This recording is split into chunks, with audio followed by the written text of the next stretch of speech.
Chapter 3022. Translator, Endless Fantasy Translation Editor. Endless Fantasy Translation. Brave and fearless interstellar explorer. The halo effect of this title adds an interstellar coordinate jump ability to the previous two levels of titles, Interstellar Traveler and Interstellar Adventurer. Once the jump is successfully activated, as long as you are in the same universe, you will be able to reach your destination in an instant, regardless of the universe distance. Hint: the interstellar coordinate jump ability can only reach the wormhole coordinates that have been imprinted in advance. If the coordinates have not been imprinted, the interstellar coordinate jump ability cannot be activated. Ding! System explanation complete. Do you wish to explore? At this point, the notification of the devouring system ended. What awaited was Yixian's final reply. There was no need to consider this reply. For Yixian, ever since he had upgraded his system title from Level 1 Interstellar Traveler to Level 2 Interstellar Adventurer, and obtained the terrifying ability to imprint the wormhole coordinates, he had been waiting for a long time. He was already looking forward to the next title upgrade in the system. Unfortunately, this opportunity to upgrade his system title was like a hidden dungeon in a game. It could only be triggered when certain conditions were met. Even if Yixian took the initiative to apply for it, it would be useless. The system would not care at all. And now, this hidden dungeon-like opportunity had finally arrived. As long as he successfully completed this exploration, his current Level 2 Interstellar Adventurer title would be officially upgraded to Level 3 Interstellar Explorer. Then, the wormhole coordinates that Yixian had imprinted in the black hole would no longer be a pity. It would become a trump card that could be used in times of crisis. For example, right now, if he was already a third-level space explorer, it would only take a single thought for Yixian to shake off the elite human fleet behind him. As long as he activated the interstellar coordinate jump ability, no matter where he was, as long as he was in the first level of the universe, he would immediately disappear on the spot once the jump ability was activated. No matter how far he was, he would be able to successfully reach the black hole. It was simply the best way to escape. Unfortunately, although this only way was almost right in front of him, it did not belong to Yixian. If he wanted to obtain it, he would first have to successfully complete the exploration mission given by the system this time. In other words, he still had to go to the Star Thunder Tomb ahead. Furthermore, before he accepted the mission, Yixian didn't even know what the conditions for success were. Shaking his head with a bitter smile, Yixian immediately gave a definite reply. Immediately after, the notification from the devouring system rang in his mind once again. Ding! Host confirms to accept the exploration mission. Exploration target: Creation Thunder Source. Exploration requirement: stay in the Thunder Source for 1 month and condense 10 Thunder Source pearls at the same time. Failure penalty: erase one of the wormhole coordinates previously imprinted. What? This time there was actually a punishment for failure? Yixian was immediately stunned. Although the punishment for failing the exploration was only to erase one of the wormhole coordinates previously imprinted, Yixian had only imprinted one location in total. Although after erasing it, he could return to the black hole of life and re-imprint it, the pain of his soul being torn apart was no ordinary torture. Even Yixian didn't want to experience it a second time. In fact, in a universe plane, having one of these wormhole coordinates as a trump card for escaping was enough. Unless he encountered a particularly important place that he had to visit frequently in the future, Yixian would imprint a second wormhole coordinate in the same universe plane. Unfortunately, although the punishment was not light, all of this was not something Yixian could change based on his own will. The system had said that failure would result in a punishment, so he couldn't escape it and could only accept his fate. Unless he could guarantee success. The conditions to succeed in this exploration mission were very simple. There were 2 conditions. The first was to stay in this lightning graveyard, which was called the Creation Lightning Source by the system, for a month. The second was to refine 10 lightning origin beads. The first condition was easy to understand, and Yixian was also confident. As for the second condition, he didn't even know what the Thunder Source pearls were. He was afraid that he would only be able to understand them after entering the tomb based on other clues. But no matter what, one thing was certain, and that was that he had already accepted the exploration mission. It was impossible to go back on his word now. In the dangerous area ahead, Whether it was the creation thunder source or the star thunder tomb, Yixian had no other choice but to rush in head-on. And he had to hurry because the elite human fleet behind him was getting closer. It's just a thunder burial ground. It's not my burial ground anyway. What's there to be afraid of? Let's go in. Muttering to himself, Yixian flipped his hand and took out the Star Origin Treasure Rai-D seal from the Undying World in his body. This was a rhombus-shaped seal stone that was only the size of a fist. It was entirely azure gold in color. Azure gold colors were rare to begin with, and this strange color was filled with profoundness. Just from its color alone, one could see that it was extraordinary. In addition, it was clearly a natural object, but it was coincidentally nurtured into the shape of a seal. This was another big oddity, and it was amazing. Yixian hadn't had time to refine this Rai-D seal. When he obtained it, Yixian was only at the meteor realm, so he was too weak to refine it. Maybe now that he was at the third realm, the satellite realm, he could do it, but he really didn't have time to try at the moment. He could only hold it in his hand first, and think about it after entering the Star Thunder Tomb in front. Xiu.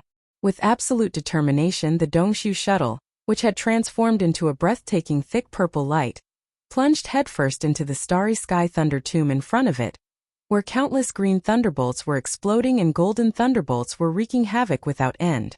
Seeing this scene in the battleships of the First Universe's Servant 100 clan fleet that were following from afar, there was a large sound of gasping. Especially Chana's, who was in the command cabin on the top floor of the Demon Royal Fleet's flagship. At this moment when he saw this scene, he was so shocked that his jaw almost fell to the ground. He exclaimed, F***CK, is that kid Zhongwuji crazy? That's the Star Thunder Tomb, a place where even thunderbolts and lightning can only be buried. And he actually drove the warship head-on into it? This is clearly the rhythm of death. Crazy. He's definitely a crazy man. At the same time, in the command cabin on the top floor of the flagship of the human race's elite fleet, the Heaven Conqueror, which was about to catch up, everyone, including Naples and the Purplish Warbler, changed their expressions at this moment, and their hearts sank to the bottom of the valley. They naturally knew about the 10 most dangerous places in the demon race's star field. Even if they didn't know, at this moment the big screen in the command cabin was showing the introduction.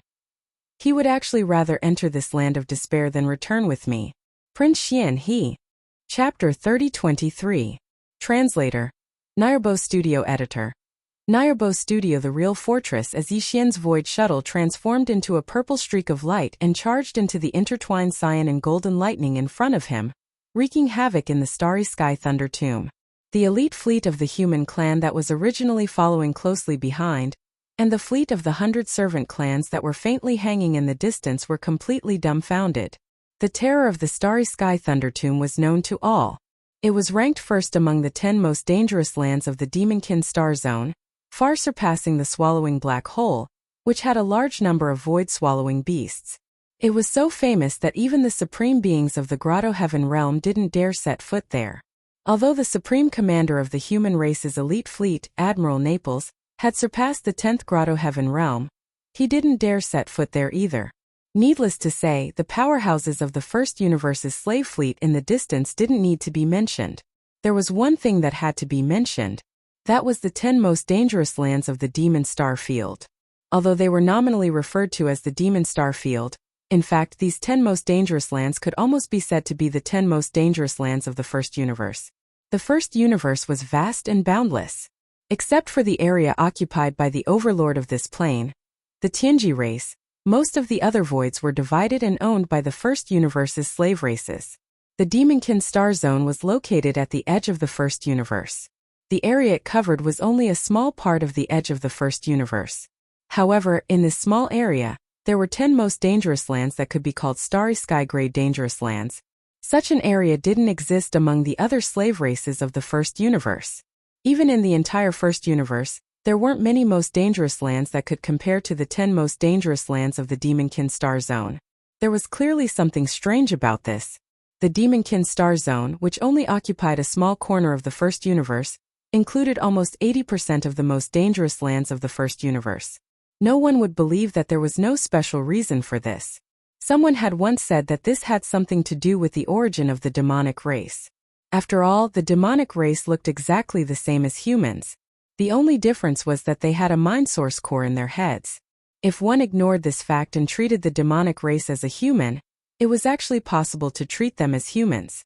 Perhaps there really was some kind of secret that existed since time immemorial. According to this explanation, this secret was clearly related to the 10 great despairs of the Demonkin star region. However, no one had ever been able to give a definite answer about the truth. Who could say for sure what the truth was? At this moment, as Yixian's Dongshu shuttle charged into the Starry Sky Thunder Tomb, the first of the 10 great danger zones, the fleets that were following closely behind or far behind all stopped at the same time, falling into a dilemma. Especially this elite fleet of the human race.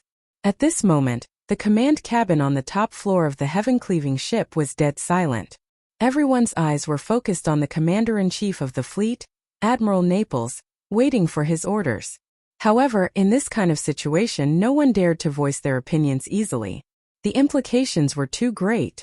Even the purplish warbler kept her mouth shut. Yixian's attitude of not responding to her shouts made her grit her teeth. At the same time, countless doubts appeared in her heart.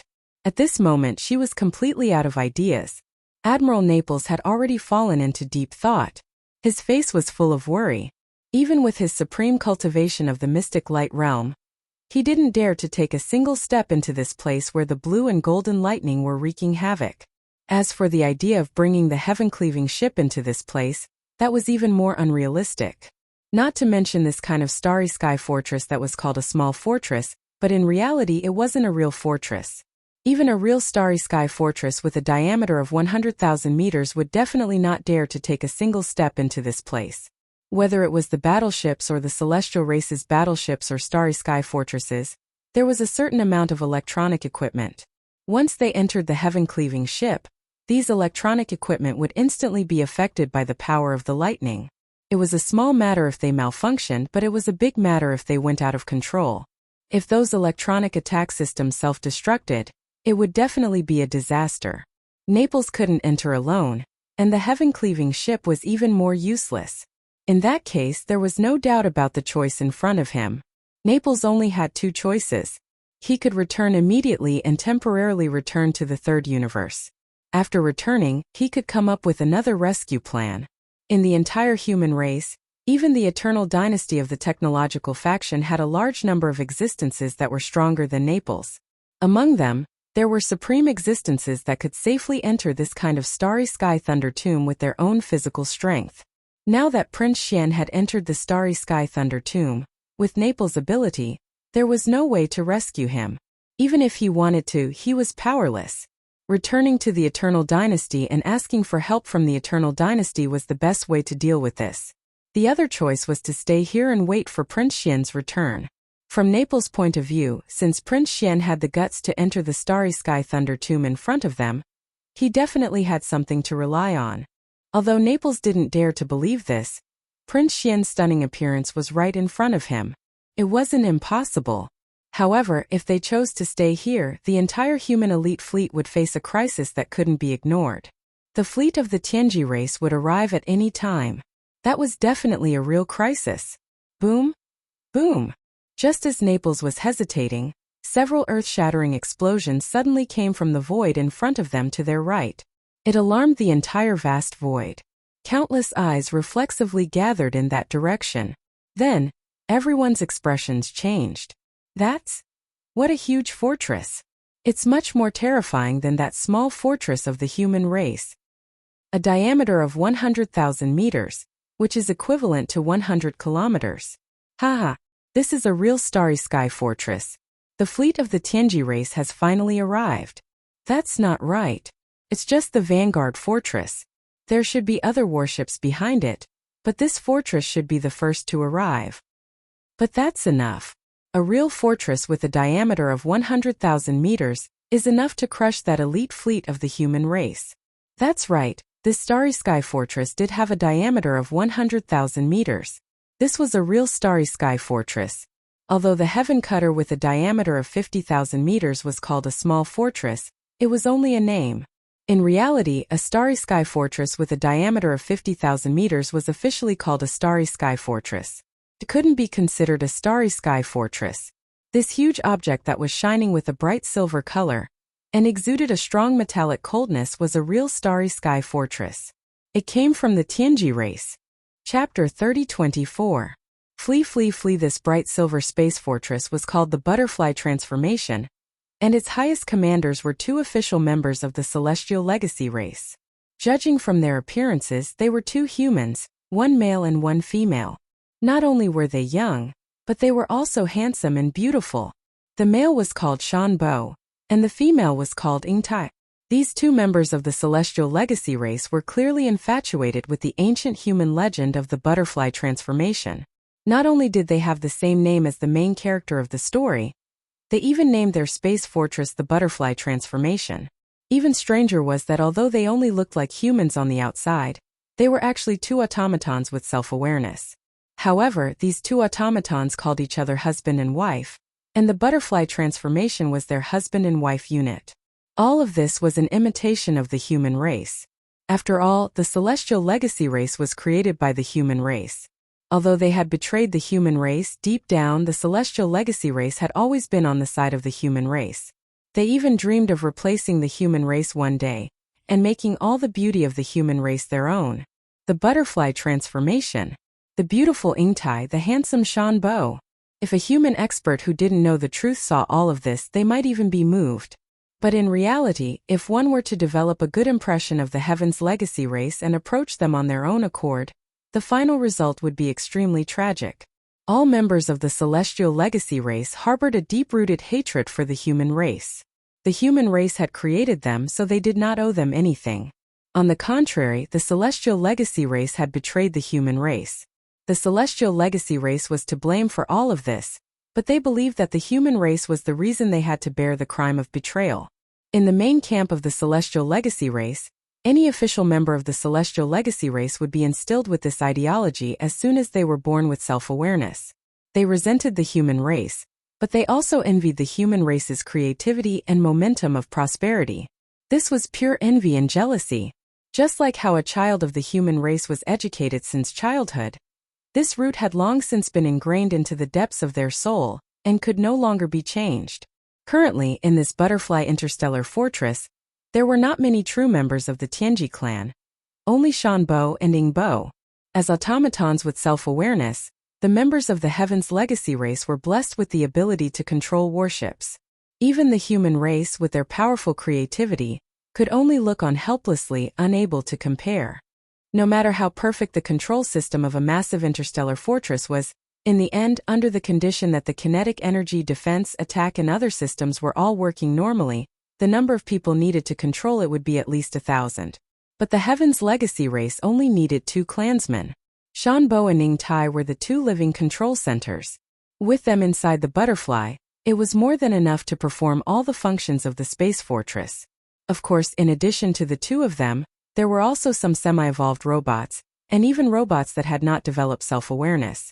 There were still many of them in the butterfly, tens of thousands of them. Basically, they were responsible for some tasks such as maintenance and piloting small battle landing ships. At this moment, with the arrival of the Butterfly Interstellar Fortress, the large number of slave fleets of the first universe in the distance cheered thunderously. However, the elite human fleet hovering outside the Space Thunder Tomb was deathly silent. Everyone's expression changed drastically, and an extremely bad feeling of crisis struck their hearts. Run! Run immediately! Gather and run! Even if only one of us makes it out, we must report everything we know about Prince Xian to the Marshal and ask him to make a decision. In the command cabin on the top floor of the Skycutter, the 3rd Admiral Naples did not hesitate at all. As he gave this order, he also made a clear rule. The other warships that can't escape must fight to the death rather than be captured. Everything about Prince Xian must not be known by the Heaven's Legacy race. This is the highest order. Once trapped, self-destruct immediately. Hum, hum, hum.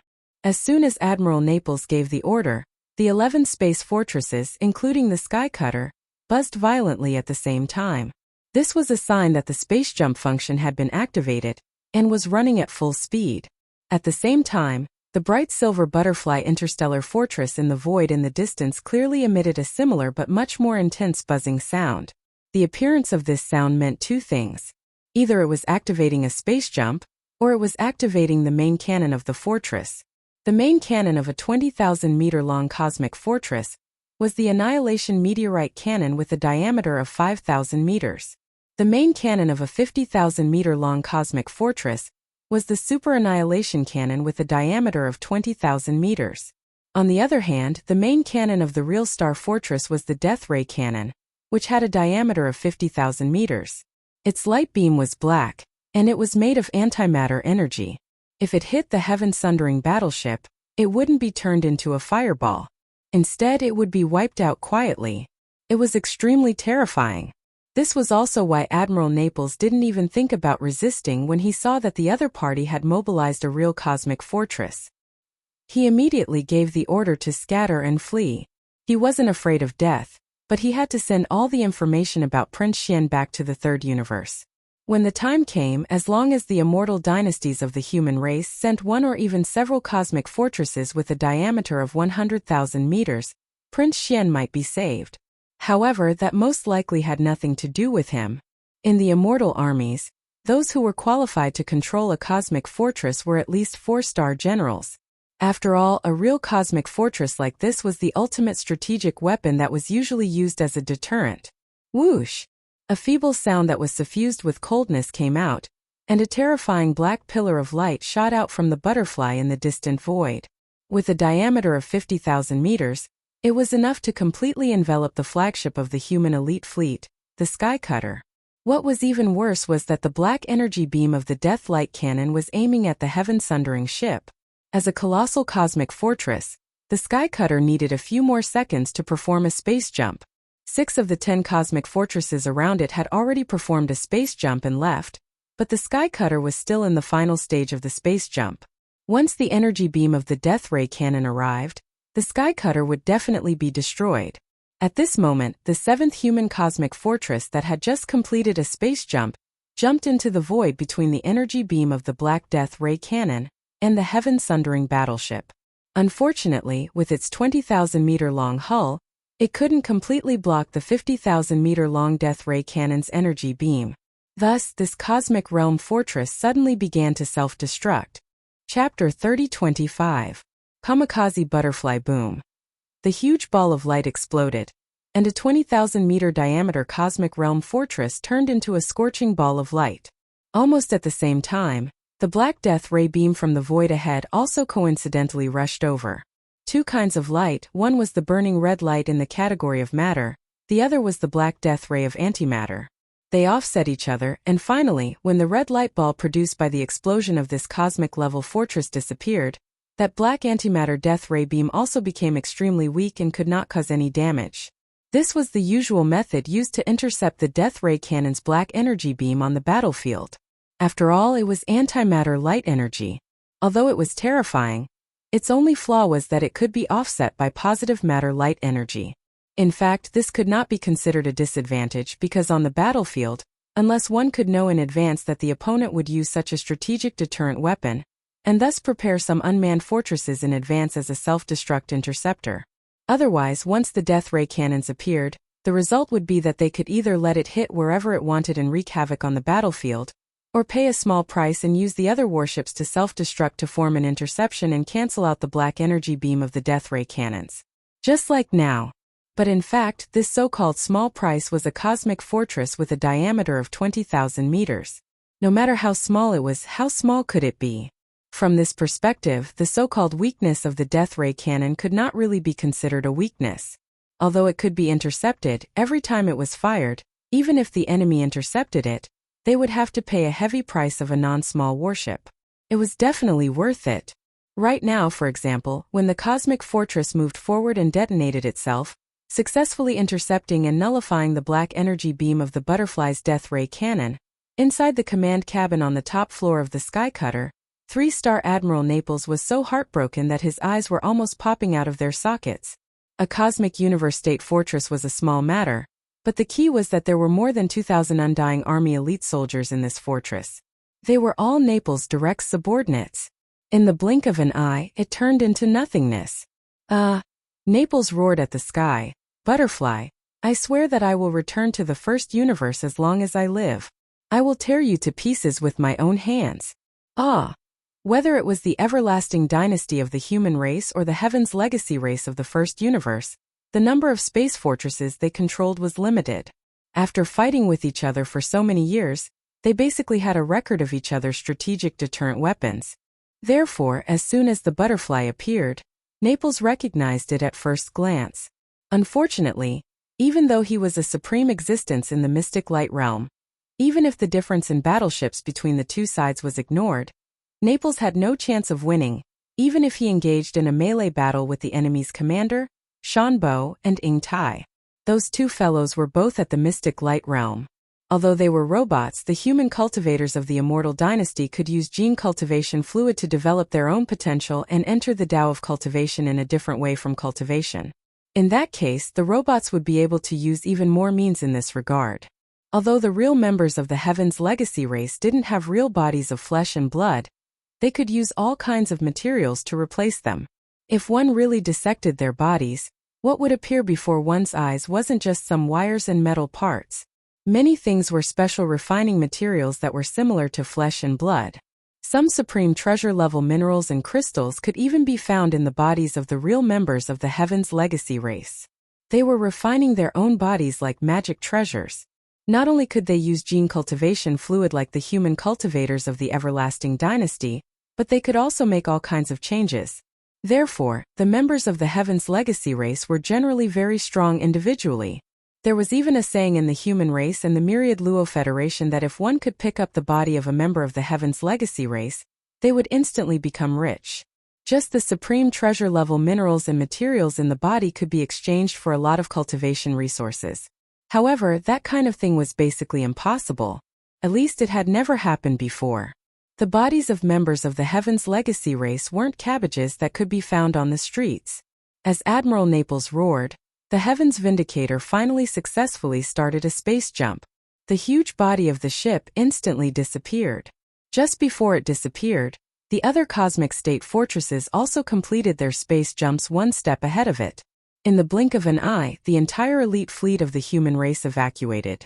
The only difference was that there were 11 fortresses when they came, but only 10 were left when they returned. One of the fortresses turned into cosmic dust and remained in the first universe forever. The more than 2,000 soldiers of the immortal army in that cosmic state fortress became the heroes of the human race. Surprisingly, the entire human race fleet had left.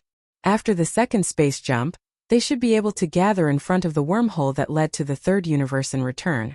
However, the Heaven's legacy race's butterfly didn't seem to have any intention of chasing them. It still hovered in the void, motionless, in the command cabin on the top floor of the Heaven's butterfly. Unlike the battleships and fortresses of the human race and the other slave races in the first universe, the command cabin of the Heaven's legacy race's fortress was empty. There was almost no one in sight. Other than some AI robots who were in charge of running errands, only 2 human figures could be seen. Of course, they only looked like humans. The 2 young people, one male and one female, were the mystic light realm members of the Heaven's legacy race, Shan Bo and Ing Tai. Are we not going to chase? The pretty Ing Tai turned around and glanced at Shan Bo. Although it was a question, one could hear the certainty in her voice. Clearly, this was what she wanted as well.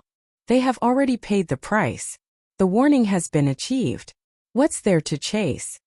As he spoke, Shan Bo turned around and looked in the direction of the Heaven Lightning Graveyard. A playful smile appeared on his face. Compared to the elite fleet of the human race, I'm more interested in the Black Mosquito tribe's holy son called Zhangwuji. Aren't you the same? At this point, Uncle Shan paused for a moment, but the smile on his face grew even wider. How could a mere holy son of a demon tribe cause the elite fleet of an immortal dynasty of the human race to chase after him so ferociously? There's only one logical explanation, and that is that this person is Prince Xian or is related to Prince Xian's whereabouts. Take a guess. Is it the former or the latter? No, I'm thinking about another problem. Chapter 3026. Translator. Atlas Studios Editor. Atlas Studios commanding the thunder of the world. That cosmic fortress clearly had a chance to escape, but it didn't. Instead, it chose to intercept our death ray cannon's antimatter energy beam, and was destroyed in the end. Do you think this is human emotion? With confusion in his eyes, Tai's gaze was still fixed on the void as he muttered to himself. There was a deep sense of confusion in his words. Damn human emotion. Shanbo frowned, but a hint of disdain appeared at the corner of his mouth. This is the biggest weakness of humans. If it wasn't for emotion, how could the thousands of human elites in that cosmic fortress die? If it wasn't for emotion, how could Xingbo be? Alright, let's not talk about this. Leader doesn't allow us to talk about it. But one thing is for sure. Humans become weak because of those damn emotions. Tai, don't make a mistake. Maybe you're right, but I don't think so. Shaking his head, Tai seemed to have understood something. The confusion in his eyes faded a little, and there was a hint of clarity. Ever since you and I were born with our own consciousnesses, we were attracted by the story of humans turning into butterflies. We were fascinated by it. Therefore I named myself Tai and you named yourself Shanbo. Even our fortress was named Butterfly Transformation. But all these are just appearances. The feeling you give me is no different from the other clansmen. Even the name Shanbo can't make me associate you with other people. But the real Zhu Tai and Shanbo shouldn't be like this. In her eyes, no, in their eyes each other is unique. She would rather accompany them to turn into butterflies. This is emotion. Such beautiful human emotion. Why do you say it's the weakness of humans? It's the opposite. I think it's because of the emotion that humans have. The history of their clansmen is so wonderful. That's why they left behind such a beautiful story of turning into butterflies. Sigh. At this point, Tai sighed faintly and laughed bitterly. It's a pity that your stubbornness makes you unable to understand all of this. It seems that if I want to truly experience the concept of transforming into a butterfly, I can only attempt to start an emotional journey with a human. Perhaps that so-called Prince Xian would be a good choice. At this point, Tai turned to look at the starry sky lightning graveyard in front of him. A playful smile appeared at the corner of his mouth. All right. I admit that I am now interested in the question you just asked. Take a guess. Is that holy son of the Black Mosquito tribe Zhang Wuji Prince Xian? Or is it merely related to Prince Xian's whereabouts? At the side, Shanbo's expression had completely darkened because of these words. Before he could respond, the hovering starry sky butterfly fortress, under Tai's control, rapidly shot toward the starry sky lightning graveyard in front of them. Tai's voice slowly rang out from the command cabin on the top floor. Since you and I are both interested in that Zhang Wuji, and the starry sky butterfly fortress happens to have the ability to temporarily stay in the outskirts of the starry sky lightning graveyard, why don't we go in and take a look? If it doesn't work out, we can just retreat immediately. In response, Shanbo remained silent. However, he was currently thinking about how to kill that Zhang Wuji while Tai wasn't paying attention. It didn't matter if he was the holy son of the demonic tribe or Prince Xian of the human clan. Since he dared to make Tai think this way, he must die. In the distance, the 100-servant tribe and the imperial tribe of the demonic tribe's fleet from the first universe were gradually approaching after seeing that the elite human fleet had been forced away. After all, the higher-ups of the Tianji tribe had arrived. They had to pay their respects as soon as possible. However, before they could get close, the bright silver fortress that looked like a small star turned into a streak of silver light and rushed into the terrifying starry sky lightning graveyard. Although they knew that this kind of starry sky fortress had the ability to temporarily stay in the outskirts of the starry sky lightning graveyard, this scene still caused a commotion. Heavens! The Tianji tribe's fortress actually rushed into the starry sky lightning graveyard. What happened? Isn't that just a new holy son of the demonic tribe's Black Mosquito tribe in that small purple private warship? Where did this person come from? How could he make the elite human fleet and the higher-ups of the Tianji tribe value him so much? There must be a secret behind this. It's just that I don't think we are qualified to fully understand this. Following these exclamations, in the command cabin on the top floor of the demon ruler, Chanasi's jaw really dropped to the ground this time. He was in a daze as he muttered to himself, firstly, that guy is a demon. Therefore he can't be Prince Xian. Then how do we explain all this? What the F***ck? Why am I getting more and more confused? The starry sky lightning graveyard. Yixian had no idea what was happening outside the starry sky lightning graveyard. At the instant he charged down from the stellar lightning tomb, it was as if he'd entered a completely different universe, a completely different world. Everything in his surroundings had changed, and he'd completely lost all connection and perception with the outside world. This was a world of lightning and thunder. Lightning was cyan in color. Lightning was golden. Green lightning and golden lightning were the main themes of this world. In this place there were no stars or cosmic dust. Even if there had been, after so many years of being struck by the endless green lightning and golden lightning, they had long been reduced to nothingness. In this world, only green lightning and golden lightning continued to wreak havoc. Life and death, repeated endlessly. Yixian didn't dare to go too deep.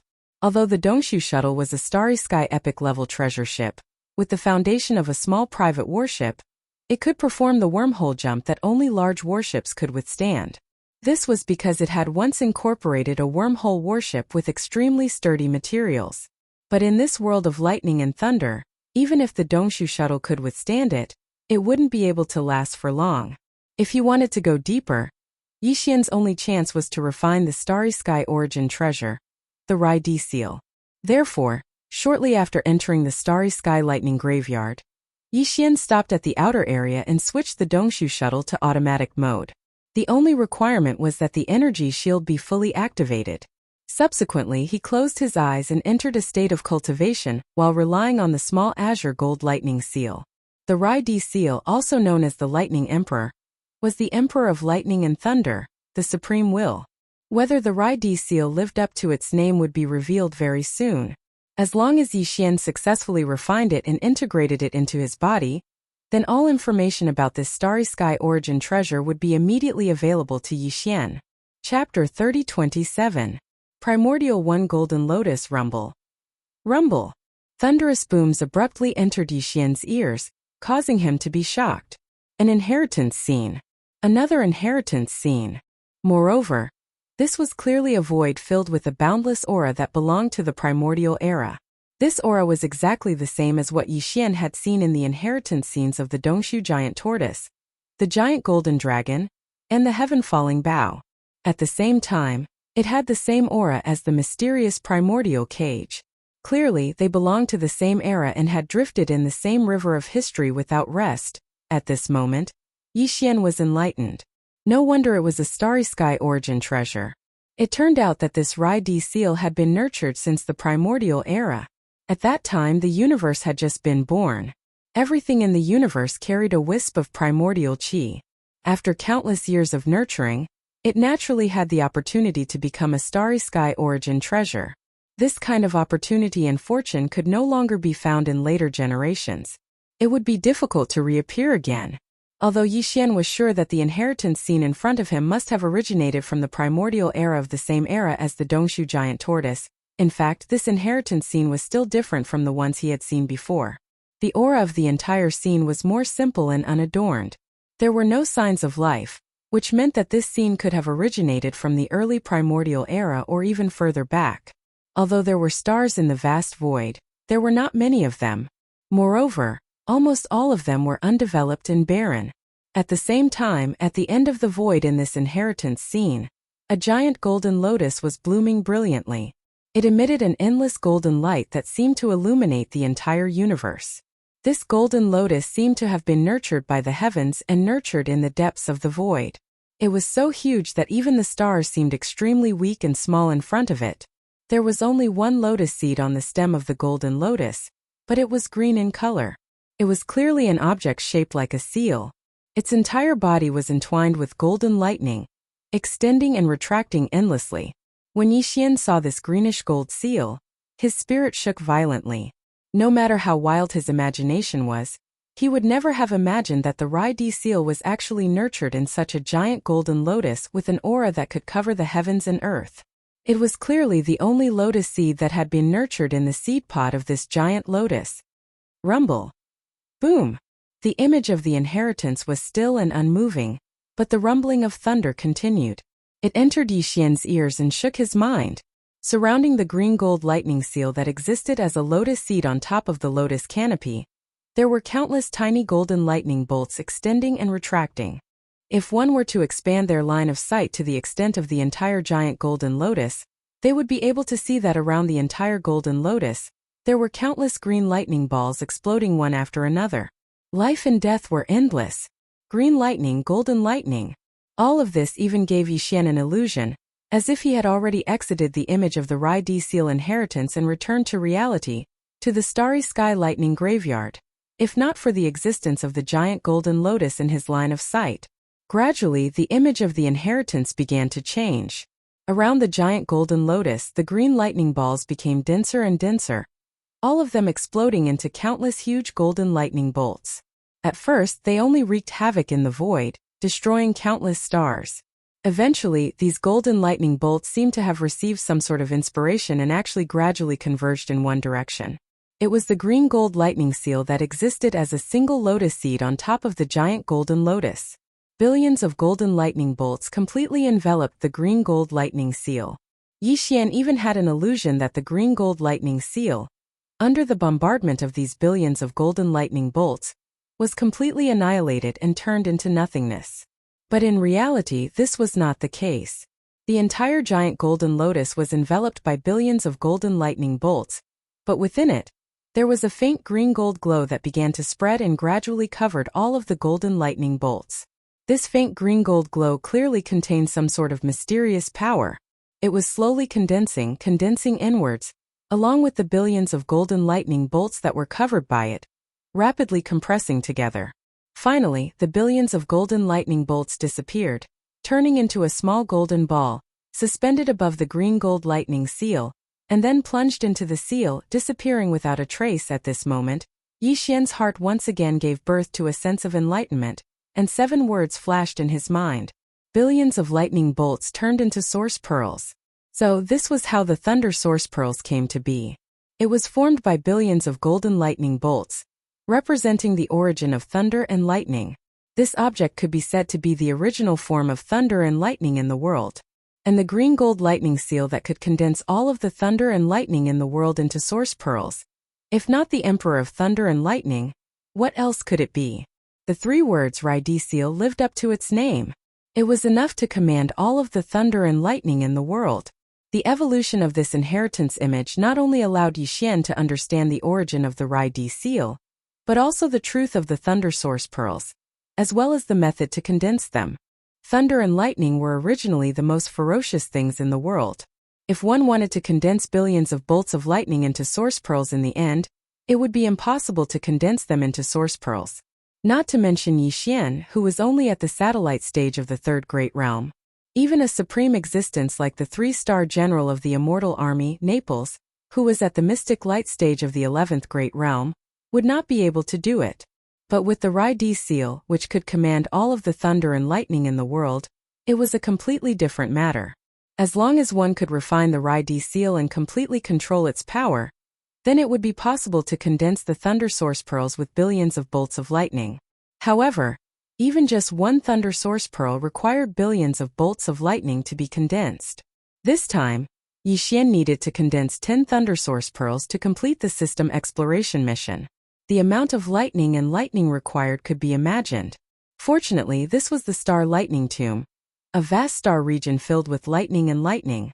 In terms of raw materials, there was no shortage of them. In fact, only this region could possibly condense 10 thunder source pearls. If it was anywhere else, it would definitely be impossible.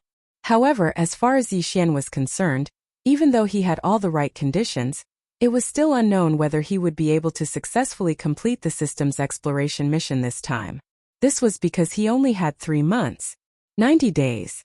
On average, he had to condense 1 thunder source pearl every 9 days. Yixian wasn't sure if he would be able to do this. Everything would have to wait until the first thunder origin pearl was condensed before he would know. Chapter 3028. Translator. Atlas Studios Editor. Atlas Studios Satellite Level 4-inch Ding. Congratulations to the host for making a breakthrough. Current cultivation level. Satellite Level 3. Ding. Congratulations to the host for making a breakthrough. Current cultivation level. Satellite Level 4. What? 2 consecutive breakthroughs? Yixian, who had just opened his eyes, was dumbfounded. Recently, 2 consecutive breakthroughs had been happening a little too often. Furthermore, almost every single one of these breakthroughs had been accidental, not the result of normal cultivation. However, after a short moment of shock, he quickly understood. This breakthrough was obviously related to the fact that he had successfully refined the Rai D seal. After all, it was a galaxy origin treasure. After being refined by Yi Xian, everything about it had been integrated into Yi Xian's body. Under such circumstances, continuous breakthroughs were inevitable. This was the true power of the Rai D seal. Due to the limitations of Yi Xian's cultivation level, it hadn't been able to fully display its power. If it had been fully displayed, its grade alone would have been enough to allow Yi Xian to break through dozens of small levels. In fact, the Fallen Sky Bow inheritance and the golden dragon scales he had obtained previously were all like this. As he thought about this, Yi Xian immediately felt relieved. No matter what, he had unexpectedly experienced 2 consecutive breakthroughs. He had just entered the satellite level, yet he had reached the middle stage in the blink of an eye. This was a good thing. Pleasantly surprised, Yi Xian's consciousness quickly returned to its original state and entered his knowledge sea. At a glance, his sea of consciousness was indeed different. Originally, there was a small crystal or treasure floating in each of the 4 directions above his sea of consciousness, which represented the realm of his insightful emptiness realm. One direction was the Mind Source Core, which had undergone 5 transformations and evolutions and had reached level 6. On the other side was the Void Marrow Crystal, which had come from the Void Marrow Mother. It exuded a mysterious aura, and it still hadn't come into contact with Yi Xian's consciousness. As for the other 2 directions, they were the golden dragon scales that represented the golden giant dragon bloodline, which were still at the entry level. There was also the small golden bow that represented the primordial ability of the heaven-falling bow. Although there was no description of its level, it was probably at the entry level. But now there was clearly one more thing floating above Yi Xian's sea of consciousness. It was the Rai D seal that he held in his hand before he refined it. At this moment, the Rai D seal had transformed into a fingernail-sized cyan gold seal that was suspended in the center of Yi Xian's sea of consciousness. It was entirely cyan gold in color, and from time to time cyan lightning and golden lightning would expand and contract. It inexplicably gave Yi Xian's sea of consciousness an additional strand of fierce lightning intent. The Rai D seal was indeed worthy of being called the Thunder Emperor. Not only did it have the power to command all the lightning and thunder in the world, but its imperial aura was also dazzling. Currently, it was sitting in the center of Yi Xian's sea of consciousness, so it clearly gave off an aura that seemed to command the world. The small golden bow, the golden dragon scales, Yi Xian's grade 6 source core, and the void marrow crystal all seemed to be faintly suppressed by its imperial aura. It was unknown whether the weeping soul bloodhorn would also be suppressed, but it was most likely bound to be. After all, the weeping soul bloodhorn and the golden dragon scales represented the golden giant dragon, as well as the primordial yaksha represented by the small golden bow, were actually of the same level. As for the headless infant corpse, although the two had never come into direct contact, Yi Xian's intuition told him that the mysterious and powerful headless infant corpse wouldn't even care about the supreme imperial aura of the Rai D seal. In addition, Yi Xian's sea of consciousness had clearly become much more majestic. After all, he was already at the mid-stage of the satellite grade, so he was naturally much more powerful than before. He reached the mid-stage in such a short time. 5 more small steps and he will be able to enter the 4th major boundary, the planet grade. Then, he will no longer be considered a weakling. I'm really looking forward to it. After retreating from the sea of consciousness, Yi Xian opened his eyes once again and looked at his empty right hand. His eyes glowed as he muttered to himself. In an instant, his self-confidence had reached its peak once again. While he had been refining the Rai D seal, Yi Xian had been in the command cabin on the top floor of the Dongshu shuttle. Besides him, Hui Gulei, Zuofengtai, the wretched mosquito killer, and the others had also been there. However, before entering the state of cultivation, Yi Xian had controlled the Dongshu shuttle to set up a protective energy shield around his body, so there was no need to worry too much. At this moment, after getting up and removing the energy shield, Yi Xian turned his head and glanced at the crowd. He casually gave a few instructions and stepped out of the Dongshu shuttle. At the same time, he raised his hand and waved it, keeping the Dongshu shuttle in his body. Although the protective shield of the Dongshu shuttle could temporarily resist the power of thunder and lightning outside the shuttle when it was fully activated, it consumed a huge amount of energy at every moment. Even though Yi Xian had countless star core origins, it was still very painful to keep it in his body. Under such circumstances, it was safer to keep it in his body. As for Yixian himself, even if his physical body was in the Thunder Graveyard Star Field at this moment, he would be completely fine. Just as his figure stepped out of the Dongshu shuttle, a faint green mist clearly surged out of Yixian's body. It did not spread too far, but instead covered about 3 inches of his entire body. Just these 3 layers of green mist were enough to protect Yixian in this Thunder Graveyard Star Field. The Thunder Emperor seal had already been refined by him. Now he could unleash the power of this cosmic source treasure with just a thought. This attribute of being able to ignore the damage of thunder and lightning was only one of the most basic attributes of this treasure. At this moment, Yixian was in the Thunder Graveyard Star Field where there was only endless green thunder and golden lightning. A thin layer of light green mist floated on the surface of his body. He stood there quietly, but imperceptibly gave off a supreme aura of being the emperor of this star field and commanding the entire Thunder Graveyard Star Field. This aura had nothing to do with his cultivation, and was purely an innate suppression of his attribute.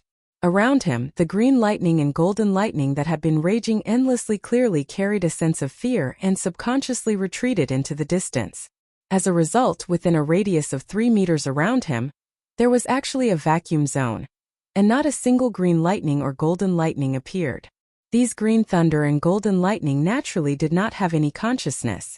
The reason they retreated was purely a natural reaction to the suppression of the Rai-D seal's emperor pressure. Yixian was extremely satisfied with all this. At the very least, within this starry sky lightning tomb that was called the head of the 10 great grounds of extremities, he was already capable of moving unhindered. With this prerequisite, he would be able to freely condense lightning origin pearls, and he would possess the basic conditions to successfully complete this system exploration mission. However, a thunder essence bead required hundreds of millions of thunderbolts and lightning to be refined. Although Yixian had refined the Rai-D seal and grasped the refining method and ability, there was still a question of time, which made him very nervous. Chapter 30:29. I must be seeing things. Rumble. Rumble. As soon as the butterfly Starry Sky Fortress rushed into the Starry Sky Thunder Tomb, it immediately attracted countless green and golden lightning bolts. The lightning bolts bombarded the fortress from all directions as if it was an invader. This was a world of lightning. All foreign objects would be rejected immediately. And this rejection, as the most powerful and violent lightning in the world, was a means of destruction. In an instant, the huge butterfly Starry Sky Fortress was drowned in the countless green and golden lightning bolts. But at the same time, a layer of black death ray energy shield appeared on the surface of the fortress. It was so thick that it was almost solid.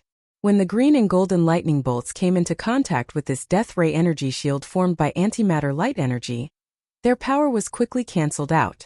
Therefore, as long as this black death ray energy shield didn't disappear, the butterfly Starry Sky Fortress wouldn't be damaged. This was a 100,000-meter-long Starry Sky Fortress with a death ray energy shield. If it were a 50,000-meter-long Starry Sky Fortress, it wouldn't be able to withstand the power of the lightning bolts. The black death ray energy shield and energy cannons weren't a secret in terms of technical level. The human race also had them, but the antimatter light energy generation equipment was too large. Therefore, only a 100,000-meter-long Starry Sky Fortress like this could be equipped with them. This was also why a 100,000-meter-long Starry Sky Fortress was a whole level higher in terms of offensive power and survivability compared to a 50,000-meter-long Starry Sky Fortress. The difference between the two wasn't as simple as the difference in size. However, although the butterfly Starry Sky Fortress was protected from the lightning bolts after entering the Starry Sky Thunder Tomb because of the special properties of the black death ray energy shield, this was only temporary and limited. This was because at every moment, the countless bolts of lightning that enveloped the gigantic ship were draining the black death ray energy of the death ray energy shield. This was a terrifying consumption of energy. Even a true Starry Sky Fortress would not be able to hold on for long. In addition, the butterfly Starry Sky Fortress had a certain advantage in the speed of the black death ray energy shield when it was consumed in the outer regions. However, once it entered the depths of the Starry Sky Thunder Tomb, the amount and power of the lightning bolts would greatly increase, and the speed of the black death ray energy shield would decrease. In that case, the butterfly Starry Sky Fortress would die. Therefore, Even the butterfly Starry Sky Fortress didn't dare to enter the Starry Sky Thunder Tomb. At the same time, the butterfly Starry Sky Fortress was at the outer regions. Yixian didn't know any of this. He butterfly Starry Sky Fortress. He didn't know where the butterfly Starry Sky Fortress came from. Starry Sky Fortress was Starry Sky Starry Sky Starry Sky. In this mysterious world where lightning bolts blotted out the sky and blocked all vision, spiritual sense and mental energy, Yixian's spiritual sense and mental energy weren't restricted at all. He had refined the Rai-D seal, and his body was like the Emperor of Lightning. Therefore, the lightning bolts wouldn't dare to interfere with his spiritual sense or mental energy. Have you ever seen a commoner dare to offend the Emperor's might? The Heaven Cutter Starry Sky Fortress and the Butterfly Starry Sky Fortress were both enormous objects, but one was 50,000 meters in diameter, while the other was 100,000 meters in diameter. The colors of the ships were also different. Therefore, Yixian could tell the difference at a glance. In that instant, his mind went blank. He immediately realized that something was wrong. There was no way this was a human warship. Judging from its size, it was a real Starry Sky Fortress. If he wasn't mistaken, it must have come from the Celestial Legacy race. In other words, the main fleet of the Celestial Legacy race had finally arrived. After realizing this, Yixian couldn't help but worry about the safety of the human fleet. Although he couldn't follow them back to the third universe, he was still a member of the human race. Moreover, the purplish warbler was still in the Heaven Cutter. Unfortunately, none of this could be affected or changed by his subjective opinion. Not to mention that the Celestial Legacy race's Starry Sky Fortress had already arrived. Even before this Silver Starry Sky Fortress arrived, what could Yixian do when facing the human fleet other than flee? Now that the situation had developed to this extent, the only thing he could do was hope that the human fleet could successfully escape. There was nothing else he could do. As a matter of fact, he was in even more trouble now, even more so than before. After all, the Celestial Legacy race's Silver Starry Sky Fortress definitely wouldn't have entered the Starry Sky Thunder Tomb for no reason. They were clearly here for Yixian. This also explained another problem. Either the human fleet had already been destroyed, or they had already escaped. Otherwise, the Celestial Legacy race's Starry Sky Fortress wouldn't have the time to deal with him. Given that there was still a short time, it was more likely that they had already escaped. At this thought, Yixian immediately felt relieved. However, at the same time, his heart immediately rose to his throat. Originally, it was very simple. Previously, he was being chased by a small Starry Sky Fortress that wanted to take him away to protect him. However, it was different now. The small Starry Sky Fortress chasing after him had become a real Starry Sky Fortress. Furthermore, the Celestial Legacy race had turned from allies to enemies. The severity of the situation made him speechless. It was life-threatening. Fortunately, this is the Starry Sky Thunder Tomb, and fortunately, I have already refined the Rai-D seal. In this world, I am the only Emperor Realm Master. I hope I can use this advantage to successfully escape this calamity. With a gloomy expression, Yixian muttered to himself. His figure flickered, and he entered a state of concealment. He strode towards the deepest core of the Starry Sky Thunder Tomb. He was the only one who could maintain such a state of concealment in this kind of region where the fierce thunder and lightning were everywhere. If it was anyone else, even a supreme existence in the mystic light realm, it would be impossible for them to do so. They would instantly be struck back to their original form by the lightning and thunder.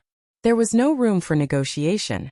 Just as Yixian entered a state of concealment and disappeared into the depths of the Starry Sky Thunder Tomb, Shanbo and Yingtai, the two higher-ups of the Celestial Legacy race, were in the command cabin on the top floor of the Silver Butterfly Fortress, which was being bombarded by countless bolts of blue lightning and golden lightning.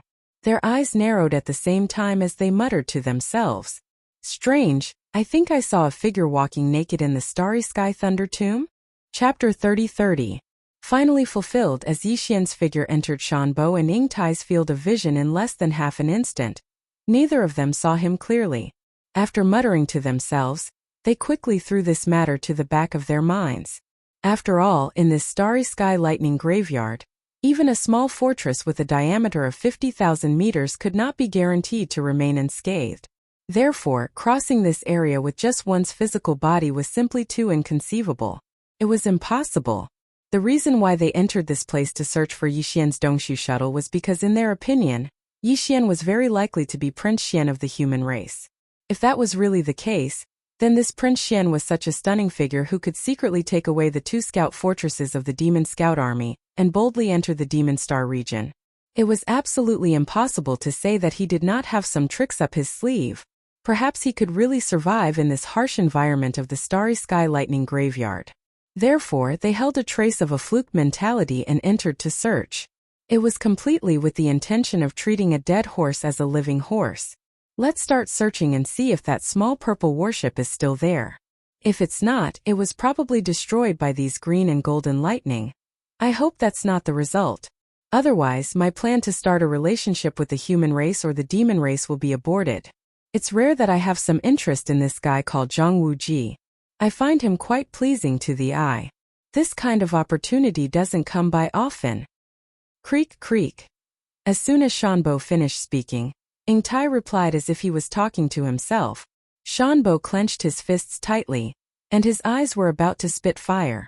After a short while, this Starry Sky Butterfly Fortress slowly moved around the outskirts of the Starry Sky Lightning Graveyard. At every moment the energy consumption was terrifying. Even Shanbo and Ing Tai were pained. At the same time, in the depths of the Starry Sky Lightning Graveyard, outside of this area, the cyan lightning balls had already reached 100 meters in size, and the color was incomparably dense. As for the golden lightning bolts, each of them had a diameter of 10 meters, and were even more dazzling than the sun, directly burning people's eyes. Yixian had no doubt that a single bolt of green lightning or a bolt of golden lightning could blast a stellar-level warship with a diameter of 3,000 meters into smithereens. However, he was completely unscathed as he stood there with his physical body. All of the green lightning and golden lightning revolved around its body, not touching it. However, it carried an amiable feeling, incomparably joyous. After all, they were in the depths of the lightning graveyard. The green lightning and golden lightning here were much more powerful. To put it in a more human-like manner, they were much bolder. They no longer retreated far away in fear. Instead, they followed closely behind him. Because of this, no matter where Yixian went in this area, he would always be surrounded by green lightning and golden lightning. However, they didn't hurt him, nor did they have the ability to. Under the effect of the Rai Di seal, Yixian's entire body was now immune to lightning. Not to mention that there was no contact at all. Even if there was contact, there wouldn't be any reaction. This situation was also greatly beneficial for him to condense the Thunder Origin bead. At least he didn't need to search for lightning bolts everywhere. They would gather happily by themselves. In 3 months he had to condense 10 Thunder Origin beads. Yixian didn't dare to delay, nor could he afford to delay. He immediately began to condense them. He was very nervous about condensing the first Thunder Origin bead. After all, if it took a month or half a month to condense a single Thunder Origin bead, then this time system exploration mission would be completely over. He wasn't willing to bear the consequences. It was too painful. Rumble, Kacha, Kacha. As the Rai Di seal was brought out by Yixian and hung above his head, the entire depths of the Thunder Graveyard exploded in an instant, as if a ladle of ice water had been poured into a pot of boiling oil. Countless green lightning bolts were attracted and exploded above Yixian's head.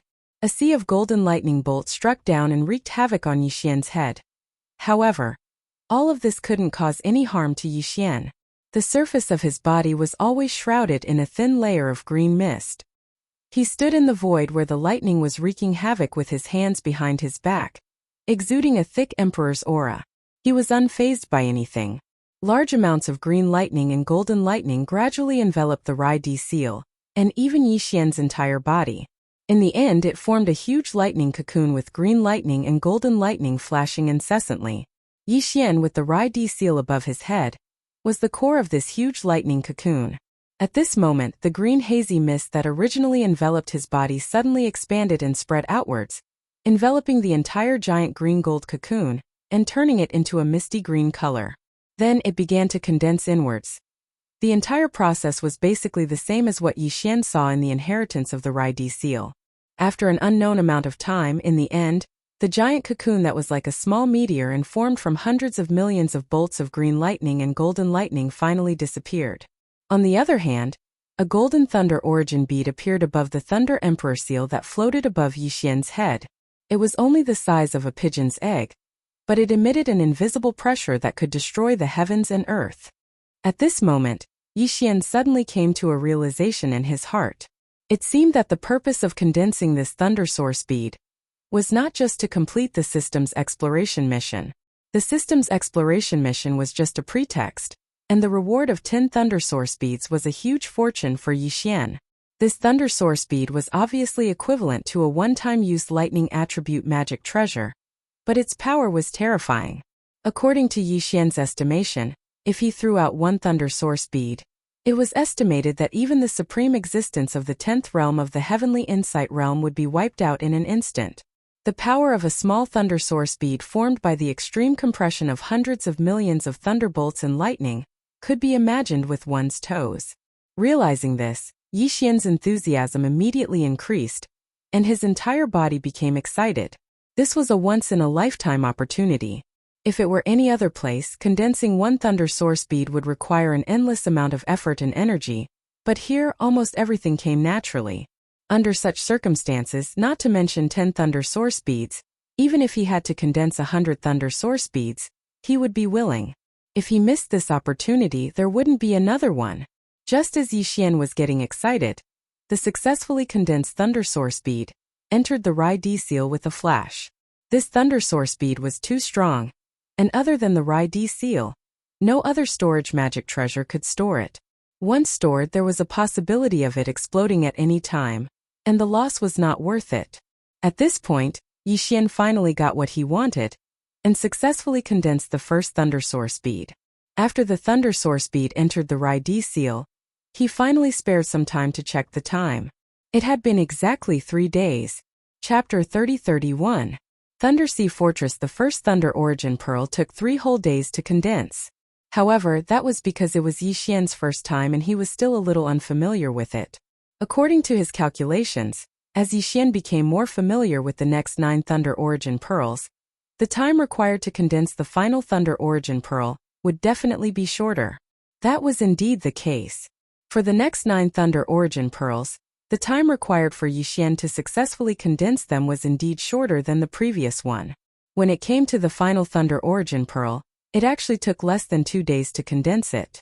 A total of 10 Thunder Origin Pearls had been condensed in just over 2 months. There was still 1 week left before the 3-month time limit for the system's exploration. When the final Thunder Origin Pearl was successfully condensed and was absorbed into the Rai D seal, the familiar sound of the devouring system finally rang out in Yixian's mind. Ding! Congratulations, leader! Exploration mission of Thunder Origin creation completed. Title upgraded. Current title: Interstellar Explorer. Ding! Congratulations, host! Ability of Interstellar Explorer activated. Do you wish to immediately initiate an interstellar coordinate jump? As the 2 system notifications rang out, Yixian felt his entire body and mind relax. He felt so light that he almost flew. He had finally completed the system's exploration mission this time.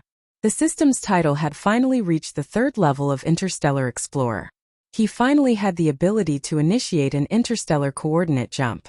In other words, the current Yixian had nothing to fear even if he met a supreme being of the 10th realm, the Grotto Heaven realm. With a single thought, he could initiate an interstellar coordinate jump and instantly enter the black hole of life. Not only was the black hole Yixian's secret escape route, but it was also his territory. Countless star ladles were stationed there. Even if a supreme being of the Grotto Heaven realm appeared, Yixian could command the star ladle army to crush him. For a moment, Yixian was in high spirits. He felt a sense of exultation. From this moment on, he no longer had to be careful and patient in the devil domain. Even if he was in danger, without using the Weeping Soul Bloodhorn and the Headless Infant Corpse, he would at least be able to protect himself. With a thought, the Rai D seal, which was originally floating above Yixian's head, instantly disappeared into Yixian's body and returned to his knowledge sea, floating in the middle of it. Thanks to the addition of 10 Thunder Source Pearls, even Yixian could clearly sense that the Rai D seal was different from before. When the Rai D seal returned, the 4 treasures and crystals hovering above his mind became even quieter. there was a feeling of awe. Even the headless corpse on Yixian's left chest, which had transformed into a headless corpse lamp tattoo, seemed to move slightly at this moment. However, it only moved slightly. It felt as if, with the 10 Thunder Source Pearls as a foundation, the Rai-D seal finally had the qualifications to be looked at by the headless infant corpse. This was Yixian's intuition, but he believed it without a doubt. The headless infant corpse was really mysterious and powerful. However, even though the Rai-D seal had returned to Yixian's body, the 3-inch thick layer of green mist still remained. This layer of green mist had originated from the Rai-D seal. Thanks to the 10 Thunder Source Pearls inside the Rai-D seal, the Emperor's might had increased tremendously. This was immediately reflected on Yixian's body. Previously, in the depths of the Starry Sky Thunder Tomb, the much more powerful green and golden lightning bolts had only been close to it. They were not like the similar existences in the periphery who would retreat out of fear. But now, with the great increase in the power of the Thunder Emperor seal, perhaps a part of the reason why it had consumed countless green lightning and golden lightning to condense into 10 Thunder Origin beads, directly led to the fact that in the depths of the Thunder Tomb, a large amount of green lightning and golden lightning far surpassed the surrounding area. When faced with the Thunder Emperor's might that emanated from Yixian's body, they actually displayed a scene of retreating far away due to fear. At this moment, Yixian stood there with his hands behind his back. However, there was not a single green lightning bolt or golden lightning bolt within 100 feet of him. An invisible and dense Emperor's might radiated from him, looking down on the entire boundless Thunder Tomb. His aura was unparalleled for a moment. Following the completion of the system's exploration mission, Yixian was pleasantly surprised for a moment before his emotions quickly calmed down. He began to think about his next move. According to his wishes, he should continue to condense the Thunder Source Pearls. However, on the one hand, the Starry Sky Thunder Tomb was here and would not run away. When the time was right or when he was bored, he could come back at any time. He was not in a hurry.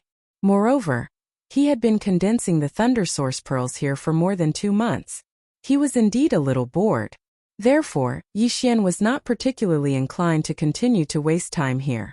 He continued to condense the Thunder Source Pearls. On the other hand, he was still worried about the safety of the elite fleet of the human clan. Although he guessed that they should have escaped, he would not be at ease until he received definite information. Moreover, it had been nearly 3 months since the collapse of the Black Mosquito Star. As the Holy Sun, it was inconvenient for him to not appear for too long. Otherwise, in the case that there was no one in the Black Mosquito tribe, a commander, high priest or holy sun would appear out of thin air from the demon imperial star to take control of the situation. In that case, if Yixian wanted to take on the position of the holy sun, or even the position of the great commander and the high priest, he would have to take on the 3 important positions of the tribe. He would have to go around swindling people and openly searching for the devouring origin. Considering all this, it was indeed time for him to leave the Starry Sky Thunder Tomb, wander around and show his face. After making the decision, Yixian's figure flashed, and he hurried from the depths of the Starry Sky Thunder Tomb to the periphery. After a short while, just as he arrived at the periphery of the Starry Sky Thunder Tomb, he encountered a Starry Sky fortress that had just rushed into the Thunder Tomb star area. It was the butterfly. Speaking of which, enemies often cross paths. In the past 3 months, the butterfly had only entered the Starry Sky Thunder Tomb 4 times. Previously, it had only entered 3 times.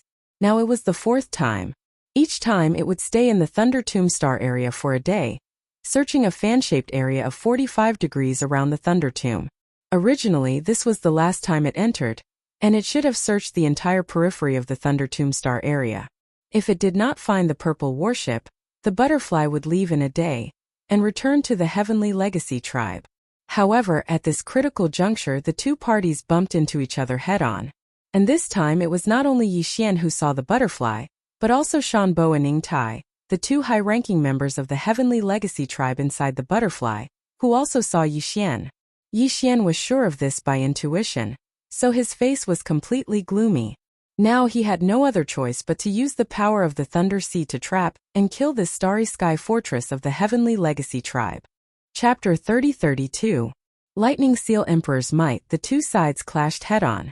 Yixian was caught off guard and had no time to dodge or hide himself. The moment the opponent's massive star fortress entered his line of sight, Yi Xian knew that he had been exposed. If he had been on a warship at this time, there would have been some leeway to turn the situation around. However, Yi Xian was currently standing in the middle of this star thunder tomb with only his physical body. There was not even a single bolt of green lightning or golden lightning around him. All of them had retreated into the distance in fear. This scene was extremely shocking. After Yi Xian refined the Thunder Emperor seal and condensed 10 Thunder Origin beads, he had a better understanding of the power of the Starry Sky Thunder Tomb. He was already well aware of it. Without a doubt, this scene was extremely shocking to the Tianji race clansmen in the Star Fortress. They could not possibly pretend that they had not seen this and would definitely investigate this matter further. When that time came, the situation would be extremely unfavorable to Yi Xian. Therefore, his killing intent surged in the first instant. If this were any other place, Yi Xian would definitely be thinking of other countermeasures. However, since this was the Star Thunder Tomb and he had refined the Rai-D seal, he had complete control over all the green and golden lightning in this area. In that case, there was a possibility that he could kill the opponent. Yi Xian could not abandon what was close at hand for what was far away. Destroying this star fortress of the Tianji race was the most direct and convenient way to deal with it. Since there was a possibility, why not? Moreover, doing this would also give him a high chance of obtaining a star fortress of the Tianji race. Yi Xian only had 2 large star fortresses and a small star fortress with a diameter of 5,000 meters. Let alone a true star fortress with a diameter of 100,000 meters. He did not even have a small star fortress with a diameter of 50,000 meters, or a star fortress with a diameter of 20,000 meters. If he could obtain this star fortress of the Tianji race, his foundation would instantly soar by countless times. As this thought arose in his mind, Yi Xian's heart began to pound with excitement. His desire to kill had been aroused. At the same time, in the command cabin on the top floor of the interstellar fortress called the Butterfly, the 2 Heaven's Legacy race leaders, Shanbo and Ying Tai, both widened their eyes. Everything that happened in front of them made them feel as if they were in a dream. A demon cultivator whose cultivation aura was only at the satellite realm, was actually able to walk in the starry sky lightning grave with his physical body. What was even stranger was that he had his hands behind his back, as if he was taking a stroll in his own courtyard. He was walking in an extremely comfortable manner. However, there was not a single bolt of green lightning or golden lightning within 100 meters of his body. It was as if all of them were fearful of him and were retreating far away. Even though they saw it with their own eyes, the 2 of them still didn't dare to believe it. It was too inconceivable. Why do I feel like there's a formless emperor's might emanating from this brat? It had nothing to do with anything else and only worked on these thunderbolts and lightning. Was this the rhythm that commanded all the thunderbolts in the world? How did he do it? This person has a big secret. Prince Xian? This identity is basically confirmed. No matter how amazing a holy son of a demon tribe is, it's impossible for him to have such a terrifying ability. However, it's not strange for a prince of the human race's eternal dynasty to be able to do this. Ha ha ha. I seem to have smelled the scent of love. A prince of the human race. With such an identity, although his cultivation is a bit weak, he is worthy of me. Uncle Sean, you should change your name in the future. Since I am Ying Tai, this name of yours will cause him to misunderstand. Little fella, generally speaking, he likes to be jealous. Shanbo said the first sentence with a blank expression. However, Ying Tai, whose eyes lit up after being stunned for a moment, excitedly said several sentences in a row. What he said was so hurtful to Shanbo's self-esteem. In an instant, Shanbo's face fell completely. At this moment, a cold light burst out from his eyes. In his heart, he had already sentenced Yi Xian to death in advance. So what if his methods were strange? His cultivation was too weak. In Shanbo's opinion, as long as he made a move, he would definitely erase his opponent's existence.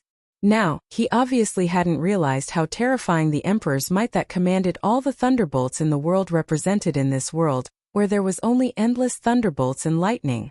But he soon experienced it. A fist-sized azure golden seal appeared above Yi Xian's head. Azure lightning coiled around its entire body as it breathed endlessly. There were also countless golden lightning bolts that expanded and expanded.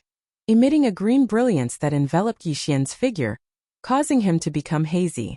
At the same time, the formless emperor's might of thunder suddenly burst out and was rendered to the extreme. Rumble. Crack. Crack. As the Rai-D seal was activated and its power was fully activated by Yixian, the entire Starry Sky Thunder Tomb began to surge like a riot. Indeed, the entire Starry Sky Thunder Tomb was extremely vast, almost like a corner of a vast galaxy. Even a warship would need a certain amount of time to cross it. But this emperor's might of thunder ignored distance. When it spread out, even the green lightning and golden lightning from extremely far away instantly sensed this powerful emperor's might and responded. At this moment, the entire Starry Sky Thunder Tomb seemed to come to life. Countless bolts of green lightning surged and countless bolts of golden lightning surged, turning this entire vast area into a cage of thunder and lightning. At the edge of the entire Starry Sky Thunder Tomb, countless bolts of green lightning and golden lightning gathered together, leaving almost no gaps. They formed a vast thunder barrier, preventing any existence from entering and at the same time preventing any existence from leaving. All of this was Yixian's will. If he wanted to kill this Starry Sky Fortress of the Heaven's Legacy race, the first thing he had to do was cut off its escape route. At the same time, only he could do all of this. Moreover, if not for the power of the Rai-D seal, Yixian would not have been able to accomplish this either. At the same time that the lightning barrier was formed, a thought suddenly flashed through Yixian's mind. Could he also brand an interstellar coordinate here? After all, in this place he was a supreme emperor. If he encountered a powerful enemy in the future, he could clearly bring them to this place and use the geographical advantage to kill them. Unfortunately, he wasn't sure if the system's interstellar coordinate jumping ability could bring other experts besides Yixian to jump as well. Thus, this idea could only flash through his mind and was quickly tossed to the back of Yixian's mind. He would go back and verify it before making a decision. Soon after, a thunder origin bead slowly emerged from the Rai-D seal above Yixian's head. This time, Yixian planned to test out the thunder origin bead's power. Chapter 3033. Source Pearl Mystic Light Rumble. Kacha. Kacha. Following the formation of the lightning barrier at the edge of the Space Lightning Tomb, a large amount of green lightning and golden lightning began to bombard the interior of the lightning barrier, engulfing the Butterfly Starry Sky Fortress in an overwhelming manner. Although the Butterfly Starry Sky Fortress was attacked by this kind of lightning when it entered the Space Lightning Tomb before, the situation before was completely different from now. This was clearly a kind of extreme bombardment under human control. The power of the lightning bolts increased exponentially, to the point that they surpassed the speed at which the death ray generator inside the Butterfly Starry Sky Fortress could produce black death rays. The layer of black death ray shield outside the Butterfly Starry Sky Fortress was rapidly weakening. This was no longer a problem of energy consumption, but a problem that they could not resist at all. Soon, when the black death ray shield was completely neutralized, the hull of the Butterfly Starry Sky Fortress would directly face the terrifying power of the green lightning and golden lightning. In the end, the ship would be destroyed and the people on board would perish in the blink of an eye. The situation had become so serious that it was a matter of life and death. Whether it was Shanbo or Ing Tai, both of them were shocked and panicked. Right now, the entire Space Lightning Tomb had become a cage. There was no way to escape. Once they rushed to the lightning barrier at the edge of the Lightning Tomb, the hull of the Starry Sky Fortress would probably explode. The lightning bolts there were so densely packed together that there was almost no gap between them. They had completely formed a real barrier. However, inside this cage, the power of the green lightning and golden lightning bolts had also increased. If this continued, once the death ray shield of the Butterfly Starry Sky Fortress was completely suppressed, they would have no choice but to directly expose themselves to the Lightning Tomb like the other party. Although the two of them were supreme mystic light realm cultivators, and even if their bodies were exposed to this lightning environment for a short period of time, they would definitely not be able to do so for long. However, there was no way to escape. In the end, only death awaited them. Thinking of this, Shanbo's expression changed drastically. A trace of regret appeared on his face. He muttered to himself, "Damn it! How could I be so careless and be trapped in such an environment?" Even though the opponent's cultivation is so weak, he is almost invincible in this thunder graveyard. All the thunderbolts listened to his orders. This is the rhythm of borrowing the power of heaven and earth to crush us. It is too sullen. If he didn't have this ability, a mere satellite state cultivator like him wouldn't even be considered an ant in front of us. At this point, Shanbo seemed to have suddenly thought of something. His eyes flashed and his face flushed red. This was a sign that he had entered a state of excitement. His gaze was locked onto the Rai-D seal floating above Yixian's head. The reason this kid is able to reign supreme in this starry sky lightning graveyard and command the lightning of the world is obviously related to the green gold seal above his head. That's definitely an origin source treasure. Moreover, it's a lightning-attributed origin source treasure. Once I seize that treasure, this starry sky lightning tomb will obey my orders from now on. I can kill that kid with a single thought. He's not even comparable to an ant. There is no turning back. Either I die here or I seize his thunder source treasure. Ingtai, you stay in the fortress. I will be back soon. He is just a satellite state ant. So what if he can make use of the endless thunderbolts in this thunder graveyard? The height of his cultivation base is ultimately a shortcoming. Once I make a move, seizing a thunder source treasure is just a piece of cake. The more Shanbo spoke, the more he felt that this was the truth. The most important thing was that he had no other choice but to do this now. Therefore, even though he was nervous, he could only say these words to encourage himself. As he finished speaking, he took a step forward and disappeared from the control cabin on the top floor of the Butterfly Starry Sky Fortress. He appeared outside the ship, surrounded by a mysterious brilliance, and quickly shot toward the place where the thunderbolts had gathered. Ingtai, who had stayed in the Butterfly Star Fortress, was stunned at first, but then his eyes lit up. He slowly shook his head and sighed. This is good. Anyway, there won't be any sparks between us. Since the new Shanbo has appeared, the best ending for the old one is naturally to die. You are courting death. You can't blame me. Besides, if you can die in the hands of the new Shanbo, then it will give Ingtai a legitimate reason to go and find him. This matter will be discussed in the meeting between the upper echelons of the human race and the Tianji clan. Ingtai will have the right to reason. You killed my Shanbo. Since you can't pay for it, then you naturally have to be my new Shanbo. Ha ha ha. In that case, if the old Shanbo wants to die, then Ingtai will think that Yu Cheng is the one. His words did make some sense, but the ruthlessness in his words sent chills down Ingtai's spine. This wasn't Ingtai, who wanted to turn into a butterfly with Shanbo. This was clearly a poisonous female scorpion that wanted to devour her husband. At the same time, outside the Butterfly Star Fortress, as a supreme existence in the mystic light realm, Shanbo did have the terrifying ability to stay in this kind of terrifying environment for a short period of time. The fact that he could do this without using the power of the Rai-D seal was enough to show the terrifying strength of a supreme existence in the mystic light realm. At this moment, Uncle Shan's body was surrounded by a mysterious profound light that was filled with a profound aura. His body transformed into an extremely fast-flowing arrow as he quickly shot towards Yixian. In the blink of an eye, he traversed more than half a distance. At this speed, he'd probably be able to arrive in front of Yixian in a few breaths of time. Once he got close, Yixian would not be able to protect the Rai-D seal with his insignificant fourth-order satellite cultivation. Realizing this, Yixian's eyelids twitched violently. With a great sense of danger approaching, he did not hesitate and immediately sent an attack command to the Rai-D seal hanging above his head. And it was extremely clear. He directly used a thunder origin orb. Whoosh! Rumble! A weak yet sharp sound of something breaking through the air suddenly rang out. The thunder origin bead, which had been spat out by the Thunder Emperor seal, and was revolving around the seal, instantly turned into a tiny golden light that was almost undetectable. It shot towards Shanbo, who was pouncing towards him at high speed. Along the way, there was clearly the sound of thunder surging. After all, it was the thunder origin orb, which represented the origin power of thunder. Once it was activated, thunder would rumble endlessly. This could not be more normal. Boom!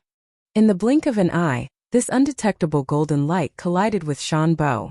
The latter was in this kind of environment where golden lightning was raging everywhere, and it was impossible to see through it, so he did not dodge at all.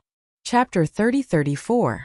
Harvest. The mystic light realm was the 11th realm in the universe. The so-called mystic light realm was the protective mystic light that Shanbo used to protect his body. It was said that this mystic light had something to do with the laws of the universe. The 10th realm was the Grotto Heaven realm. After reaching the peak of the Grotto Heaven realm and successfully forming a faint strand of mystic light, they could be considered to have broken through to the first level of the mystic light realm. In the entire mystic light realm, the only thing a cultivator could do was to continuously strengthen the strand of mystic light that they formed. After reaching a certain point, the quantity would cause the quality to change, and they would be able to break through and enter the next realm. From this perspective, it wouldn't be an exaggeration to say that this strand of mystic light realm was the life of a mystic light realm cultivator. When the mystic light was formed, life would exist. When the mystic light collapsed, everything would disappear. Even if they didn't die, they would return to their original form. In this kind of environment filled with endless lightning, the mystic light would collapse and return to its original form. The only result of falling back to the Grotto Heaven realm was death. Boom! There was an explosion, an extremely monotonous explosion. There was no continuous sound, no echo and no ripples. It was just a monotonous explosion. The power of this explosion shook the entire boundless starry sky lightning tomb, and it seemed like the space of this star region was about to collapse. As the explosion sounded, a scorching golden light spread out like a tide. The intensity of this light was so intense that even Yi Xian, who was like an emperor in this starry sky lightning tomb, couldn't look straight at it. He subconsciously squinted his eyes and tilted his head. When he turned around again, the golden tide that had spread out had completely dispersed. It fused back into the stellar lightning tomb, turning into endless green lightning and golden lightning. It was the origin energy that constantly gave birth to life. As for the Heaven's Legacy race upper echelon whose aura clearly surpassed the Grotto Heaven realm, his figure had completely disappeared. Not a single strand of hair was left behind. Such power instantly stunned Yi Xian. Although he didn't know that the mystic light realm was after the Grotto Heaven realm, just from the terrifying aura he felt from Shanbo, he was sure that the other party was definitely an existence that surpassed the Grotto Heaven realm. That was the cultivation base of the 11th major realm. However, this thunder origin bead had actually wiped them out in an instant, leaving not even a single strand of hair behind. Back then, the Weeping Soul Bloodhorn had only been able to crush the 9-star Ladybird Empress of the Grotto Heaven realm. But now, the thunder origin bead was able to instantly obliterate even the supreme existence of the 11th stage, who had surpassed the Grotto Heaven realm. Even if it was a one-time use consumable, it was still a precious treasure. More importantly, if Yi Xian wanted to summon the Weeping Soul Bloodhorn, he would have to privately discuss with the headless infant corpse in advance. However, he had absolute control over the remaining 9 Thunder Origin Pearls in his possession. He could blow up whoever he wanted, blow up however he wanted, and do as he pleased. Wouldn't that be great? Furthermore, he didn't have to worry about the Weeping Soul Bloodhorn exposing some of his secrets. It was a must-have item for traveling and killing people. Just based on this point alone, this trip to the Starry Sky Lightning Graveyard was already a huge gain.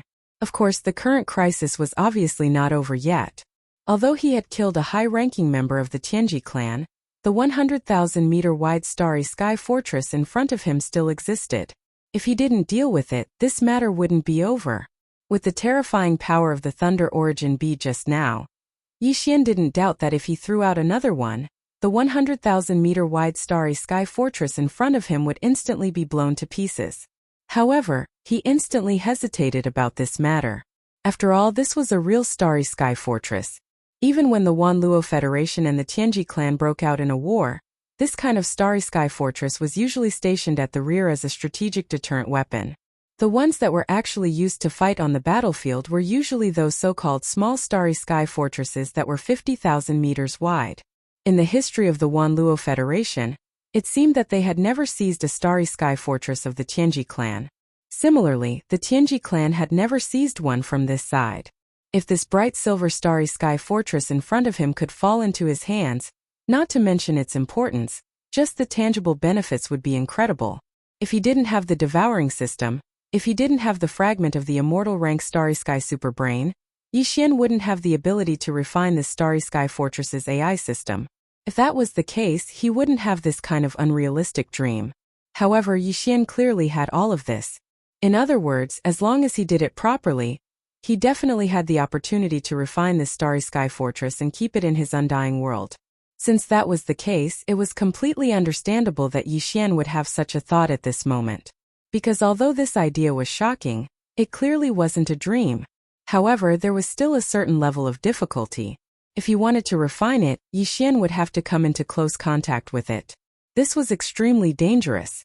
Just now, any random Tianji clan expert that appeared from this starry sky fortress was a supreme existence that surpassed the Grotto Heaven realm. What if there were a few more such existences inside? Even if there were only a few Grotto Heaven realm existences, it would still be extremely dangerous for him. At this moment, he still didn't know that there was only one true Tianji clan member left in this starry sky fortress. Although there were quite a few semi-intelligent androids and AI androids, none of them had developed their own consciousness and couldn't be considered true members of the Tianji clan. Once the AI system of this starry sky fortress was refined, they would all switch sides and become androids loyal to Yi Xian. Just as Yi Xian was deep in thought, thinking quickly about how to find out exactly how many Tianji clan members were left in this starry sky fortress. Then, he would think of a way to force them all out, which would make it easier for him to refine the starry sky fortress. Suddenly, a mysterious light flashed in the sky above the lightning graveyard, and the figure of a woman quietly appeared.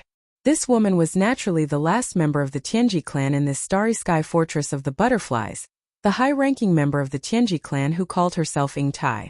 In other words, after her appearance, there was no longer a single Tianji clan member in the starry sky fortress behind her. There were only a few semi-intelligent androids and AI androids left. However, Yi Xian didn't know this yet. Otherwise, he would have taken action immediately. This was a once-in-a-lifetime opportunity.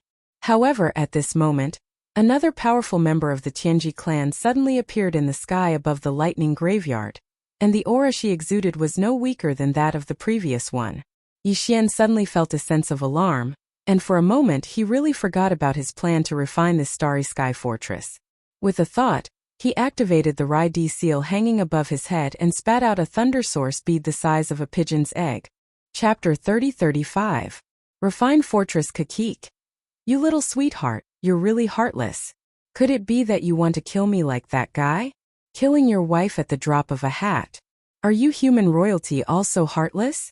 Following the death of Shan Bo, Ying Tai had automatically treated Yi Xian, who had killed Shan Bo, as the person she felt the love of a human being. After all, this was what he owed her. Therefore, when her words came out of her mouth, it was incomparably natural.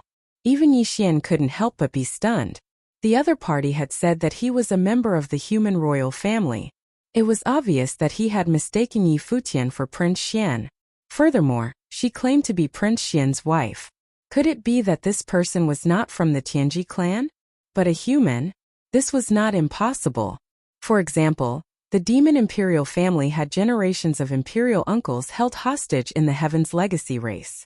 It was also possible that the wife of a prince of an eternal dynasty had fallen into the hands of the Heaven's legacy race. It wasn't that he was stupid. The key was that the Tianji race's androids were no different from humans in terms of appearance. Demon folk could be distinguished by their mental energy, and once they used their mental energy, they would be able to determine that they were not human. However, the Tianji race did not have this feature. In addition, Ying Tai's cultivation was who knew how many times stronger than Yi Xian's, so it was even more impossible for him to probe. However, Ying Tai had said it so naturally, so calmly, so it wasn't completely incomprehensible for Yi Xian to have such suspicions. Since that was the case, it really wasn't appropriate to kill him. At the very least, it was not appropriate to do so before confirming that this person was a member of the celestial legacy race. Of course, it wasn't that Yi Xian didn't have any suspicions in his heart. This beautiful and flirtatious woman's cultivation was simply too high. She was actually the same as the Heavenly Fate clan member from before, possessing a cultivation that surpassed the Heavenly Passage realm. That Prince Xian's cultivation was only at this level, so how could his wife be so powerful? However, this was not completely impossible.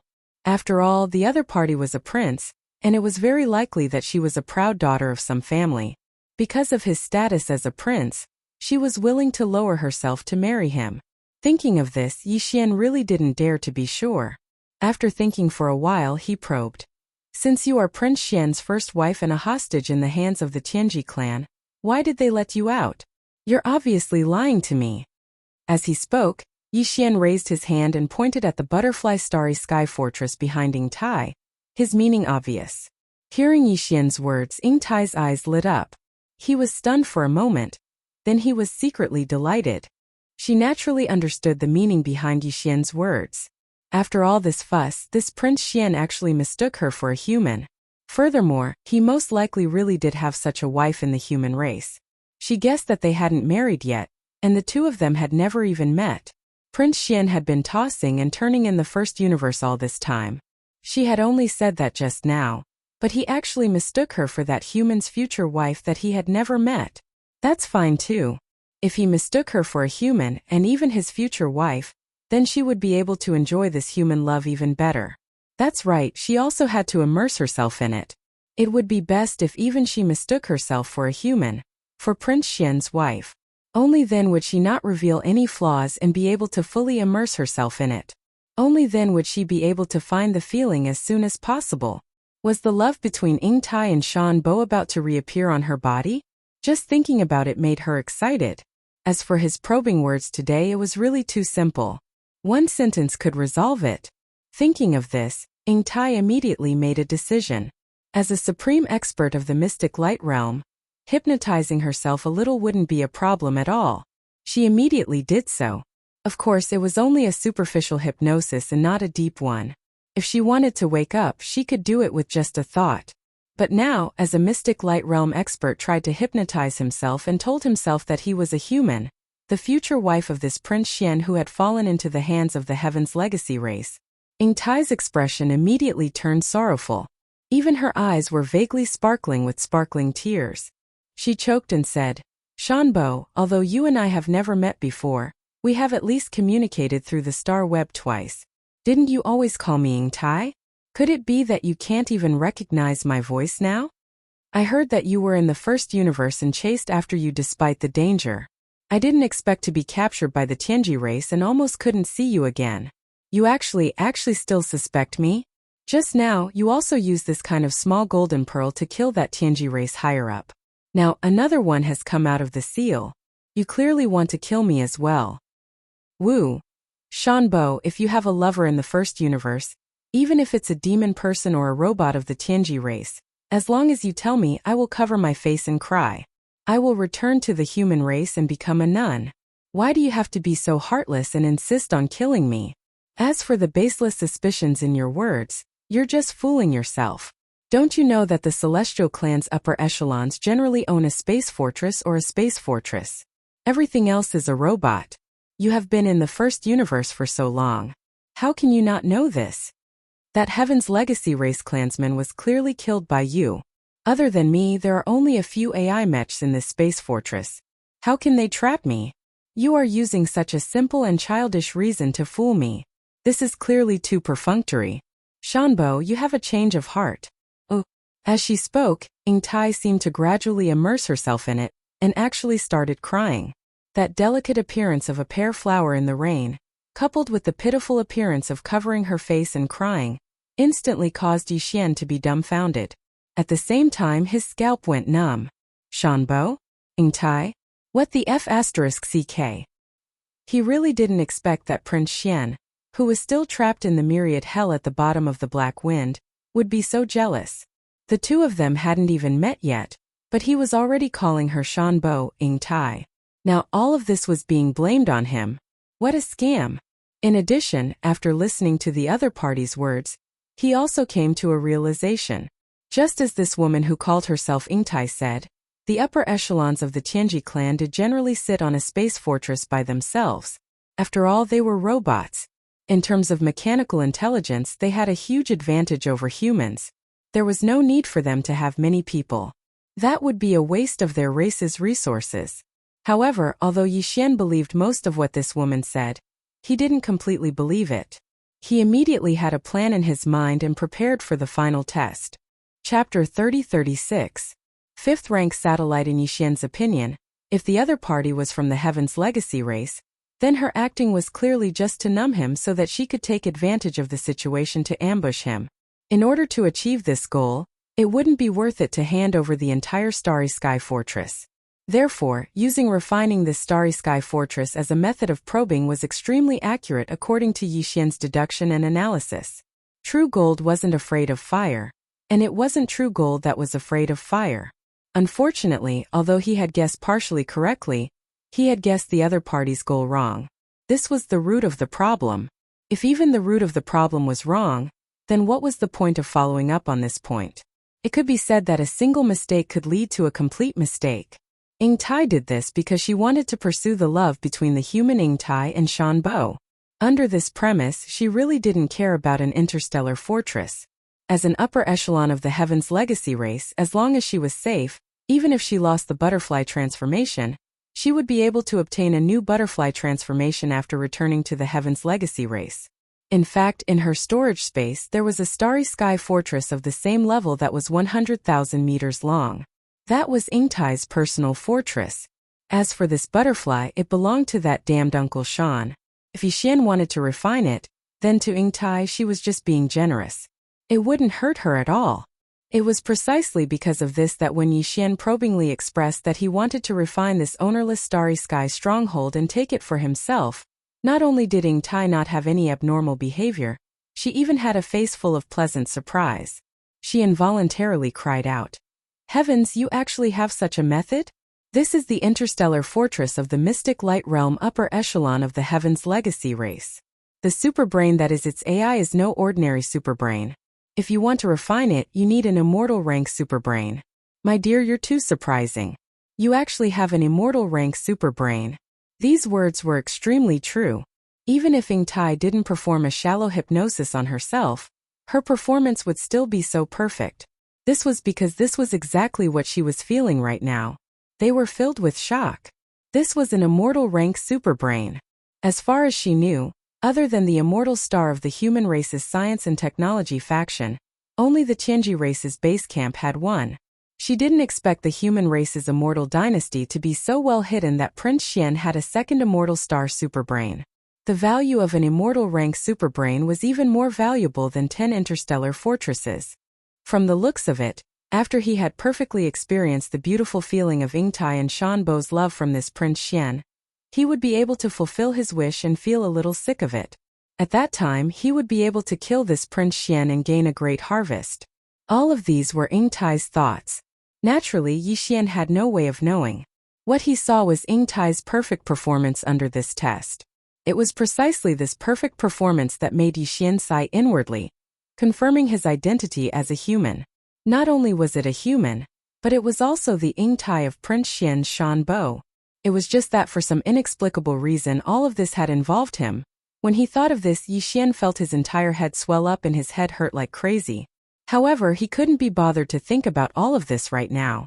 No matter what, an undefended interstellar fortress was right in front of him.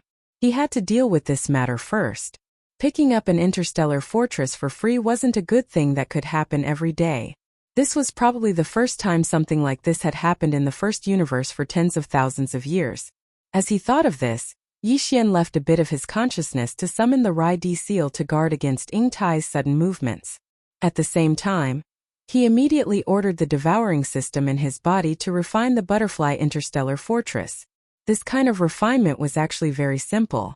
To put it bluntly, it was to use the core of Yi Xian's personal interstellar communication system, which was the fragment of the immortal rank interstellar superbrain, to send out a superbrain frequency to connect to the control core of the interstellar fortress. Then, like a hacker, it would attack the interstellar fortress and finally brand the fragment of the immortal rank interstellar superbrain. That would be the end of the refinement. Of course, all of this sounded simple, but the entire process was extremely complicated. Just think of the huge amount of tedious and complicated data that hackers in ancient times had to face just to break through a firewall. Therefore, even with Yi Xian's current fourth-order satellite spiritual sense and mental strength, if he were to personally control this matter, it would be an extremely troublesome matter. The best way to solve this problem was to be a hands-off boss, and let the devouring system take over the control of the intelligent core of the personal interstellar communication system. Ding! Discovered interstellar fortress. Begin refinement immediately according to the host's instructions. Progress 1. Progress 2. As Xingxian's personal space communication system successfully connected and merged into the main control center of the stronghold that was no longer defended, the familiar notification of the devouring system quickly sounded in Yixian's mind. This was clearly the first time he'd started to invade and refine it, and even started to read the progress. This also proved that Ying Tai's words were true. If there was a second member of the Tianji race in this interstellar fortress, how could they allow all of this to happen? It should be known that although the interstellar superbrain used as the control core of the interstellar fortress wasn't an immortal rank, it was definitely not an ordinary superbrain. The control core of Yixian's personal interstellar communication system was only a fragment of an immortal rank superbrain. Although it was probably going to level up soon after consuming a large amount of multipupil thought crystals, it was going to break through the fragment level soon. However, it was still a fragment. If the control core of the interstellar fortress was controlled by a member of the Tianji race, it would be impossible for Yixian's personal interstellar communication system to be so easily connected and merged into the interstellar fortress so quickly and easily. When he thought of this, Yixian's wariness towards Ying Tai immediately lessened. After all, everything that she had done proved that she was a human. Even Yixian felt that he couldn't find fault with her anymore. This process of reading the progress didn't last long. After all, the interstellar communication system was already undefended, so the refinement process wasn't stressful at all. After about half an hour, the notification of the devouring system rang in Yixian's mind again. Ding! Congratulations to the host for refinement success. Ding! Congratulations to the host for leveling up. Current level: 5th order satellite. Ding! Congratulations to the host for leveling up the superbrain fragment. Current level: infant. Chapter 3037. Translator. Endless Fantasy Translation Editor. Endless Fantasy Translation. I want to fall in love with you. Ding!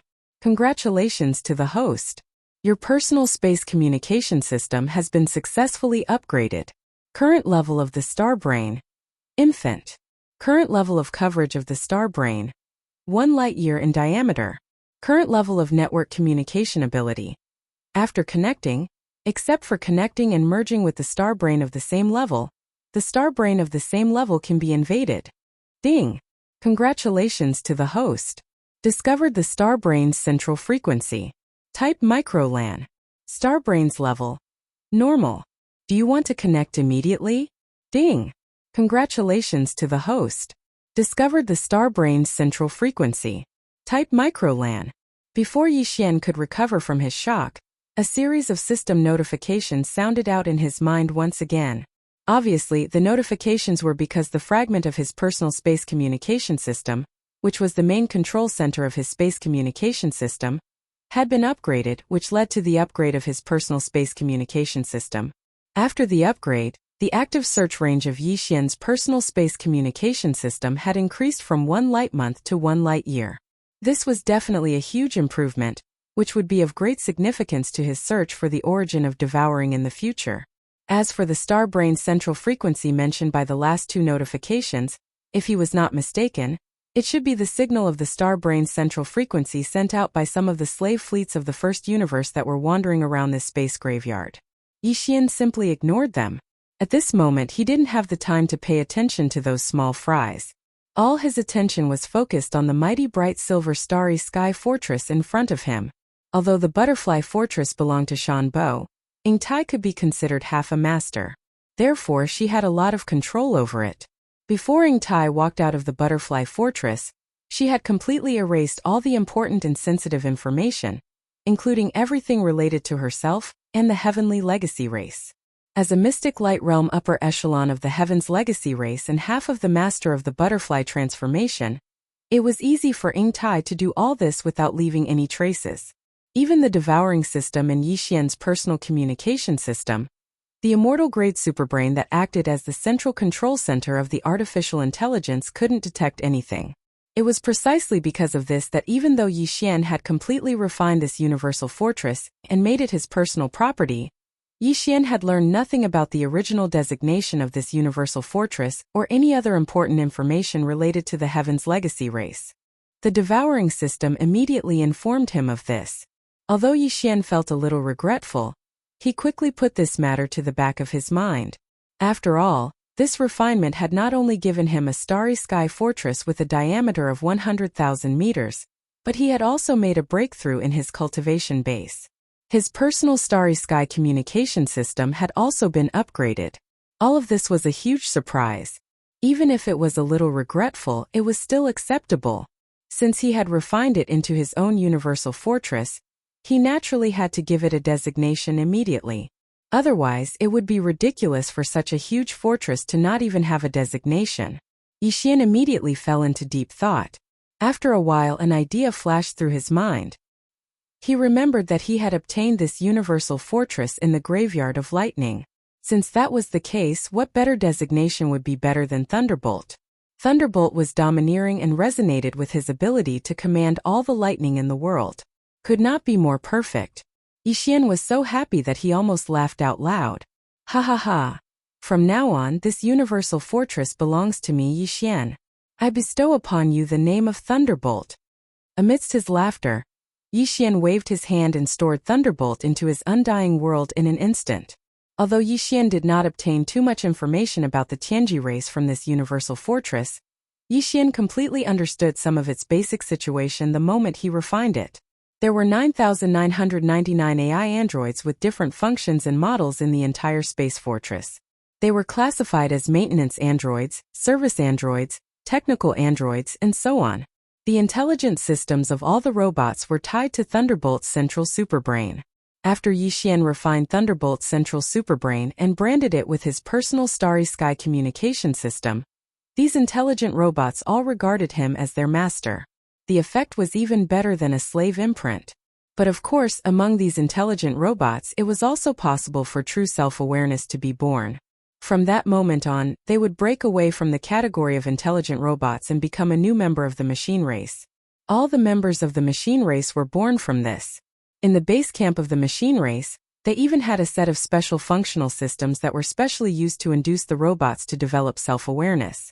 However, only special types of intelligent robots with great potential and value could receive the benefits of this system. Ordinary maintenance robots and service robots obviously did not have this opportunity. But even with this kind of free-range method, some intelligent robots would occasionally be lucky enough to develop self-awareness and evolve into true members of the machine race. This would require Yixian to observe and pay more attention in the future. Otherwise, once one of his mechanical servants was born with self-awareness, this would undoubtedly be equivalent to burying a time bomb. In the end, it wouldn't be a good thing. But all this was not something that needed to be considered now. The birth of true robots was not that simple and casual. After Yixian put away Thunderbolt's starry sky fortress, he glanced around and immediately fixed his eyes on Ying Tai. This woman was currently the most troublesome problem for him. First of all, I need to make one thing clear. I am not that Prince Xian. I am just a demon. Therefore you better not follow me. Otherwise, you will fall into the hands of the Tianji race sooner or later. After pondering for a while, Yixian tried to persuade Ying Tai to leave. Although this Thunderbolt graveyard is some distance away from the wormhole that leads to the third universe, with your cultivation that has surpassed the Grotto Heaven realm, I believe that before the follow-up forces of the Tianji race arrive, no one will be able to stop you. So hurry up and leave. Otherwise it will be too late. Kakik. You little sweetheart. Although you are still trying to trick me with words, at least you are worried about me. At least I didn't travel hundreds of millions of miles to find this place for nothing. Ying Tai didn't take Yixian's persuasion to heart at all. Instead, she laughed once again, and her eyes sparkled with brilliance. My dear, your concern makes me suddenly feel like I've found the sweetness of a butterfly's love. For this reason, I won't mention the part where you changed your heart before. We can start over. I have decided to follow you. If you don't go back, I will stay here with you. Chapter 30-38. Stop and rob. Falling in love? Transforming into a butterfly? Grand and spectacular? As Yixian mulled over these words, he suddenly felt his scalp go numb. At this moment, he felt that this woman in front of him was definitely a huge problem. However, she was a human, and it wasn't easy for Yixian to kill her. Furthermore, her cultivation was so high. If she was determined to stick to Yixian, there was probably no way for him to get rid of her. What the F***ck? How did he end up with such a huge problem? That Prince Xian really wasn't a good person. Why did he have to provoke such an existence for no reason? As Yi Xian muttered to himself, his mind quickly turned. No matter what, he had to get rid of this woman. Otherwise, with her by his side, even if the Tianji clan was made up of a bunch of idiotic robots, they would know that he was related to that so-called Prince Xian. They wouldn't care if this woman mistook him for someone else. She was Prince Xian's fiancée. How could she mistake her future husband for someone else? Although this matter could be explained, the key point was that even if it was explained, people who shouldn't have been paying attention would still be attracted. This wasn't good for Yi Xian. After hearing this woman mention it twice, Yi Xian already knew that the 11th realm after the Heavenly Passage realm was originally called the Mystic Light Realm. This woman was a supreme existence in the Mystic Light Realm. Under the circumstances where he couldn't attack her, Yi Xian originally had no chance of getting rid of her. However, that was in the past. As for now, Yi Xian's system title had been upgraded to the 3rd level of the Interstellar Explorer. He had the ability to jump through interstellar coordinates. To him, getting rid of a supreme existence in the Mystic Light Realm wasn't difficult at all, even if it was a supreme existence in the Mystic Light Realm. Thinking of this, Yi Xian's gloominess immediately dissipated. He had just obtained this ability and was planning to test it out. I'll say the same thing again. I'm not Prince Xian. You've got the wrong person. So don't follow me. You won't be able to keep up. If you don't believe me, I'll walk out of the lightning tomb right now. I don't want you to think that I used the lightning tomb's geographical advantage to shake you off. In order to make the other party give up, Yi Xian put in a lot of effort. As he spoke, he turned his head and glanced at Ying Tai. Then he took a step forward. With just one step, he was already out of the thunder grave. His figure appeared in the void of the universe outside the perilous land. At the same time that he walked out, the lightning barrier at the edge of the thunder tomb had already been removed by Yi Xian with a thought. Therefore, Ying Tai also stepped forward. She tilted her head slightly and looked at Yi Xian with a provocative expression. She seemed to be saying, "Fine, can't you get rid of me? Let's see how you do it." He appeared to be extremely confident. Unfortunately, Yi Xian was clearly more confident than her. I've said it before. Getting rid of you is as easy as pie. Sensing the provocation in the other party's eyes, Yi Xian's competitive spirit was also aroused. It was not a pleasant feeling to be looked down upon by a woman. At least he did not like it. This kind of self-righteous woman should be given a hard slap in the face. She would naturally know what was good for her after being slapped in the face. Thinking of this, Yi Xian grinned and immediately ordered the devouring system to start the interstellar coordinate jump immediately. The next moment, the familiar sound of the system's notification rang in Yi Xian's mind. Ding! System confirmed. Interstellar coordinate jump ready. Countdown begins. 3, 2, 1. Ding! Congratulations to the host. The jump has started. Whoosh! A weak sound broke through the air. From above Yi Xian's head, a small crack suddenly appeared in the void. An aura that was exactly the same as Yi Xian's own blood essence poured out. It instantly pulled his body and turned into a weak light that disappeared into the crack. Then, without waiting for Ying Tai to come back to her senses, the crack in the void instantly closed again. Everything returned to normal. Even with her supreme cultivation, she could not catch the slightest trace of it. In the blink of an eye, Yi Xian's figure had completely disappeared. All of this was obviously beyond Ying Tai's expectations. Her confident face finally changed at this moment. She cried out involuntarily. It has nothing to do with the lightning tomb. It's not teleportation. And it's not teleportation. What kind of method is this? How did he do it? Why do I have the illusion that he has gone to the other side of the universe in an instant? Traversing across a universe plane? How is this possible? The ultimate prince of the human race's eternal dynasty is indeed not simple. However, if you want to get rid of me like this, you are too naive. I'm afraid you haven't completely understood what the difference between the mystic light realm and the satellite realm means. At the end of her sentence, the shock on Ying Tai's face slowly disappeared.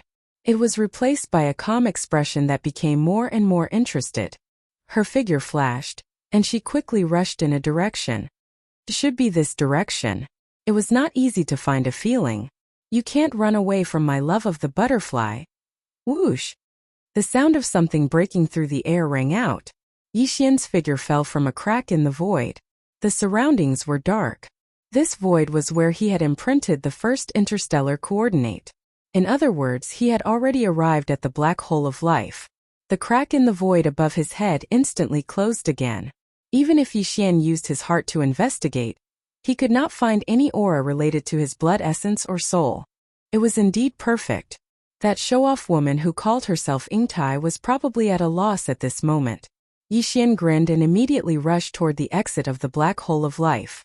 After all, the other party was a supreme existence at the mystic light realm. Yixian was not sure if she would be able to find any clues to determine the general direction of his jump. Therefore, Yixian had to leave this place as soon as possible to prevent the other party from catching up and exposing the escape coordinates he had left as a trump card.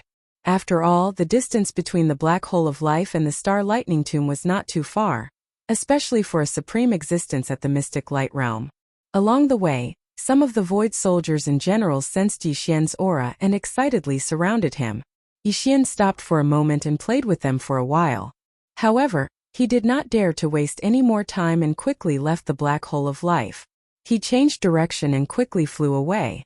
At the same time, the gears in his mind turned quickly as he thought about his next move.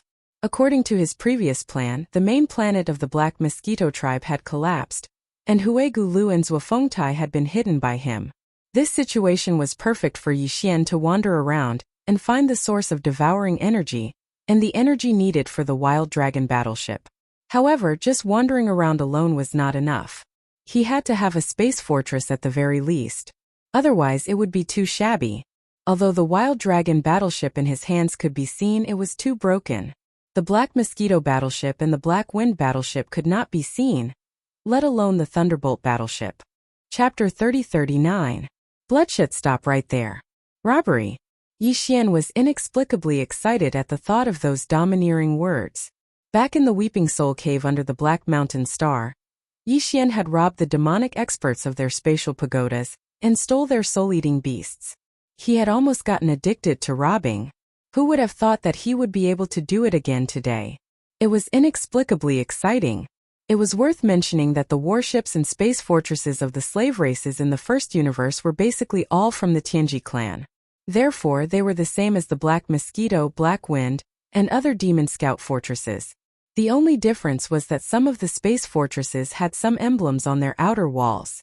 Obviously, this type of space fortress was not suitable for robbery.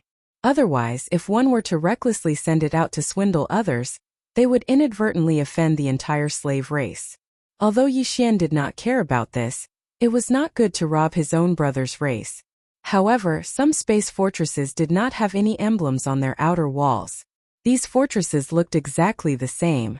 This type of space fortress could be considered a robbery target. In any case, after robbing it, all they had to do was switch the operators with their own demon slaves. No one would be able to tell anything. As for the matter of the Black Mosquito tribe not having a space fortress in Yixian, as the holy son of the tribe, suddenly obtaining one, when the time came they could just find an excuse to cover it up. Now that the Black Mosquito star zone was in chaos, the human elite fleet had just wreaked havoc here and destroyed some of the slave race's warships and space fortresses. When the time came, they could just say that they had accidentally found an ownerless space fortress in the void. The people inside were gone. They had probably escaped. After all, it was an ownerless space fortress. Why couldn't they just pick it up? As long as the slave clan that originally owned this fortress did not notice anything wrong, who would care too much about this matter without the victim's family? As for the success rate of the robbery, that was even less of a problem. In the first universe, the overlords of the Tianji clan were natural mechanical manipulators. They only needed one official clansman to control a huge space fortress. This was something that not even the most powerful scientists of the human race could do. But that was it. Among the other slave races, almost none of them could compare to the human race in terms of warship control or technology. Even the demon race didn't care much about technology. Not to mention the half-developed races such as the Oxhead and Horseface races. Meanwhile, the AI core of Yixian's personal space communication system, which was the fragment of the immortal rank space superbrain, had grown to its infancy stage. It was much, much stronger than before. Under these circumstances, Yixian didn't even need to enter the space fortress that was listed as the target of the robbery. He was able to successfully refine the intelligence center of the target through his personal space communication system. At that time, he could completely control the target fortress remotely and temporarily imprison all the existences inside. Then, he could bring people in and take over the sparrow nest. He'd carefully calculated all of this in his mind, and he'd long since come up with a plan. He could be said to be full of confidence. After concealing his figure and presence, Yixian wandered around the void. He didn't dare to approach the Black Mosquito Star Zone. Instead, he searched for targets at the edge of the Demon Star Zone. Although the Black Mosquito Star Zone had the most fleets of the slave races in the first universe, because they were too close together, it was inconvenient to take action. After all, it was a robbery. It was better to look for dark alleys in remote areas. These areas also had fleets of the slave races, but there were fewer of them. But because of this, it was more suitable for Yixian to take action. Soon a fleet entered his sight. This fleet wasn't huge. It only had 2 stellar state ships and a huge fortress with a diameter of 10,000 meters. The huge fortress looked exactly the same as the Black Mosquito ship and the Black Wind ship. Even the huge fortress in Demon Guard 1 Star Dock looked exactly the same. This huge fortress was obviously a standard one issued by the Tianji clan in the first universe. Most importantly, it didn't have any insignia on it. Even if someone stole it, no one would know its origin. That's it. Yixian followed it from afar.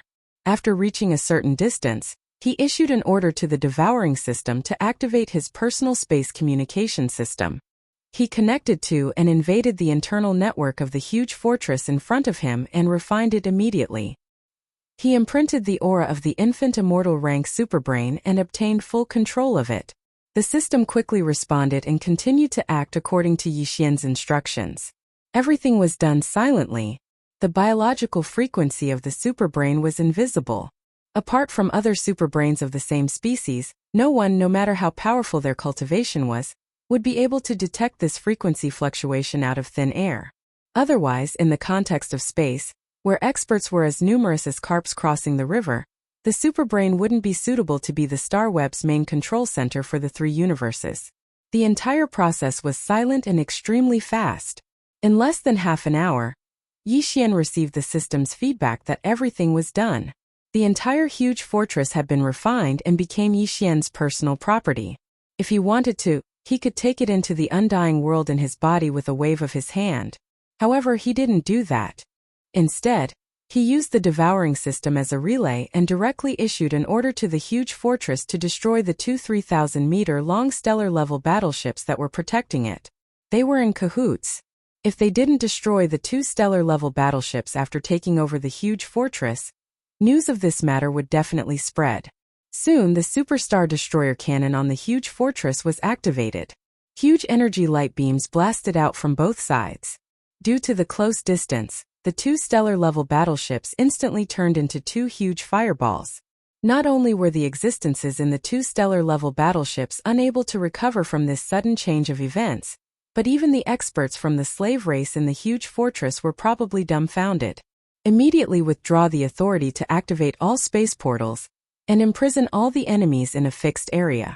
Wait for our own people to pass through before opening the portals and starting the cleanup. After the destruction of the 2 stellar-level battleships, Yixian immediately issued a new order. Then, with a wave of his hand, the Dongshu shuttle in his undying world was activated. A large number of experts walked out from it and rushed into the huge fortress that had already opened up the main passage. Huegu Lu Zuofeng Tai Wang Biao, 1,000 ferocious mosquitoes, and 1,000 powerful soldier ladles. In fact, just the first 3 Origin Realm Supreme existences were enough to crush the experts from the slave race in the huge fortress. Yixian didn't even need to use the forces in the Black Mosquito and Black Wind. Chapter 3040. Translator. Exodus Tales Editor. Exodus Tales Evil Spirit Slime. The interior of this fortress was the same as the Black Mosquito ship. It was divided into 4 levels, and the interior was also constructed using space folding technology. The only difference was that instead of the 10,000 cataclysmic prison, the lower level was a giant insect nest. Space folding technology had been perfected by the Tianji clan of the first universe for many years. Therefore, even the space fortress, which was assigned to the slave races of the first universe, used this advanced technology. In the immortal dynasties of the human race, only the warships of the military could use this technology. This fortress was originally called the Evil Spirit, but Yi Xian did not like this name, so with a wave of his hand, he changed it to the Holy Sun. In the future, he would mainly use the identity of the Black Mosquito tribe's Holy Sun to drive this space fortress around and swindle people. The name of the Holy Sun was the most suitable. At this moment, in the center of the spacious plaza on the second level of the Holy Sun, there was a large pile of dark green corpses. It was like a mountain, and at a glance there were at least 10,000 corpses.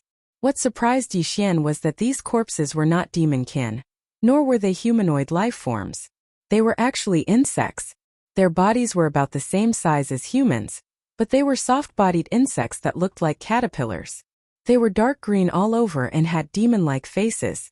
They looked extremely ferocious. These insect life forms had a very strange name. They were called evil spirit slime. Perhaps it was because their appearance was too ugly, and the surface of their bodies secreted a kind of greenish-black poisonous liquid. Even among the 100 slave races of the Tianji race in the first universe, this kind of evil spirit slime was extremely disliked. As for their masters, the Tianji clan, they obviously disliked them even more. This was perhaps the reason why this fleet of evil spirit slime was so lonely, wandering the edge of the Demonkin Star region without any companions. Now, all of the evil spirit slimes inside the Saint Child had been wiped out, turning into over 10,000 corpses that were piled up in a pile. In fact, there was no lack of experts among them. It was said that the strongest existences were 2 black hole stage 9 evil spirit slimes. However, in the face of the powerful army that Yi Xian had sent out, they were still easily annihilated. However, there was a nest in the saint's hold. It looked like a beehive and was packed with slime eggs. What a strange race. They built their nest on a bastion ship. According to Yi Xian's estimation, there were at least tens of millions or even hundreds of millions of evil spirit slime eggs in the lower cabin. Each of them was only the size of a human head. They were all packed together and had yet to hatch. If someone with trypophobia entered the lower cabin and saw this scene, they would probably go crazy on the spot. Just as Yi Xian was about to give the order to burn all the slime eggs in the hold, the notification from the devouring system suddenly rang in his mind. This time, the contents of the notification completely stunned Yi Xian. The surprise came so quickly that he could not believe it. Ding! Congratulations to the host. Discovered Crystal of the Fairies. Crystal of the Fairies, the crystallization of the power of the evil spirit slime. It is a natural life energy that can be absorbed by the world's insects. Do you want to collect it immediately? Crystal of the Fairies? The crystallization of the power of the evil spirit slime? How could the crystal of such an ugly soft-bodied reptile have the nerve to use such a grand name like the Crystal of the Fairies? This was the first thought that flashed through Yi Xian's mind. Although it was a little unbelievable, he quickly threw it to the back of his mind. None of this was important. The most important thing was that this unexpected success had finally led to the discovery of the energy source that could allow the world's insects to continue to reproduce and evolve. From the looks of it, the hundreds of millions of evil spirit slime eggs in the hold of the Holy Sun absolutely could not be burned. There were only about 10,000 evil spirit slime corpses in front of him, so there was a limit to the amount of Crystal of the Fairies that could be harvested. With the gigantic insect nest in the hold of the Holy Sun, Yi Xian would be able to obtain an endless supply of Crystal of the Fairies as more and more evil spirit slime hatched in the future. In this way, as the world's insects continued to grow, the evolution and growth of the Long Yi Xian fortress would also slowly enter the fast lane. When the Long Yi Xian fortress grew into an interstellar fortress with a diameter of 100,000 meters, Yi Xian would be able to drive it around the 3 dimensions of the universe. A life fortress that could rapidly repair itself at any time anywhere was simply too weak compared to an interstellar fortress of the same level. With this kind of excitement, Yi Xian immediately gave the order to collect the crystal of the evil spirit slime corpses. This scene was indeed too bloody, so he couldn't bear to watch it. He turned around and walked into a passage in the plaza. Half an hour later, 10,000 Crystal of the Fairies were gathered together and handed to Yi Xian. The Crystal of the Fairies were only a type of small red crystal. Moreover, they were extremely small, sparkling and translucent. They looked about the same as a pomegranate, and the largest one was slightly smaller than a pinky nail. 10,000 crystal of the fairies were only a small bag, so it was not very eye-catching. Yixian didn't bother to look at them in detail. Apart from keeping 10 of the largest crystal of the fairies as samples, he put them in a small box and threw them into his undying world. The rest of the fairies were all tossed to the devouring system, allowing it to transfer them to the Long Yixian fortress for the world's insects to absorb. He believed that not long after, the world's insects would be able to revive and evolve once again. As for the pile of evil spirit slime corpses, Yixian didn't let them go to waste. He immediately took out his Devil Bloodstar Tears sword. After 5 fusions, not only did the Devil Bloodstar Tears sword reach the epic grade of Starry Sky, it even gave birth to a Devil Bloodsword spirit. This kind of flesh energy was a great supplement for the Devil Bloodsword spirit. The moment it was taken out, Yixian heard the Devil Bloodsword spirit's cheerful buzzing sound coming from the Devil Bloodstar Tears sword. Following that, the Devil Bloodstar Tears sword was controlled by the Devil Bloodstar Tears sword.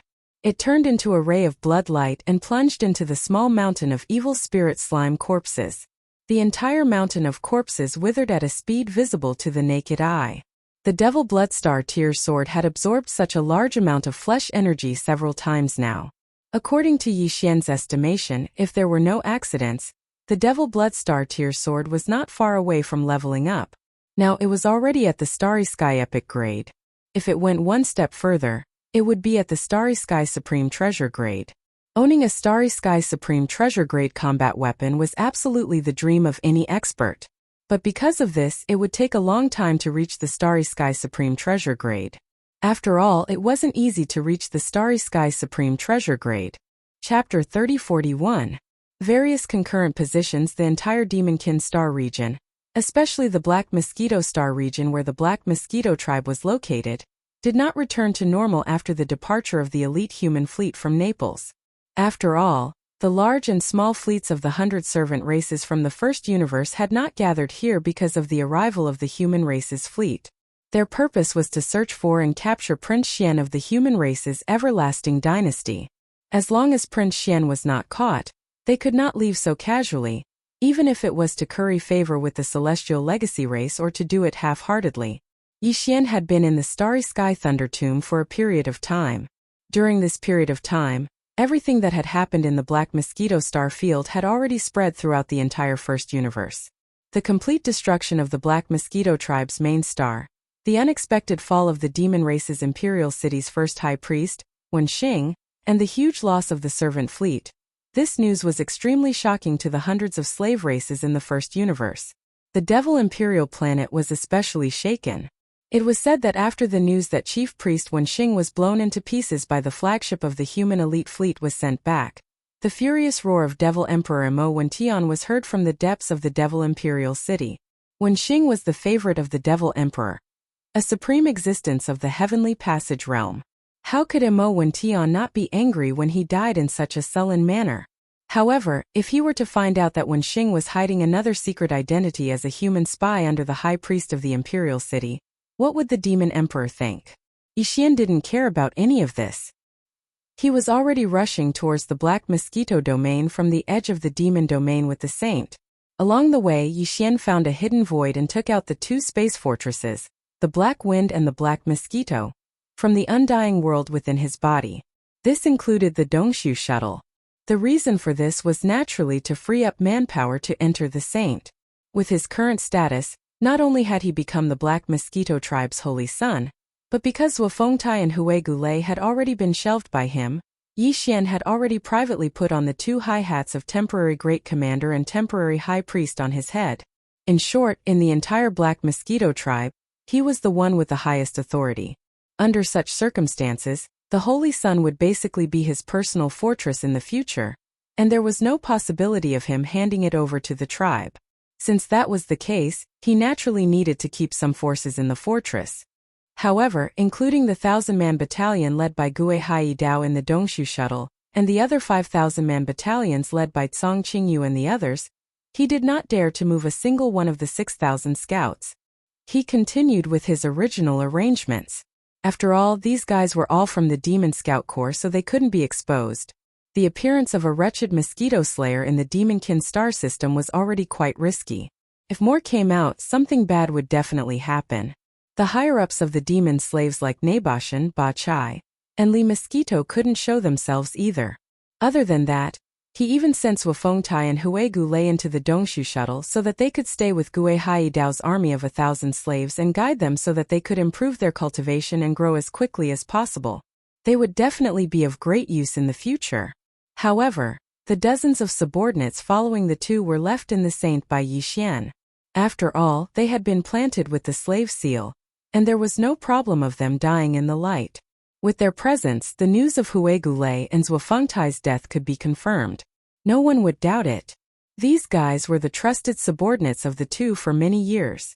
Yixian also didn't move the 1,000 mosquito beasts and 1,000 soldier ladles in the Dongshu shuttle. However, he transferred 1,000,000 mosquito beasts and 10,000 soldier ladles from the Black Mosquito ship and the Black Wind ship to the Saint.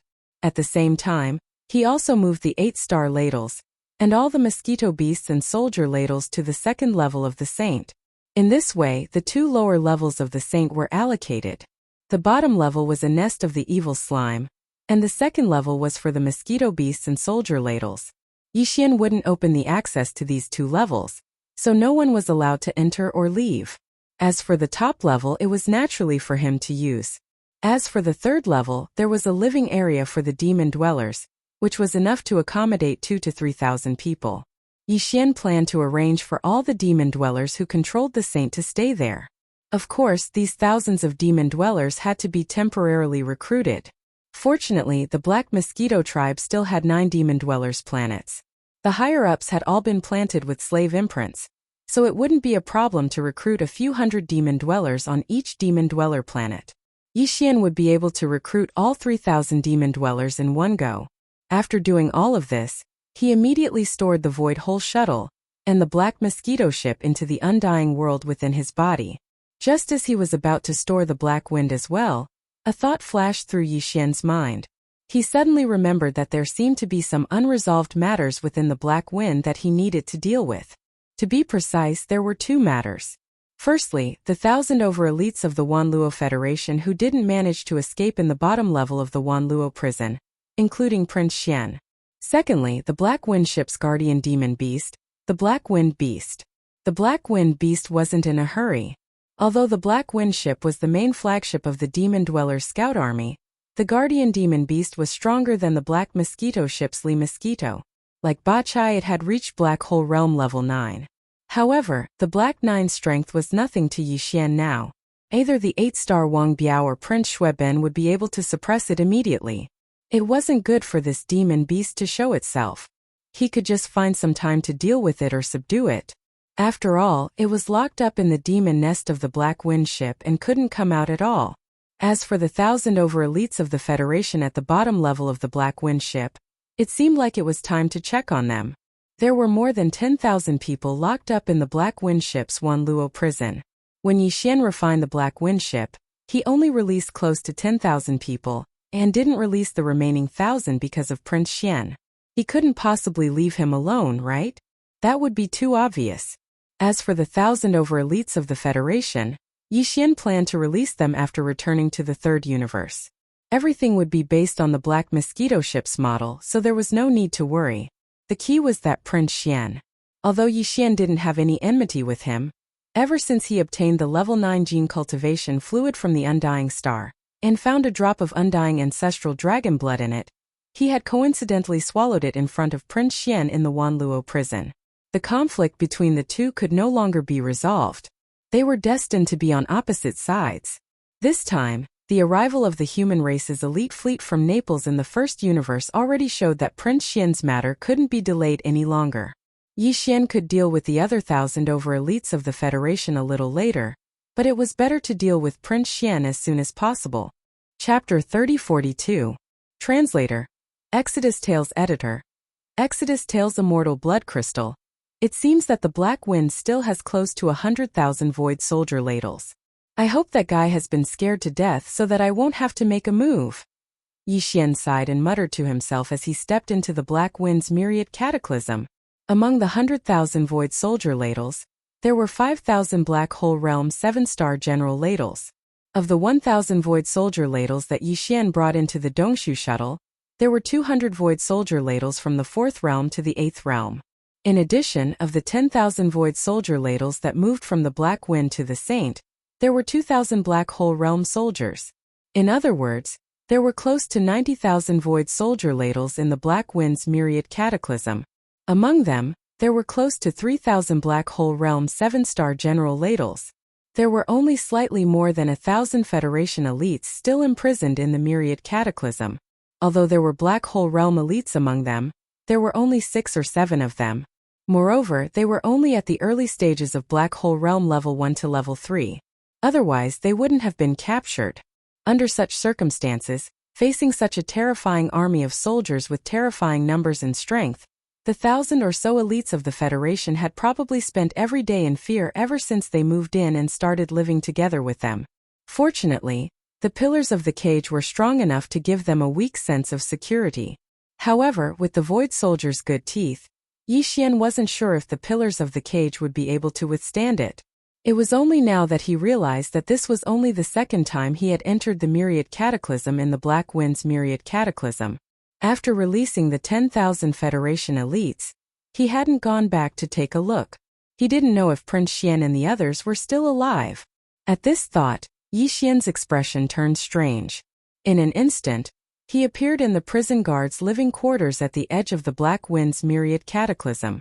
There were void soldier ladles everywhere.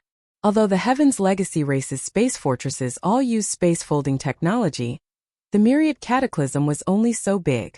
It was still a little crowded for 100,000 void soldier ladles to enter. Seeing Yi Xian and feeling the aura of the mother marrow that was being emitted from his body, the void soldiers immediately let out a light cry of joy. They all crawled over and followed behind Yi Xian as they walked towards the cage area of the Myriad Heaven prison. After Yi Xian released the 10,000 Federation elites, the rest of the cataclysm were all gone. Refining the Black Wind would be able to achieve this. Seeing Yi Xian cataclysm again, the 1,000 Federation elites were all taken aback at first, but then they realized something. Their faces contorted in shock, but there was also a hint of doubtful joy in their eyes. Yi Xian cataclysm had mixed in with the 10,000 escapees and left with them. He had used the devouring system to retract the pillars of the myriad cataclysm and open the myriad cataclysm. Thus, these people had no idea that Yi Xian cataclysm, the young man who had been captured in the Black Wind's myriad cataclysm, was actually the perpetrator of that inexplicable amnesty. But now they understood everything.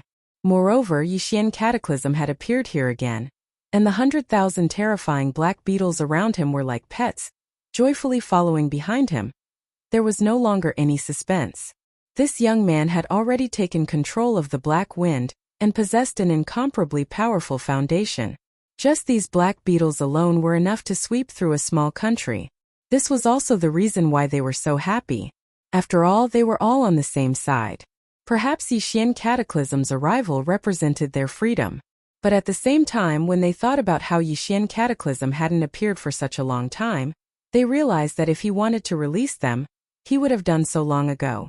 That was why, amidst their joy, they were also incomparably nervous and doubtful. Yi Xian cataclysm didn't pay any attention to all of this. His gaze swept towards the cage where Prince Xian was, and then his expression changed abruptly.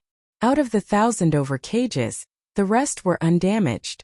Only Prince Xian's cage had a large chunk of 10 thick black pillars eaten away, and a large hole had appeared on one side of the cage.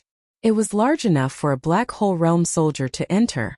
Inside the cage, apart from some bloodstains on the ground, that Prince Xian was already gone. Eaten by the soldier? But why did it only eat him? The other 1,000 over people were clearly fine. With this doubt, Yi Xian cataclysm subconsciously turned his head to look at the other cages around him. There was a questioning look in his eyes. The expressions of these people also became strange. They clearly understood what Yi Xian cataclysm meant and then carefully spoke one after another. That guy is a lunatic. He deserves to be eaten by bugs. Since that day, that guy hasn't had a moment of peace. It's rare for him to shut up, but he only takes a break. At most, after 2 hours, he immediately starts scolding again. Not only are we annoyed, but even these bugs are annoyed by him. After scaring him a few times to no avail, they simply gnawed a hole, crawled in, and swallowed him whole. He's a complete lunatic. He keeps saying that he's Prince Xian. Pooh! How can the prince of our human race's everlasting dynasty be like this? What a shrew! As these words entered his ears, Yi Xian slowly opened his mouth wide. At first he was shocked, then he didn't know whether to laugh or cry. In the end he was extremely emotional. This was truly a case of retribution for being cheap. Back then Yi Xian had been scolded so badly by him that he almost killed this brat on the spot. Who would have thought that in the end this brat would still die because of his cheap mouth? But then again, just based on this cheap mouth alone, no one would believe that he was Prince Xian of an everlasting dynasty. This was good too. At least this way, the everlasting dynasty's royal family's reputation would be preserved. Otherwise, once this matter spread through the other Federation elites in the myriad cataclysm, the entire royal family would be humiliated. Just as Yi Xian was thinking about this, a Black Hole Realm 7-star general suddenly crawled out from among the soldiers behind Yi Xian and went straight to Yi Xian. After chirping lightly twice, it opened its mouth and spat out a fiery red crystal. This red crystal was only the size of a pigeon's egg, but it was sparkling and translucent. It vaguely emitted an aura similar to that of the immortal ancestral dragon's blood that Yi Xian had refined. Yi Xian's expression changed slightly.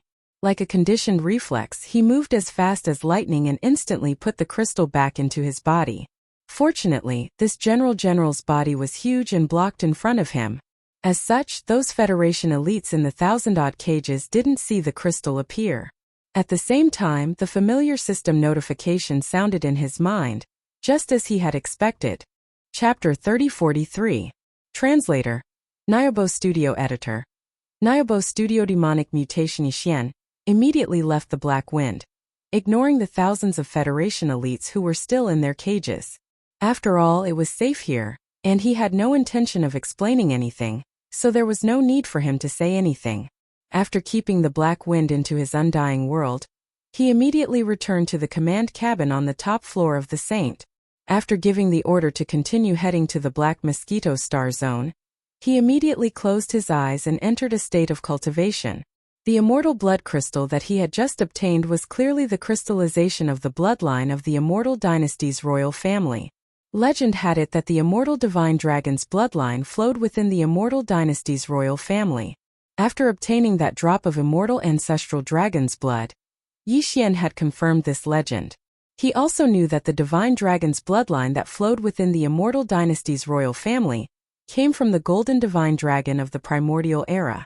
After Prince Xian was swallowed by the 7-star General Ladle, his flesh, clothes, and even the treasures he carried with him were probably all digested. The Void Soldier Ladle could even eat through the universe, let alone these things.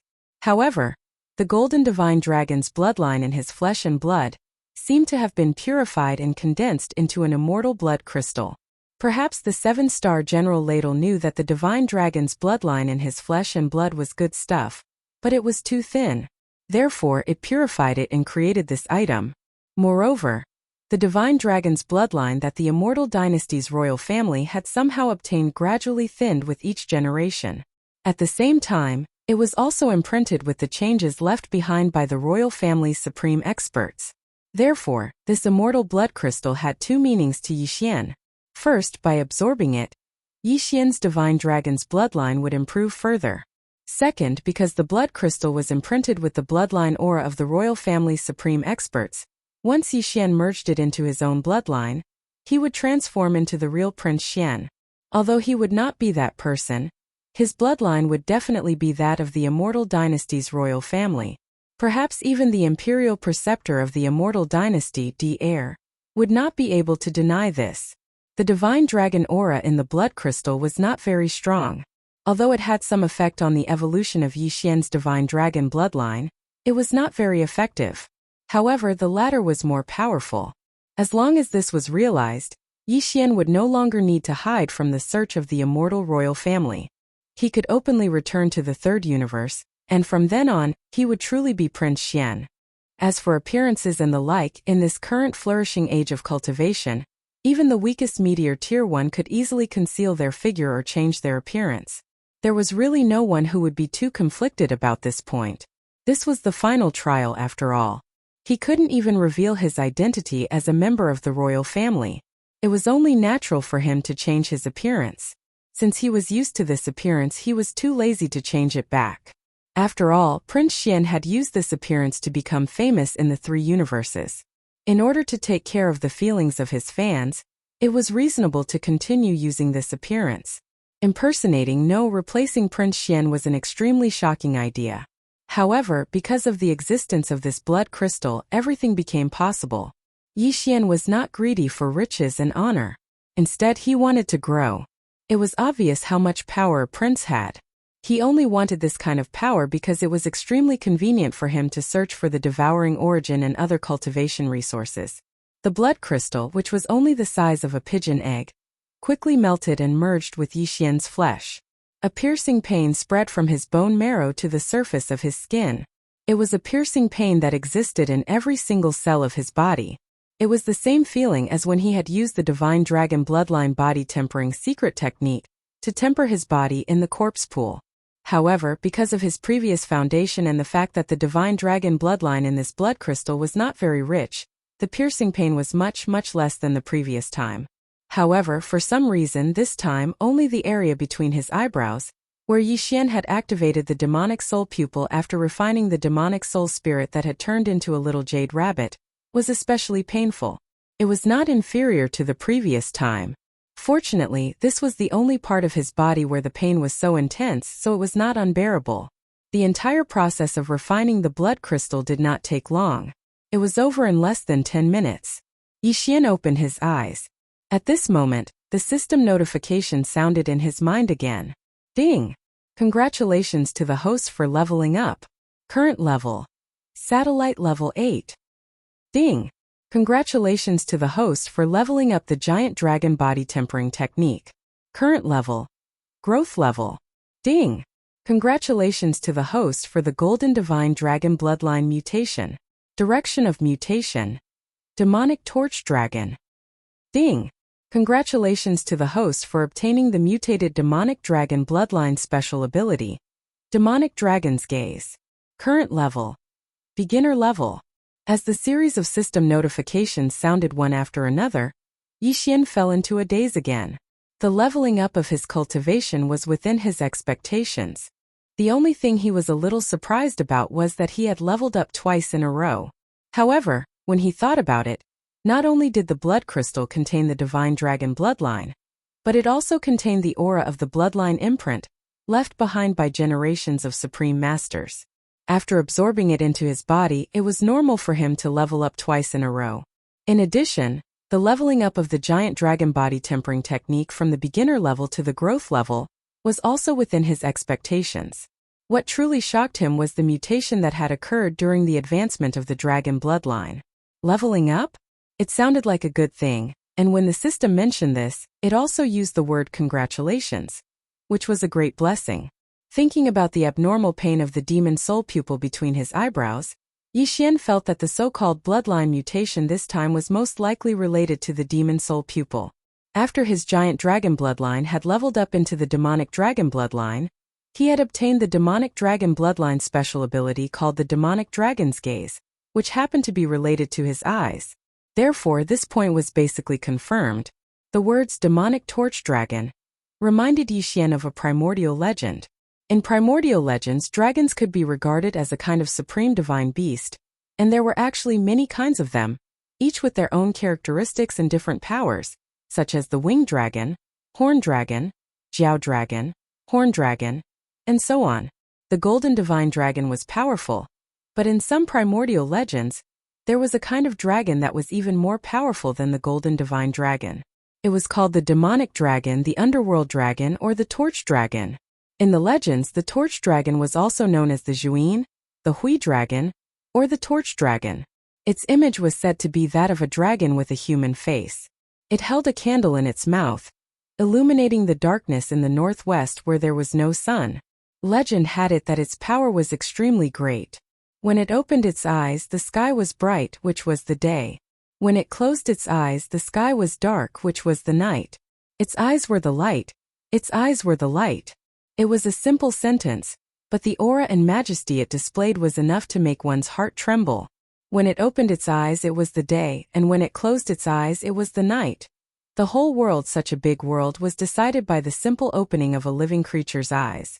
This kind of saying was almost exaggerated and too mysterious. Chapter 3044. Translator. Nayarbo Studio Editor. Nayarbo Studio. Goodbye to the ferocious mosquito emperor this time. Yixian had gained a lot. As a result, he, who had been pleasantly surprised recently, couldn't help but feel his heart pounding. His cultivation had reached the 8th stage of the satellite realm, and he only needed to advance one more stage to reach the full circle of the realm. After that, he would reach the 4th major realm, the planet realm. Even a rocket wouldn't be that fast. Obtaining the identity of the immortal royal bloodline had resolved the crisis in front of him. Yixian could openly return to the 3rd universe at any time. After returning, there would be many benefits. Using the identity of Prince Xian, it wouldn't take long for him to find the origin of engulfment to reap the rewards. More importantly, he had obtained the demonic dragon bloodline ability. He immediately looked inside and checked his mind. The golden scale that represented the inheritance of the golden dragon bloodline had indeed turned black and gold. It seemed more mysterious, thick, and ancient. Judging from its black and gold color, Yixian most likely possessed the bloodlines of the demonic dragon candle dragon and the golden dragon. This could be inferred from the fact that he possessed the dragon tempering technique and the demonic dragon's gaze, 2 different bloodline abilities of the dragon clan. This sudden fortuitous encounter changed Yixian's thoughts rapidly.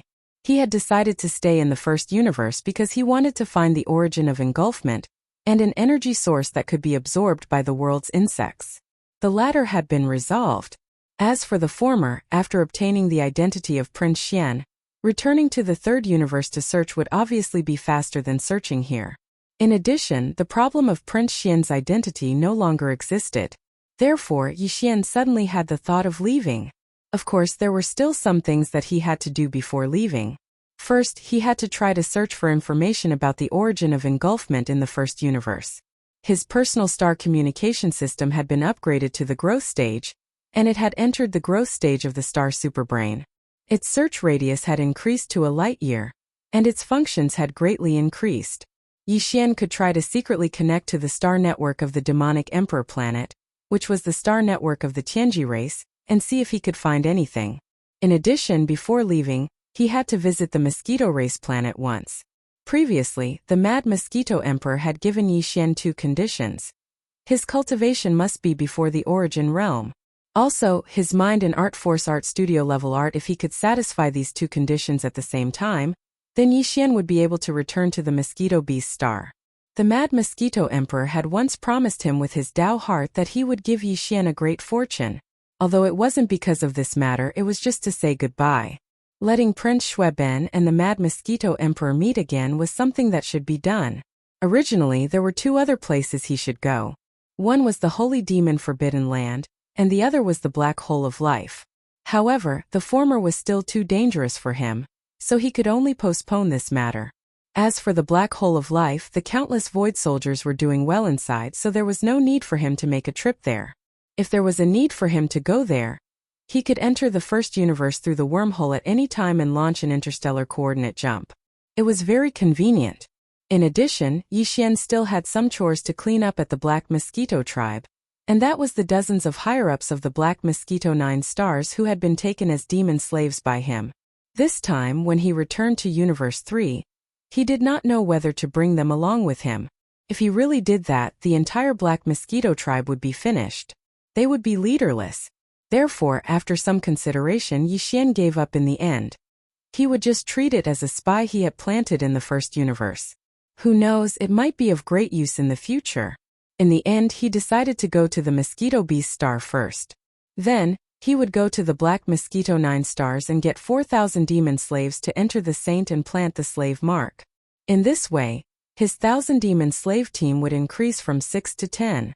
A total of 10,000 demon slaves. Just thinking about it was scary.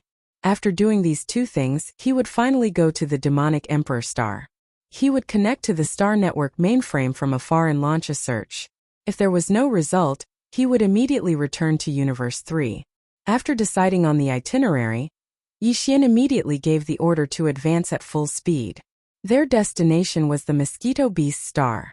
Half a day later, Yixian put away the saint in the distant void. His physical body crossed and entered the atmosphere of the Mosquito Beast star.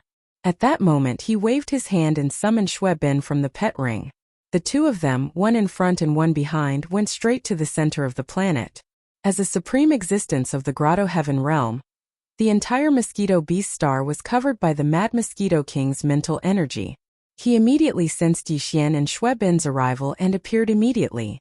Then, after seeing Yixian for the first time, his expression changed and he exclaimed in shock, "Damn! Are you on steroids every day, brat? You're almost at the peak of the satellite realm? How many days have you been away?" Yixian was a little proud at first, but after sensing the Mad Mosquito King's aura, he immediately rolled his eyes. "I'm only at the 3rd level. No matter how many levels I have increased, it can't be compared to your breakthrough in the Grotto Heaven realm, right? Last time you were at the 1st level of the Grotto Heaven realm. How long has it been? You're already at the 7th level of the Grotto Heaven realm. You're the one on steroids every day. Hee brat, I'm not breaking through, I'm recovering. It's good that I'm in high spirits. Of course it's fast. Then what was your original cultivation level? Mystic Light Realm? Or even stronger?" Yixian took this opportunity to ask again. He had always been curious about the Mad Mosquito King's cultivation. This guy was too mysterious. "Huh, you even know that the 11th level is the Mystic Light Realm? Did you meet someone in the Mystic Light Realm recently?" The Mad Mosquito King immediately exclaimed in surprise. Then as he spoke, he released a strand of mental energy toward Yixian to investigate. When this strand of mental energy came into contact with Yixian's body, he didn't resist. He trusted the Mad Mosquito Emperor quite a bit. At the very least, the mental imprint that the other party had left outside his sea of consciousness had only been able to protect his sea of consciousness. It had never crossed the line and entered his sea of consciousness without permission. In the next second, the Mad Mosquito King suddenly exclaimed, "Golden Dragon Bloodline? Underworld Dragon 9 Bloodline? Desolate Ancient Yaksha Divine Ability? 6th level Mental Energy? And the aura of the Weeping Soul Blood Ape? Heavens, this tattoo. Could it be the Heavenly Tao Nascent Soul? No, that's impossible." As the Mad Mosquito King exclaimed one after another, Yixian's body shook violently, and an expression of disbelief appeared on his face. The Mad Mosquito King's mental energy clearly hadn't entered his mind. In fact, it had only touched his body for a moment, but it was as if it could see through Yixian. This was clearly through the faint aura left on Yixian's body by the Mad Mosquito King's bloodline and divine ability. Even that Heaven's Legacy race upper echelon and Prince Xian's fiancée Ying Tai definitely didn't have such an ability. Those two were supreme existences in the Mystic Light Realm. Chapter 3045. Crutch Yixian didn't hide much from the Mad Mosquito Emperor. Other than the part about Prince Xian, he basically told the Mad Mosquito Emperor everything. Of course, he wouldn't reveal the most important secrets about the devouring system and the undying world to Yixian. On one hand, the reason why Yixian did this was because he trusted the Mad Mosquito Emperor, and on the other hand it was because he could be considered to have a strong foundation. Even if the Mad Mosquito Emperor was an existence that surpassed the profound light realm, with the headless corpse of an infant, it would be useless for him to scheme against him. In addition, Yixian's honesty had another purpose. He hoped to get some feedback from the Mad Mosquito Emperor. Putting aside his cultivation realm, the fact that the Mad Mosquito Emperor was able to recognize the aura of the giant golden dragon and the underworld dragon 9, as well as the Weeping Soul Blood Ape and the desolate ancient Yaksha, showed just how mysterious he was. He even knew the origin of the headless corpse lamp tattoo on Yixian's chest with a single glance. He even uttered the words Heavenly Tao Nascent Soul in surprise. Was it the Heavenly Tao Nascent Soul corpse? Could it be that this headless infant's corpse is actually the embodiment of the will of the Heaven Tao from the primordial era? But why was it in the form of a baby? Who cut off its head? Also, what was the truth behind the War of the Ancients? If the headless infant corpse was really the will of the Heavenly Tao from the primordial era, Then how could it have caused such a destructive war? The powerful beings of the primordial era were divided into two camps. One camp called themselves gods and the other camp was called demons. As the will of the heavenly Tao of that era, how could it allow this to happen? In fact, all of this had been entangled in Yi Xian's mind recently. From time to time it would pop up, making him fascinated and subconsciously recall the primordial age. At this moment, with the Mad Mosquito Emperor's abnormal behavior, Yi Xian felt like he had found the hope of answering all of these questions. As such, he immediately told the Mad Mosquito Emperor about most of his experiences. Then he started to question the Mad Mosquito Emperor. Don't ask about these things. I won't tell you. More accurately, I can't tell you and I don't dare to tell you. At least, before that thing on your chest allows it, you won't be able to get any more information from me.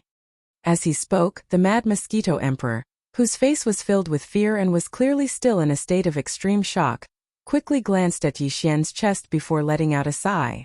You can forget what I said before. It will tell you what to do when the time comes. It will. Go back. I've heard about what happened in the Black Mosquito Star Zone recently. I didn't expect you to be a prince of the human race's everlasting dynasty. Since that's the case, you can't stay here any longer. Once Di of the Tianji clan finds out that he chose you, he'll probably pay any price to capture you. Even if the entire Tianji clan is destroyed, he'll definitely take you down. This matter can't be hidden for long. While Di still doesn't know, leave immediately. As for Shueben, speaking of this, the Mad Mosquito Emperor turned his head to look at Prince Shueben, who had been silent all this time but was much quieter than before. He seemed to be gradually returning to normal. There was a hint of gentleness in the Mad Mosquito Emperor's eyes. He smiled with relief. Before this, there was only hope for his recovery. Now, I'm absolutely sure that my son will recover his mind in the future, as long as he stays with you. Take him away. You respect him as your elder brother. What is there to worry about? Who would have thought that the bizarre affairs of the world could be so surprising? It's all worth it. So it has already, ha ha ha, laughing loudly. The Mad Mosquito Emperor no longer paid any attention to Yi Xian and Prince Shueben. He turned around and flew into the depths of the Mosquito Star, disappearing in the blink of an eye. The it he mentioned at the end was clearly the headless infant corpse.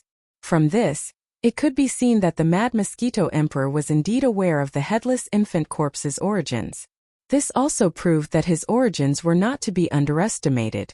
How could he be in ordinary existence if he was related to the headless infant corpse? Yi Xian fell into deep thought. The Mad Mosquito Emperor's words made him even more confused. Even the Mad Mosquito Emperor was so afraid of the headless infant corpse. Moreover, it seemed that Di also knew about the headless infant corpse. What was the truth behind all this? Filled with confusion, Yi Xian immediately left the Mosquito Beast Star with the Bloodben Prince. Then, he circled around the entire Black Mosquito Star region and went to visit all of the remaining Black Mosquito 9 stars. In just 3 days, he had lured 4,000 demon dwellers into the Saint. Moreover, during this period of time, Yi Xian had used all his strength to condense 4,000 different level slave seals. At this point, all of the devil cultivator experts within the Holy Sun had become his devil slaves. Since he had decided to return to the third universe, he considered that the Black Mosquito tribe could not be leaderless. After all, the higher-ups of the Black Mosquito 9 stars were his people. This had become the secret headquarters that Yi Xian had left in the first universe. He really couldn't let him decline like this. In addition, the high priest of the imperial capital Wen Xing had died. Huegulu had the opportunity to enter the Devil Royal Planet. After all, he was from Wen Xing's bloodline. The Devil Emperor Mo Wentian would more or less take care of him for old time's sake. Therefore, the high priest of the Black Mosquito tribe, Huegulu, and dozens of his trusted subordinates were all released by Yi Xian. They stayed on the Black Mountain Star. As for the great commanders Wufengtai, Yi Xian had just decided to take him away. It was a good thing to keep a demon dweller expert of the Fourth Order Origin Realm by his side.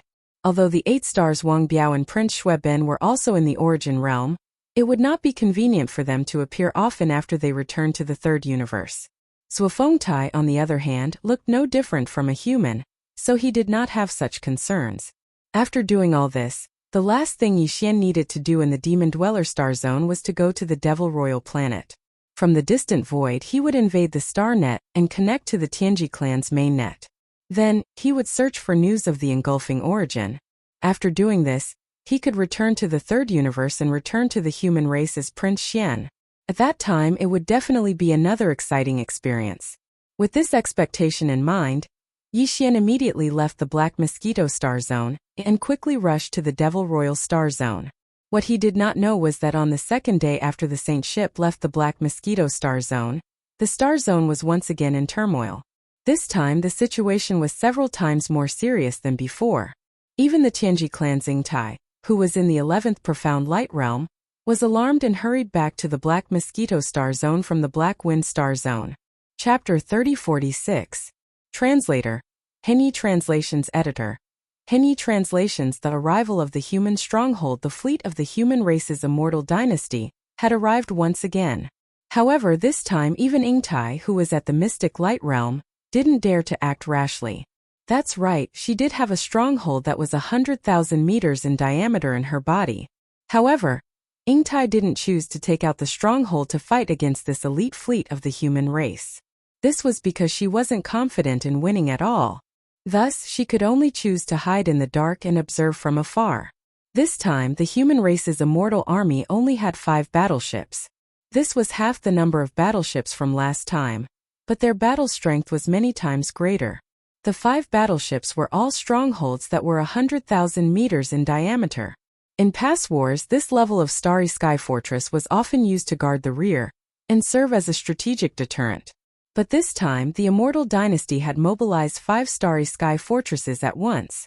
Such a grand display of power even gave Yingtai a fright. This also showed how determined the Immortal Dynasty was this time. They had to find Prince Xian. If he was alive, they had to see him. If he was dead, they had to see his corpse.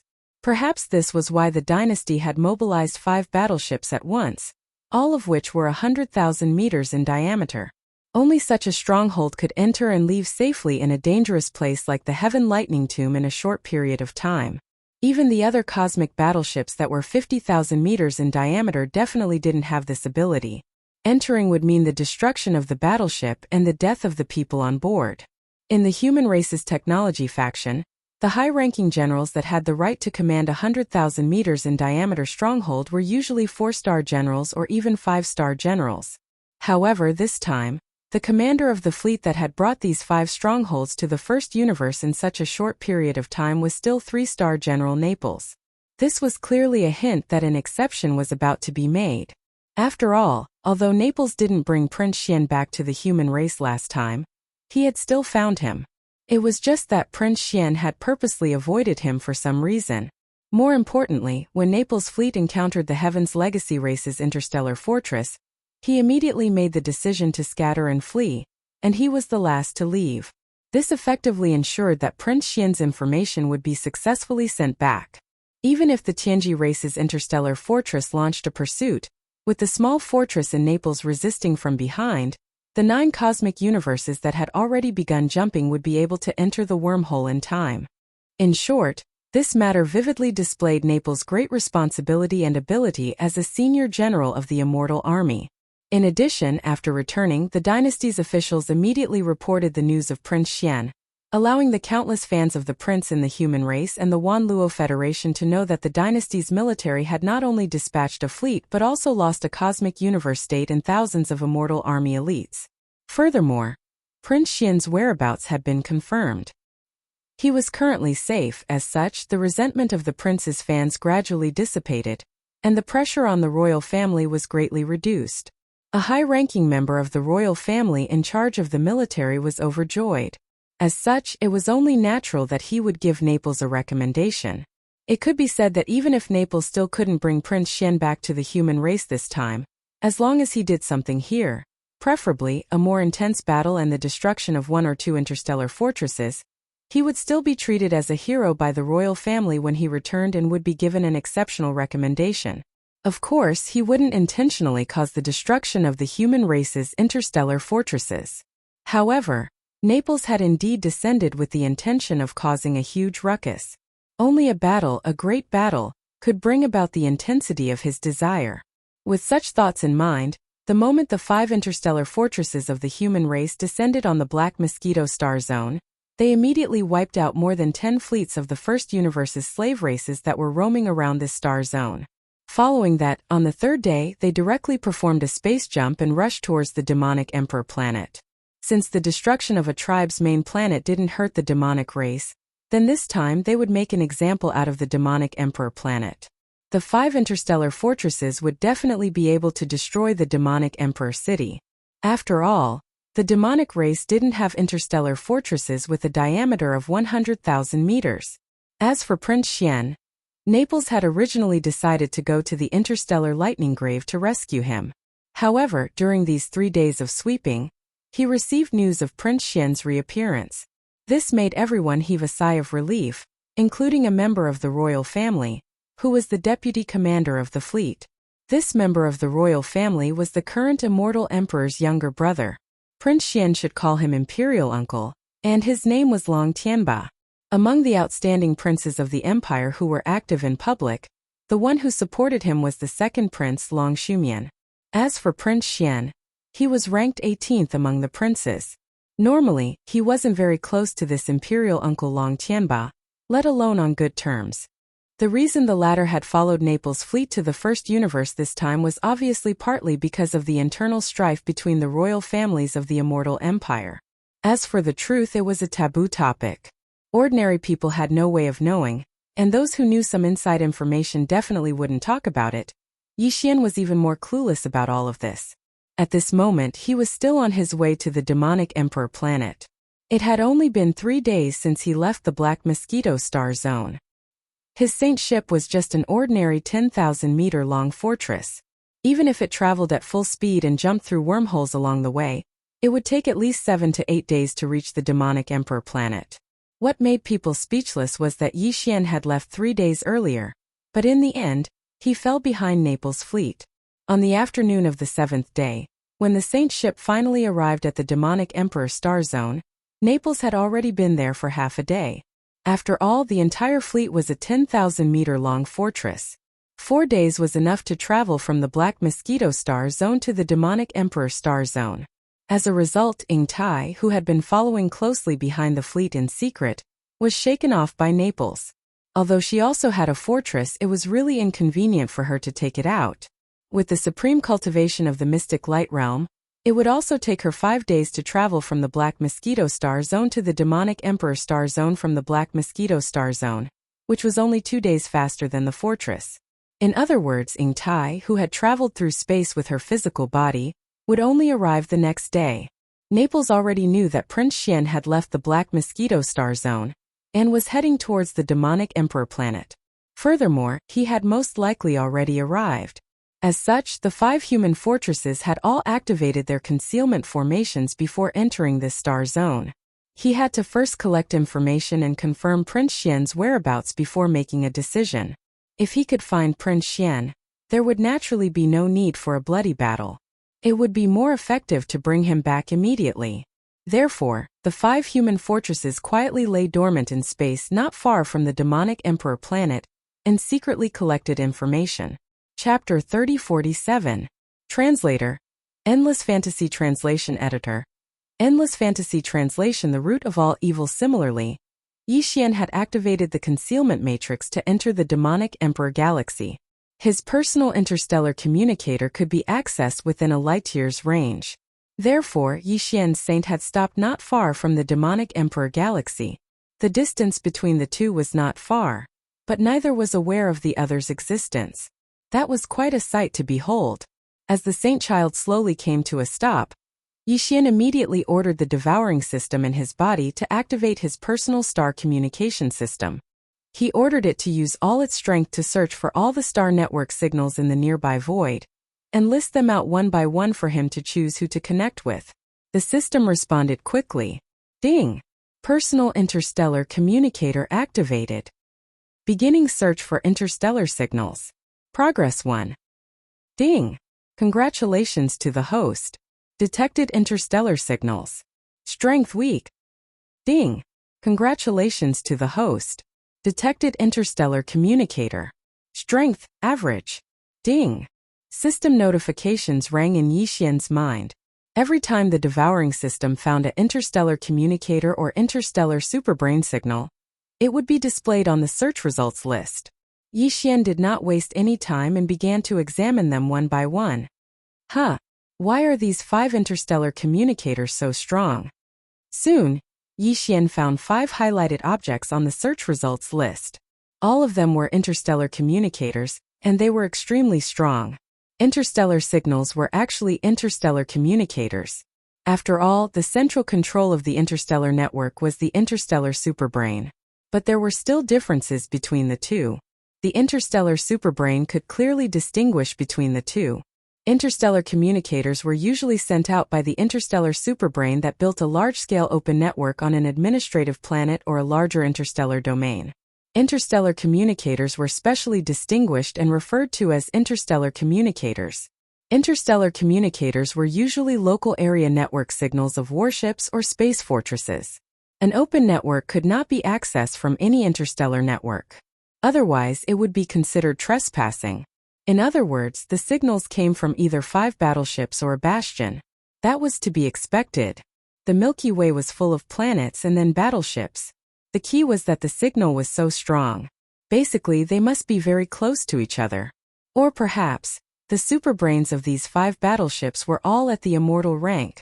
The latter was obviously impossible, so it could only be the former. However, there was not a single warship in sight around Yixian's Saint ship. It was obvious that the other party was also in a concealed state. Furthermore, with Yixian's immortal rank intercom and his current strength as a juvenile, he would be able to lock onto the general location of the star brain signal of an ordinary battleship or even a space fortress, even if the other party was hidden. However, not only were the 5 star brain waves ridiculously strong, they were also erratic, making it impossible to lock onto them. That's at least 5 cosmic state fortresses with a diameter of 50,000 meters. As this thought flashed through his mind, Yixian was immediately shocked. The first thing that came to his mind was the Tianji race's ambush. Of course, it could also be the 5 cosmic state fortresses that the Demon Emperor planet and several other fleets of the slave races in the first universe had put together. However, no matter which one it was, one thing was for sure. This had to be related to Yixian. This was the first universe. The demons and the slave race's fleets had activated a concealment formation and were lying in wait here. They couldn't have set up a trap for their own people, right? The only person they were targeting was Prince Xian. Could it be that his identity had been exposed? Or could it be that the matter of him killing that mystic light realm Tianji race upper echelon and seizing his silver cosmic fortress had already been exposed? Other than that, Yixian couldn't think of any other reason why the other party would make such a big fuss. 5 cosmic state fortresses. They could easily wipe out the entire Black Mosquito tribe. Fortunately, when I entered the Demon Emperor star field this time, I activated the concealment formation before coming here. In addition, as the main control center of the Holy Sun was refined by my personal Starry Sky communication system, the main control center of the latter is an immortal-grade superbrain that has entered its infancy stage. Therefore, while refining the Saint's main control center, its additional attributes were also improved to a certain extent. It no longer has to fear the signal search of the superbrain in this kind of small fortress. Otherwise, the consequences would be unimaginable. While feeling shocked, Yixian couldn't help but secretly rejoice. I'm afraid that the other party would have discovered me as soon as I entered the Demon Emperor planet. When that happens, the 5 cosmic state fortresses will open fire at the same time. If I'm caught off guard, even if I don't die, I'll lose a layer of skin. As he thought of this, a layer of white sweat appeared on his back. In that kind of situation, the Saint would definitely be lost, and he, in his haste, might not have had enough time to activate an interstellar coordinate jump. That would have been a dead end. After a moment of lingering fear, Yixian became even more cautious. He even specially reminded the devouring system to inform the personal cosmic communication system attached to it, so as to maintain the concealment of the signal as much as possible. However, this time, since he was already here, and he could immediately return to Universe 3 after finishing this last task. At that time, even if his identity was exposed and he had to escape publicly, it wouldn't matter. Therefore, even though Yi Xian realized that the other party had an ambush and that the 5 small star-level strongholds were in the nearby void, he still didn't give up on his plan to invade the Demon Emperor's star network and use it to invade the next level of the Heavenly Legacy Clan's star network. How could one catch a tiger cub without entering the tiger's den? Moreover, he hadn't even entered the Demon Emperor planet, but was still in the void of the Star River, which was quite a distance away from the Demon Emperor planet. If Yi Xian didn't even have the guts to do this, then there was no need for him to wander the Star River and seek Dao with his heart. At this time, the signal search of the communication system had been completed. Yi Xian quickly found the signal of the Demon Emperor planet's starry sky network, and then ordered his personal communication system to immediately connect, infiltrate, and directly use this network to log into the next level of the Tianji clan's main network, and launch a conditional search. This time, the search condition he gave was the origin of devouring. Considering that the name of the origin of devouring might be different here, Yi Xian even described the characteristics of the origin of devouring in detail. Although the devouring system knew about this, it wouldn't take the initiative to use it as a search condition, and so it didn't issue an order to the attached communication system.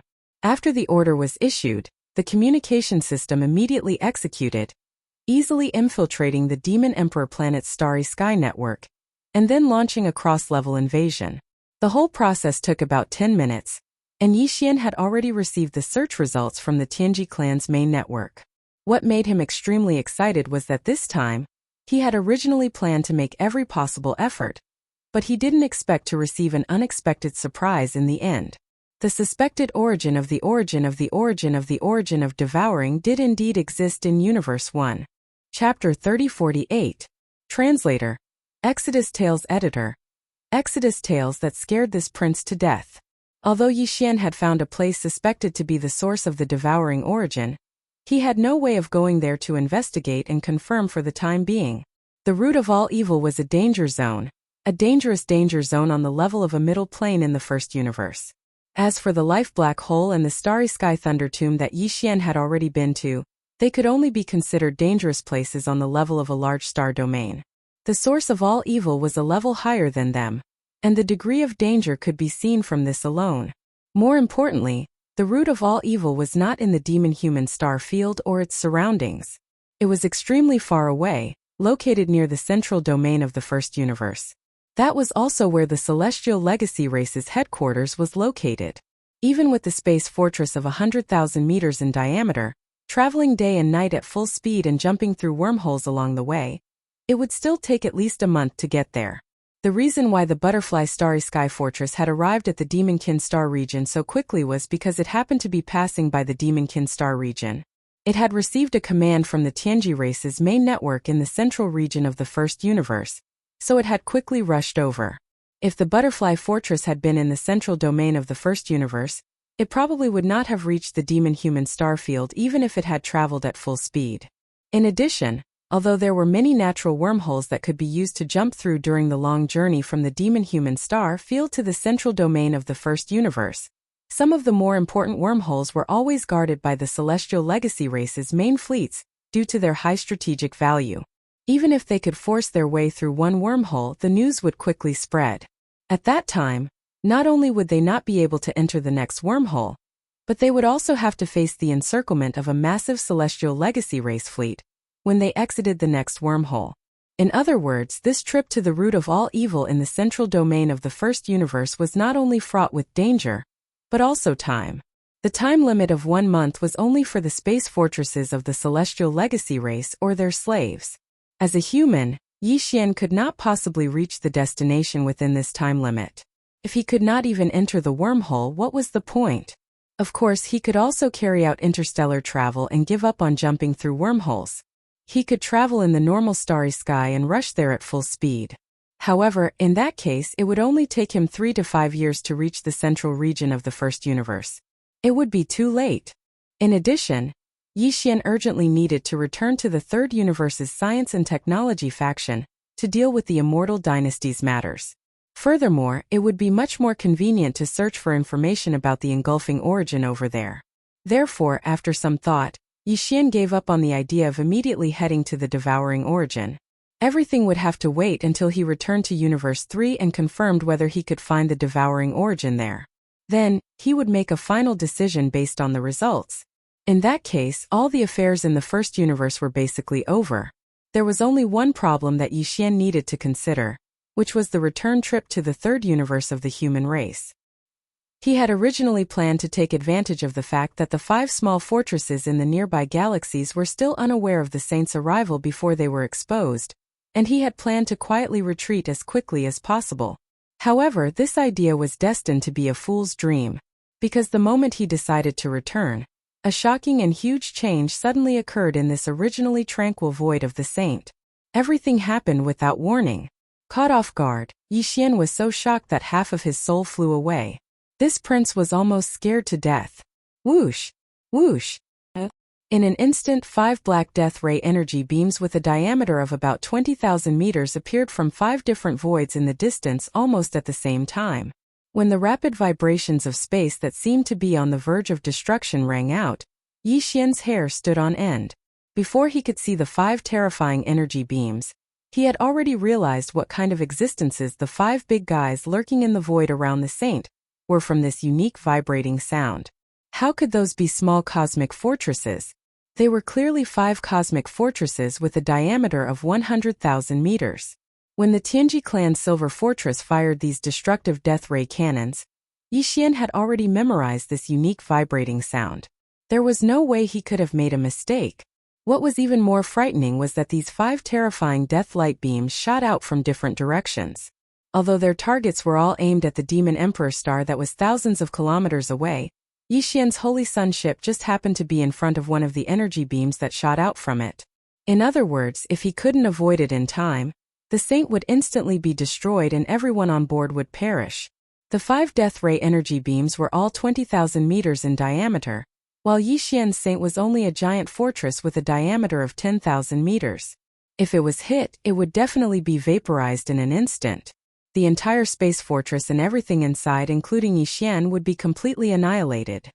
Unfortunately, at this time, he still didn't know where the cosmic fortress that fired these 5 terrifying energy beams came from, or which camp it belonged to. If it came from the Tianji clan, once the Saint was exposed, Yi Xian's fate would actually be no different from being blown to dust by the enemy's cannons. However, he obviously didn't have time to consider this point. A life and death crisis had already descended and was rapidly approaching. No matter what, he had to avoid it. Even if he was exposed, there was no other way. Otherwise, he would die immediately. This death ray energy beam that happened to be fired at the Saint was 20,000 meters in diameter, while the Saint's hull was 10,000 meters in diameter. In other words, if he wanted to avoid it, the Saint only needed to move a distance of 10,000 meters. It could be to the left or to the right. In the context of the stars, a distance of 10,000 meters was really insignificant. However, if a condition was added, that the death ray cannon's energy beam was approaching at an extremely fast speed, then this matter was no longer as simple as it seemed. Could even be said to be gripping. Whether it could succeed or not completely depended on the Saint's reaction speed and a bit of luck. All of this was instantly analyzed in Yi Xian's mind, and he came to a conclusion. Almost at the same time, his sharp cry rang out, reverberating throughout the entire command cabin on the top floor of the Saint Child. That kind of heart-wrenching urgency made the hearts of those who heard it tremble. Get out of the way now. Wang. Before he could finish speaking, a faint buzzing sound that had reached an extremely high frequency drilled into his ears. It was clearly the sound of that death ray energy beam brushing past the side of the ship. Chapter 3049. Translator. Nayerbo Studio Editor. Nayerbo Studio caught, rumble. Boom. Before Yi Xian could recover from his shock, 5 earth-shattering explosions sounded out from the Demon Emperor star that was thousands of kilometers away. As the capital of the demonic imperial race, the demonic imperial planet had its limits no matter how weak it was. At the very least, there was a starry sky defense system and a long-range warning system. Although the energy beams of the death ray cannons were extremely fast, they were thousands of miles away after all. Perhaps the demonic imperial planet had already received a warning and activated the starry sky defense system when they were halfway there. To put it simply, it was a defensive light shield that covered the entire demonic imperial planet, including its atmosphere. This defensive light shield was formed by countless miniature energy base stations that were set up in various places outside the atmosphere of the demonic imperial planet and inside the planet as nodes. They instantly released a terrifying amount of energy and connected together. The 5 earth-shattering explosions were caused by the energy beams of the death ray cannons when they hit the defensive light shield. Generally speaking, when it was necessary to activate this kind of ultimate starry sky defense system, it was basically equivalent to an existential crisis. Therefore, such defensive light shields were all set up at great cost. Moreover, once the defensive light shield was activated, no expense was spared in terms of consumption. In short, everything was given to ensure that its efficacy was maximized. Because of this, when the 5 energy beams hit the defensive light shield that had been successfully activated, they did not instantly penetrate it. After the earth-shattering explosions, the entire defensive light shield lasted for about 2 seconds before it collapsed. Countless energy nodes that had been set up with a terrifying amount of manpower and material resources were turned into trash in less than 3 seconds. However, this short period of less than 3 seconds was enough for the demonic imperial planet. A huge disaster was successfully averted. The death ray cannons in the Starry Sky Fortress were extremely special. Because the energy beams were created by the antimatter light energy generator in the fortress, its biggest characteristic was that it could devour all positive matter, including light. Everything that blocked its path would be wiped out in an instant as if it had never existed. However, this was also the biggest weakness of the death ray cannons. This ability to devour all positive matter was actually achieved through the opposition and melting of positive and negative matter and energy. In other words, if the positive energy in front of them exceeded the total power of the death ray cannon's energy beam, then the energy beam would be cancelled out and disappear quietly, unable to cause any damage or lethality. Although the ultimate space defense system of the demonic emperor planet had been destroyed in less than 3 seconds, the antimatter energy of the 5 death ray cannons had been reduced by almost 80% in those 3 seconds. The moment the defensive light shield collapsed, the 5 energy beams still shot toward the atmosphere of the demon emperor planet within the light shield. They penetrated it and entered the interior of the planet. However, the light beams, which were black to the point of being almost bright, were now so dim that they were about to disappear. With less than 20% of its power left, even if it reached the sky above the city, it would not be able to break through the city's defense system. The commander of the human fortress fleet, Admiral Naples, had already expected all of this. In his opinion, the worst that could happen was to launch another round of attacks. The Starry Sky defense system of the Demon Emperor planet had been completely destroyed. The second round of attacks from the death ray cannons would directly blast into the interior of the planet. If that did not work, there would be a third round. In short, today he had no choice but to show off his wildness here. Of course, this was also because he had just confirmed that Prince Xian, who had rushed over from the Black Mosquito Star, had not entered the Demon Emperor planet through the intelligence gathering and analysis. That was why he dared to do so. Unfortunately, before the order to launch the second round of attacks had been issued, Naples had already seen a demon fortress suddenly appear in the distant void in front of him on the huge holographic 3-dimensional screen in front of him. The other party was lucky. Originally, it was blocking the path of the death ray cannon shot from the flagship fortress under his feet. However, in the end, at the most critical moment, it gave up the maintenance of the concealment array formation and unleashed its full strength, narrowly avoiding the kiss of destruction of the death ray cannon's energy beam. Immediately after, Naples recognized this demon fortress. He had already investigated it thoroughly. Although there was no insignia on the ship, he was sure that this was the saint. "Damn it, I almost killed Prince Xian." Admiral Naples's expression changed drastically as he cried out in shock. Then, his body shook violently as he immediately issued a new order. His roar was like thunder. "All fortresses, listen up. Surround him immediately. At the same time, activate the fortress-level space oscillation. Increase the power to the maximum. This time we must capture Xian alive. Pui, we must take our prince away safely. After we succeed, return immediately. Don't waste a second." With this new order, the previous battle order was automatically cancelled. Prince Xian's unexpected appearance, and he seemed to be right in the middle of the 5 fortresses. This was clearly the rhythm of a fish that had taken the initiative to dive into the net. Apart from such a pleasant surprise, everyone in the human fortress fleet, including Naples, had completely forgotten about the Demon Emperor planet at this moment. The only thought in their minds was to capture Prince Xian and take him away. Only Imperial Uncle Long Tianba, who was in the command cabin on the top floor of the flagship fortress with Naples, had an extremely gloomy expression. From time to time, a trace of sinister light flashed in the depths of his eyes. He was clearly shocked and extremely displeased. As for the purplish warbler, who was standing beside Naples, she had already nervously raised her jade-like hand to cover her mouth. In that instant just now, she was so shocked that her soul almost jumped out of her body.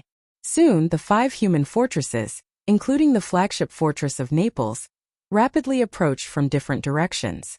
At the same time, they brought with them a series of buzzing sounds that were extremely fast in the void. Before the Saint ship could react, it was surrounded like a dumpling and fell into the encirclement of the 5 fortresses. The effect of the space oscillator at the level of a space fortress was not ordinary.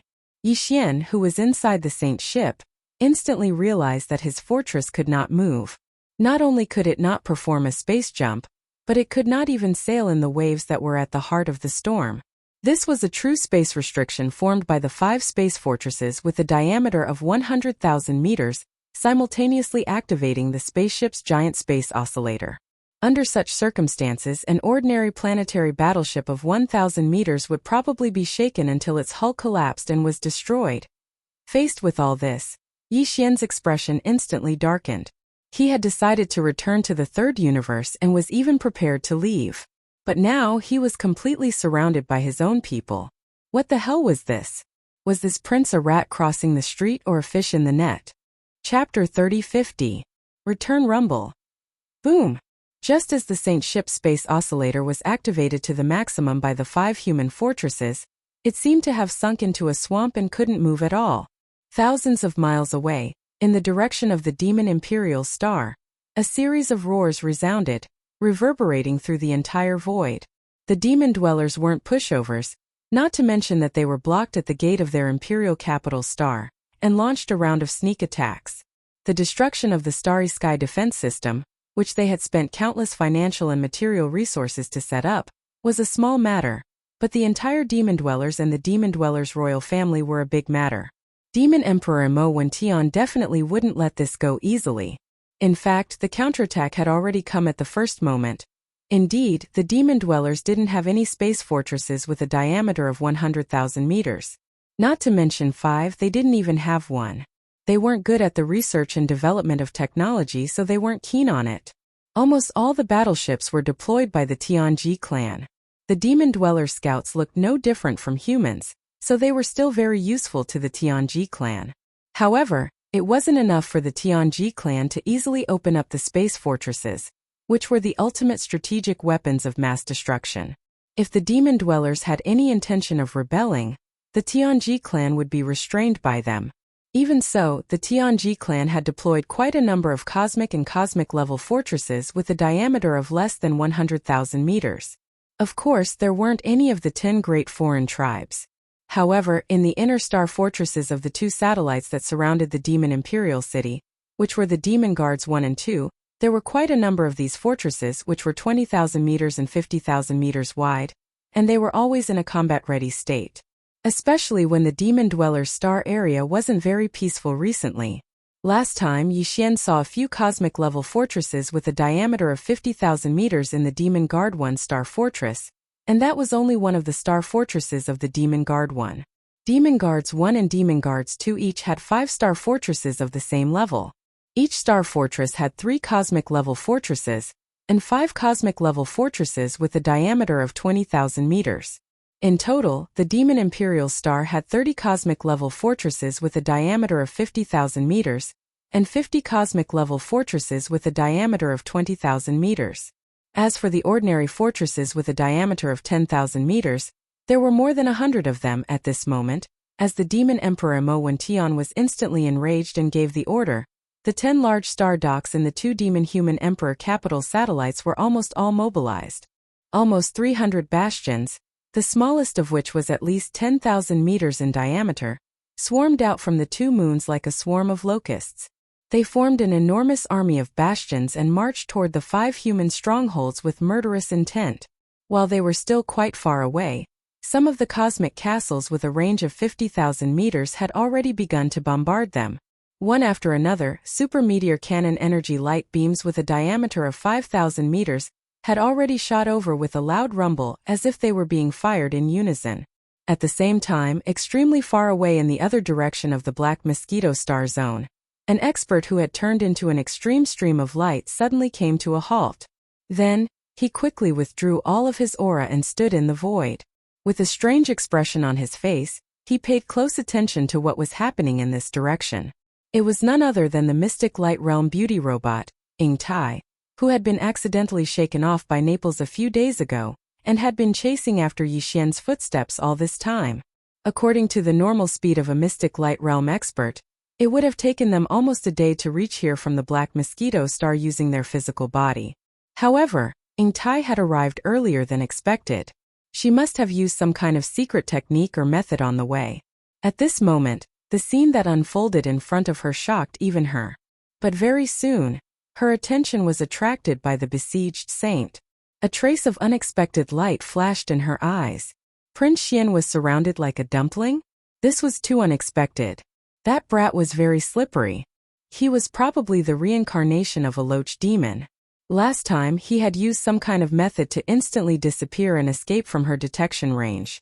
That was a very vast space, which meant that he definitely had some kind of special method. Unfortunately, he still fell for it this time. He would probably be forcibly brought back to the 3rd universe of the human race very soon. Thinking of this, Ying Tai's eyes immediately started to spin. In less than 2 seconds she seemed to have understood something. Her red lips parted slightly, and she laughed softly. After returning to the human race, he probably won't run around like this. It seems that my love as a butterfly is destined to not be in the 1st universe. Not only will my love be in the human race, but the place where my love will start will also be in the 3rd universe of the human race. However, since I suddenly appeared as his lover, I'm afraid that there are still some details that need to be arranged in advance. Therefore, I can't miss the trip to the everlasting dynasty. Darling, hurry home. I'll go back first and wait for you. It's really hard to imagine what kind of expression you'll have on your face when you return home and see that I've been waiting for you for half a day. Moreover, I'm so passionate with your royal relatives. I'm really looking forward to it. It's getting more and more interesting. Amidst her laughter, Ying Tai silently turned and left. The direction she was heading was actually the wormhole entrance to the 3rd universe of the human race, at the edge of the Black Mosquito starfield. Yi Xian was completely unaware of Ying Tai's sudden plan. At this moment, he was already shocked by the large number of demon fortresses rumbling in the void thousands of miles away. Hundreds of bastions gathered together, half of which were 20,000 or 50,000 cosmos and universe class. It was a majestic sight. Yi Xian was shocked not because he was afraid or anything, but because he didn't want to expose the saint. Since the 5 space fortresses lying in ambush here didn't belong to the Tianji race, it meant that his identity hadn't been exposed yet. In that case, he had to conceal it. What if he still had to use this identity in the future? Once the saint was seen by the demon army and taken away, suspicious gazes would instantly converge on him. Luckily, the 5 starry sky fortresses around him were huge and they surrounded him tightly. They completely covered the saint's ship in the middle. As long as he put it away before the demon army arrived, his identity as the saint ship of the Black Mosquito tribe could still be preserved. With this thought in mind, Yi Xian, who had originally planned to be pretentious and show off his might as a prince to the commander of the human race fleet, immediately stepped out of the saint. With a wave of his hand, he kept the saint in the undying world within his body. At the same time, one of the 5 space fortresses around him, which was the flagship fortress of Naples, had an entrance to a passageway on the outer wall. This was clearly the prelude to opening the passageway to welcome Prince Xian's return. Humph! Yi Xian coldly snorted. He concealed his figure and stepped into the entrance of the passageway. In the next moment, his figure appeared on the command cabin on the top floor of the flagship stronghold. Everyone's eyes were filled with fervor as they gathered their gazes over, including the purplish warbler. Chapter 3051. Presumptuous. The purplish warbler laughed the moment he saw Yixian. Although his expression was normal, he was howling in grief in his heart. This day had finally come. Yixian had always been brooding over Lulua's death. Although it wasn't actually his fault, the fact that Lulua had died in front of him was something that couldn't be erased. Especially when Yixian had revealed the demonkin's mental strength to prove that he was a demonkin in order to deceive Ba Chai, who was the head scout of the Black Wind at the time. This had left a lingering sense of guilt in Yixian's heart. At that time, Lulua's eyes were about to pop out of their sockets. Her eyes were filled with despair, as if she had been deceived by someone she trusted. It was with this regretful feeling that she had been reduced to a mist of blood by Ba Chai's fist and perished from then on. He had never intended to avoid or shirk responsibility for this matter.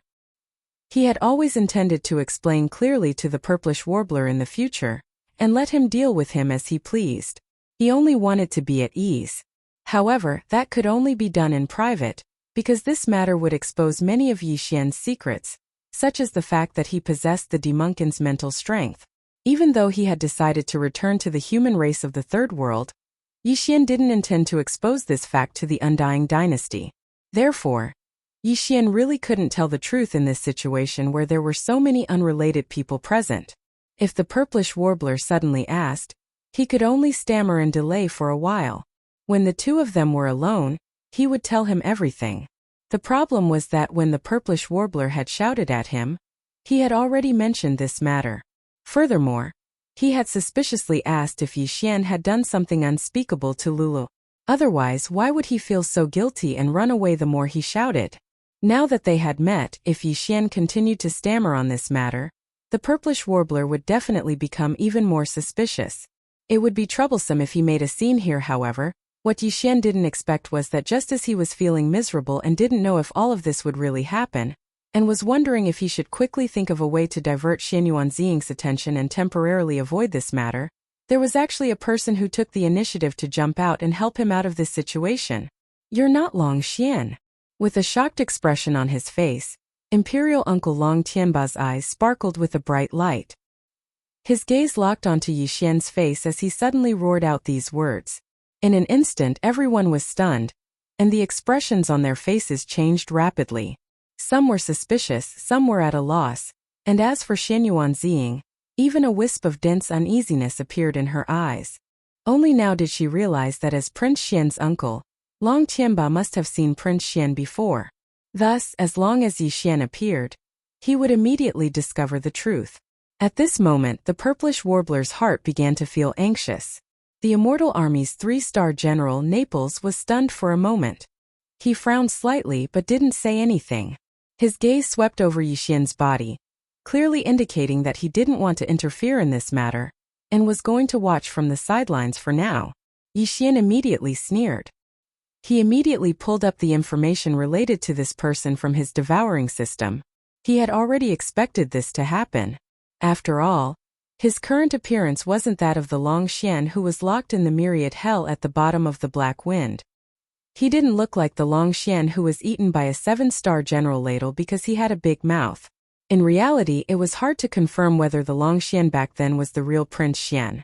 After all, he was still in the process of undergoing the immortal imperial family's ultimate trial. It was possible to change one's appearance, and the possibility was extremely high. As such, Yixian gave up on the idea of changing his appearance to Long Xian's, and simply showed his original appearance to others. Because of this, as soon as he stepped into this flagship fortress, he had already issued an order to the devouring system, asking the personal space communication system attached to the system to immediately connect to the main control center of this flagship and secretly steal all the necessary information. For example, the appearance of the immortal imperial family's members, their cultivation realms, their factions, and so on. As such, he immediately found out Long Tianba's identity as soon as he flipped through the information, including the fact that he supported the second prince, Long Shumian. He also found out that Prince Xian was ranked 18th among the direct descendants of the immortal imperial family, and that he didn't usually get along with Long Tianba's royal uncle. Of course, some of the information wasn't directly recorded in the database of this flagship fortress. However, the system had the ability to analyze data. With the power of the devouring system, It was obviously very easy for it to analyze the relevant information. As such, Yi Xian was immediately certain. A cold smile of ridicule flashed across his face.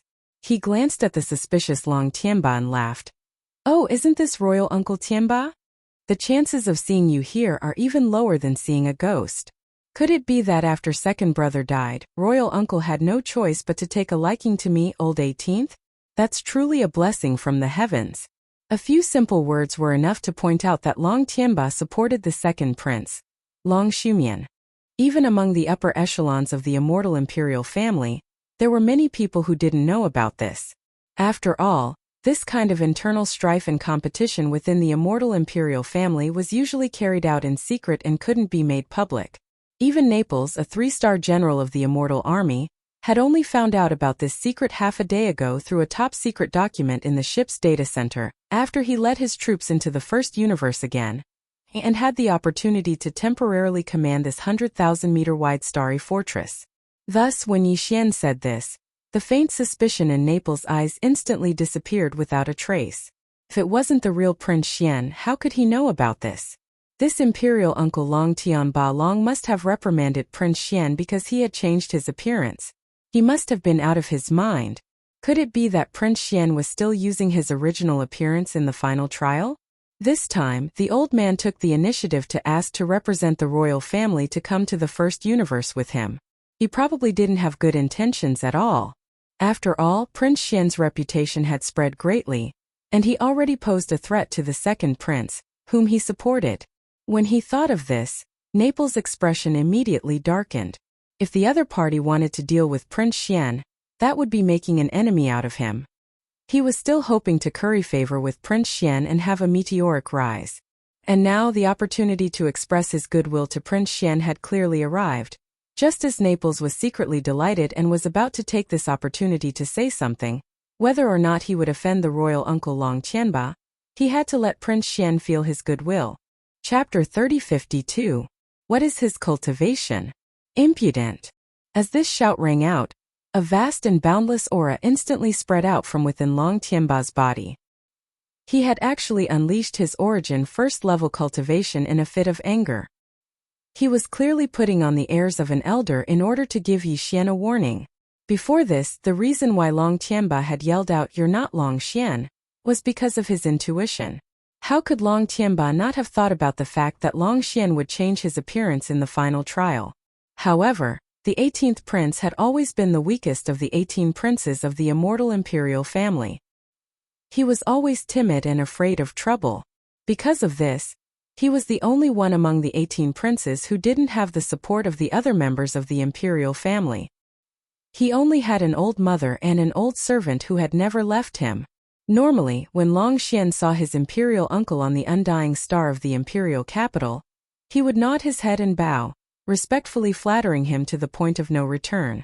But just now when Yi Xian arrived, his gaze clearly swept across the entire top-floor command cabin, taking in everyone's figures. He directly ignored his imperial uncle, and didn't have any reaction at all. It was because of this, as well as the fact that Yi Xian's current appearance wasn't Long Xian's original appearance, that Long Tianba became suspicious. However, this suspicion instantly disappeared after hearing Yi Xian's words. Long Tianba's thoughts were the same as Naples'. If the person in front of him wasn't the real Long Xian, how could he know all this? However, it was also because he was certain that Yi Xian was Prince Xian that the anger in his heart suddenly exploded. In the past, this brat would nod his head and kowtow whenever he saw him. Now that he had gotten a bit of a fake reputation, he actually acted like a petty person who had gotten his way in the blink of an eye. He didn't even respect his imperial uncle, and dared to mock him in front of everyone. Long Tianba was already used to Long Xian's weakness and flattery. How could he adapt to this sudden change? That was why he flew into a rage, and even revealed the aura of his origin realm cultivation. His goal was to intimidate the other party. At the same time, it was also a form of probing. This was also the reason why he had taken the initiative to request to represent the immortal royal family in coming to the first universe. If Prince Xian were to be frightened by him and cower in an instant, then no matter how great his reputation was or how popular he was, he would not be a cause for concern. He was just a piece of mud that could not be supported. There was no need to pay attention to him. However, if the other party's performance was anything else, regardless of whether it was tough or feigning civility, it could at least explain one thing. The ultimate trial this time had indeed changed Prince Xian. Regardless of whether this change was good or bad, they had to treat it seriously when they returned. After all, with Prince Xian's current reputation, he posed a threat to all the other princes. Yi Xian was unaware of all of this, and he was too lazy to think about it. He only knew one thing. He was now a prince, and a very popular one at that. Since he was a prince, it was only natural for him to be a little foppish and arrogant. Although the person in front of him was the imperial uncle, from the perspective of potential, the so-called imperial court might not be as important as having a prince who was currently popular. He no longer had the chance to sit on the throne of Huang Xiu. He had already lost in the battle for the throne. However, a popular prince was different. Who dared to say that he would definitely not be the next immortal emperor? Even if a popular prince were to have a conflict with an imperial uncle, the former would definitely be the more confident one. If the matter were to really blow up, the other party would only be able to put on the airs of an elder. Nothing else could be done about it. Of course, if he wanted to fight, just being popular wasn't enough. He had to have true strength, and this was something that Yi Xian wasn't lacking in. Because of this, when Yi Xian saw Long Qianba reveal his cultivation aura in an attempt to intimidate him with his cultivation, he immediately sneered. He casually waved his hand and curled his lips. Yo, I was wondering why Imperial Uncle Tianba was so awesome. After all this time, you actually managed to break through. I remember that before we left the imperial capital, you were only at the peak of the 9th rank black hole, right? You're already at the 1st rank of the origin. No wonder you're so cocky. TSK. This is the 1st rank of the origin. It's very powerful. It's already on par with this prince's pet. Screech! Before Yi Xian could finish speaking, a sharp howl filled with a vicious and brutal aura resounded in the vast space of the main control room on the top floor of the Starry Sky stronghold. Just now, with a wave of his hand, Yi Xian directly summoned the Bloodbin Prince from the Beast Ring. He also secretly ordered it to unleash its full cultivation and reveal its aura, but not to launch any attacks. At this moment, at the same time that the Bloodbin Prince let out this howl, his body was also suspended in front of Yi Xian under the vibration of the pair of blood-colored wings on his back. His eyes flickered with a crazy and brutal blood-colored light, and it was obvious that he could charge out at any time. Moreover, judging from the monstrous crazy and cruel aura emitted from its body, as long as it attacked, it would definitely be a fight to the death. Blood Mosquito Beast? This is the Mosquito Beast royalty? And it's actually at the origin realm? How is this possible? As a 3-star general of the Immortal Army, Naples had the authority to access some of the Army's confidential information. The Immortal Army had entered the First Universe many times to fight the Tianji race and their servants, so they obviously had a good understanding of the situation here. For example, there was some important information about the Mosquito Beast planet in the Immortal Army's confidential database. Therefore, Naples could see through the origins of the Bloodbin at a glance. Although he didn't know the identity of the Mosquito Beast Emperor, he at least knew that this origin realm blood-red Mosquito Beast had a certain amount of the Mosquito Beast royalty's bloodline flowing in its body. As his cry of surprise entered everyone's ears, whether it was Long Qianba, the Purplish Warbler, or the other army officers in the command cabin on the top floor of the Starry Sky Fortress, without exception, all of their expressions changed drastically. They were all shocked. Mosquito Beast royalty? It had actually become Prince Xian's beast pet? And its cultivation was actually at the origin realm? Even though all of this had happened right before their eyes, they still didn't dare to believe it. It was too surreal. Prince Xian's beast pet was already at the terrifying origin realm 1st level, just like the heavenly tyrant imperial uncle who had been slapped in the face. Then what about his own cultivation? This Mosquito Beast royalty's beast pet had clearly been subdued by him. From the looks of it, the current Prince Xian was at least at the origin realm 2nd level, right? This is impossible. You were clearly only at the star realm when you left the dynasty. At this moment, Long Qianba's entire face had turned red, and even his neck had swelled up. Yi Xian had already used the mental power of a demon to conceal his cultivation. Let alone him, even Naples, who was at the 11th level of the Mystic Light realm, couldn't detect his cultivation. Therefore, at this moment, he was actually inclined to believe that Yixian's cultivation was already above his. Chapter 3053. Translator. Atlas Studios Editor. Atlas Studios Naples Gesture of Goodwill Starry Star Realm? That's the 5th major realm. Oh, my imperial uncle, can you stop mocking your nephew? I'm only at the 8th satellite realm, the 3rd major realm. You're clearly mocking this prince. Amidst his strange words, Yixian withdrew his concealment of his cultivation and blocked the probing of his spiritual sense. The true aura of a satellite 8th-order cultivator within his body was instantly revealed. He was clearly doing this on purpose. Everyone in the surroundings had strange expressions on their faces. Yixian was indeed doing this on purpose, but the meaning of the word on purpose was completely different from what it meant to the others. Yixian's intention was a lie. His cultivation was indeed at the 8th satellite realm. This was his biggest flaw. Prince Xian's cultivation wasn't at this level. With such a low cultivation, Prince Xian definitely wouldn't have been able to accomplish such a shocking feat after returning to the immortal planet. Yixian wouldn't be able to hide his cultivation forever no matter how much he tried to conceal it. However, now that he was doing this on purpose, news of this would definitely spread. When that time came, even if Yixian revealed his true cultivation on certain occasions, no one would believe him.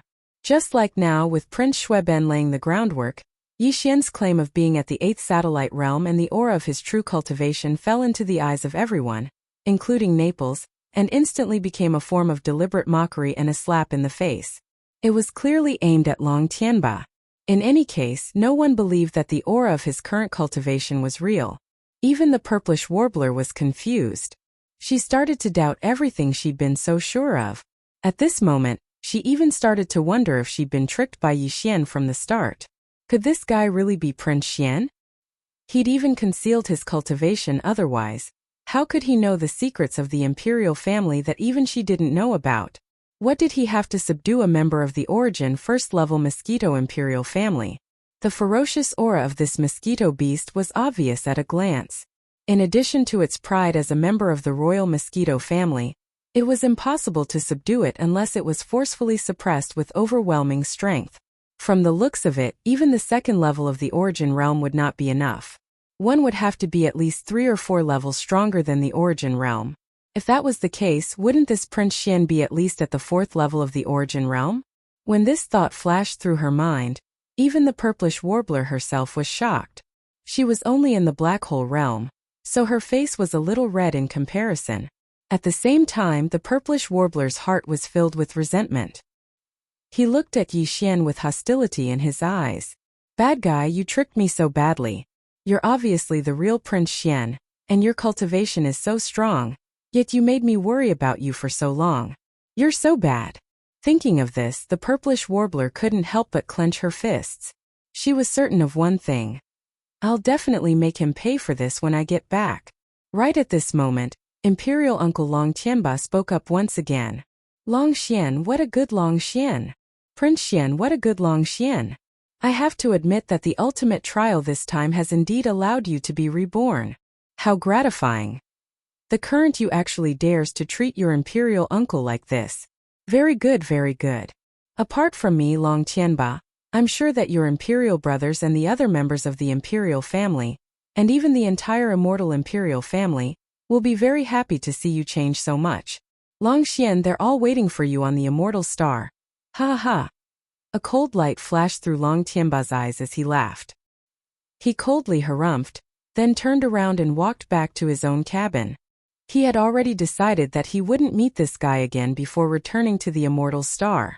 Since he couldn't suppress this guy with his cultivation anymore, and the other party had changed from his usual weak and easy-to-bully personality, why should he continue to look for trouble? After all, once he returned to the immortal star, the other princes would naturally deal with him. They wouldn't sit by and watch such a powerful Prince Xian grow so quickly. Following Long Tianba's departure, his 2 trusted subordinates quickly followed after him.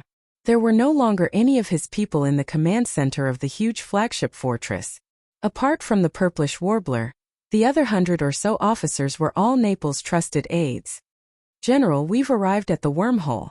Should we immediately enter and jump through the wormhole to return to the Graveyard Star region?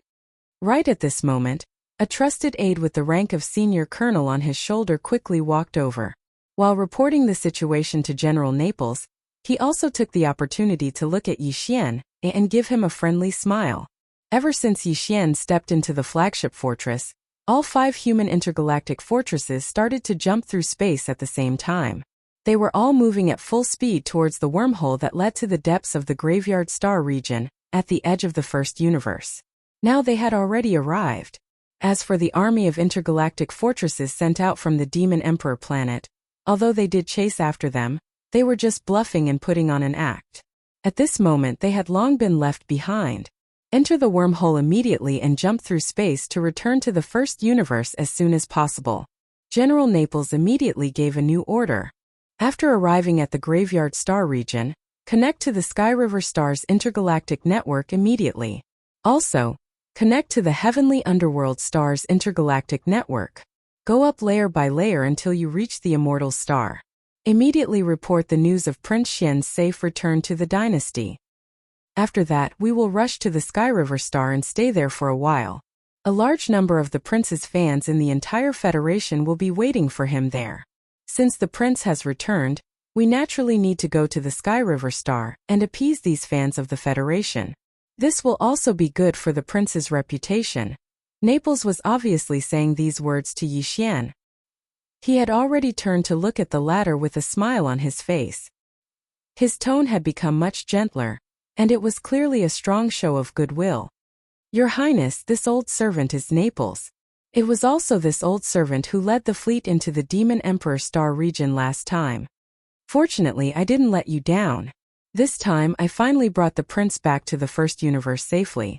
Otherwise, if I failed again, I wouldn't have the face to see Jiangdong's father again.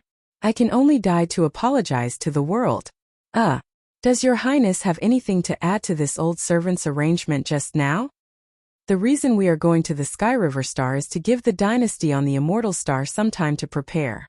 With your Highness's current reputation in the Federation this time, the dynasty will definitely hold a grand welcoming ceremony for your return. Your Highness will also need some time to prepare for the necessary things. General Naples, is it? Good. Very good. This prince is very satisfied. Chapter 3054. Translator. Nyerbo Studio Editor. Nyerbo Studio Old Nath 5 Immortal Army Star Fortresses all entered the wormhole and began a planar space jump. After about a day, they would arrive at the border of the third universe of the human race, which was the Graveyard of the Graveyard. At this point, all the soldiers in the fortress fleet were relieved. This time they entered the first universe with the intention of fighting to the death. They didn't expect that in the end it was as if they were here to claim credit. Before they even saw the enemy, they casually fired a cannon. Then they saw Prince Xian. They brought him along and started the return journey. With Prince Xian's safe return, they would all become heroes and would definitely achieve military merits. The immortal army of the human race's technology camp had entered the first universe many times to fight the Tianji race and their slave races. This time it was probably the easiest and most comfortable time to claim merits. It was precisely because of this that all of the soldiers in the 5 space fortresses of the entire fleet were grateful to Prince Xian Yi Xian. In this kind of era of space warfare, it wasn't easy to obtain military merits. The first time they met Prince Xian, they encountered such a good thing. This made them believe that Prince Xian was their lucky star. In addition, Yi Xian and Imperial Uncle Long Tianba had a tit-for-tat confrontation in the command cabin on the top floor of the Star Fortress. Soon, all the soldiers in the Star Fortress knew about this through the communication between the Star Fortresses. Almost all of them had realized that Prince Xian was about to rise. Thus, almost all of them had the same thoughts as Naples. At this time, it was obvious that there would be benefits in the future if they stood on the side of a popular prince who was gaining power. At this time, Yi Xian didn't know that he had unknowingly obtained the loyalty of all the commanding officers and soldiers in the 5-star fortresses. This situation was even more obvious in the command cabin on the top floor of the Star Fortress where Yi Xian was at. Although the hundreds of immortal army soldiers controlling the Star Fortresses were at their respective posts, they weren't in battle mode at this time. Moreover, they were performing a planar space jump. There weren't many things that they needed to do manually. Therefore, while these soldiers were guarding their posts, their gazes would occasionally converge on the resting area in the center of the command cabin. His eyes were burning with passion. It wasn't like Yixian hadn't experienced the feeling of being the center of attention before. For example, after he became the Black Mosquito Tribe's saint, he felt the same way during the saint ceremony. However, at that time they were behind enemy lines, and the Demonkin imperial family's fleet was about to arrive. Yixian naturally couldn't relax completely, so he didn't feel too strongly at that time. But now it was different. With all the danger gone, his entire body and mind relaxed. At this moment, when he felt the fanatical gazes directed at him from all directions, he immediately sighed with emotion. Power was indeed a good thing. Ever since he entered the Starry Sky realm, he had always been tense. This time he could take advantage of the opportunity to act as Prince Xian and show off. Anyway, as a popular prince of the empire, being too low-key would make people suspicious. Even if he was a bit of a profligate, it was also for the sake of his role. Thinking of this, Yixian felt more and more at ease. The arrogance on his face didn't recede at all. It was obvious that he had found the rhythm to it. However, although this appearance was natural in the eyes of everyone else, and it would be strange if it wasn't like this, in the eyes of Xin Yuanziying, it made her so angry that the roots of her teeth itched. At this moment, she was already sure that Yixian was the real Prince Xian.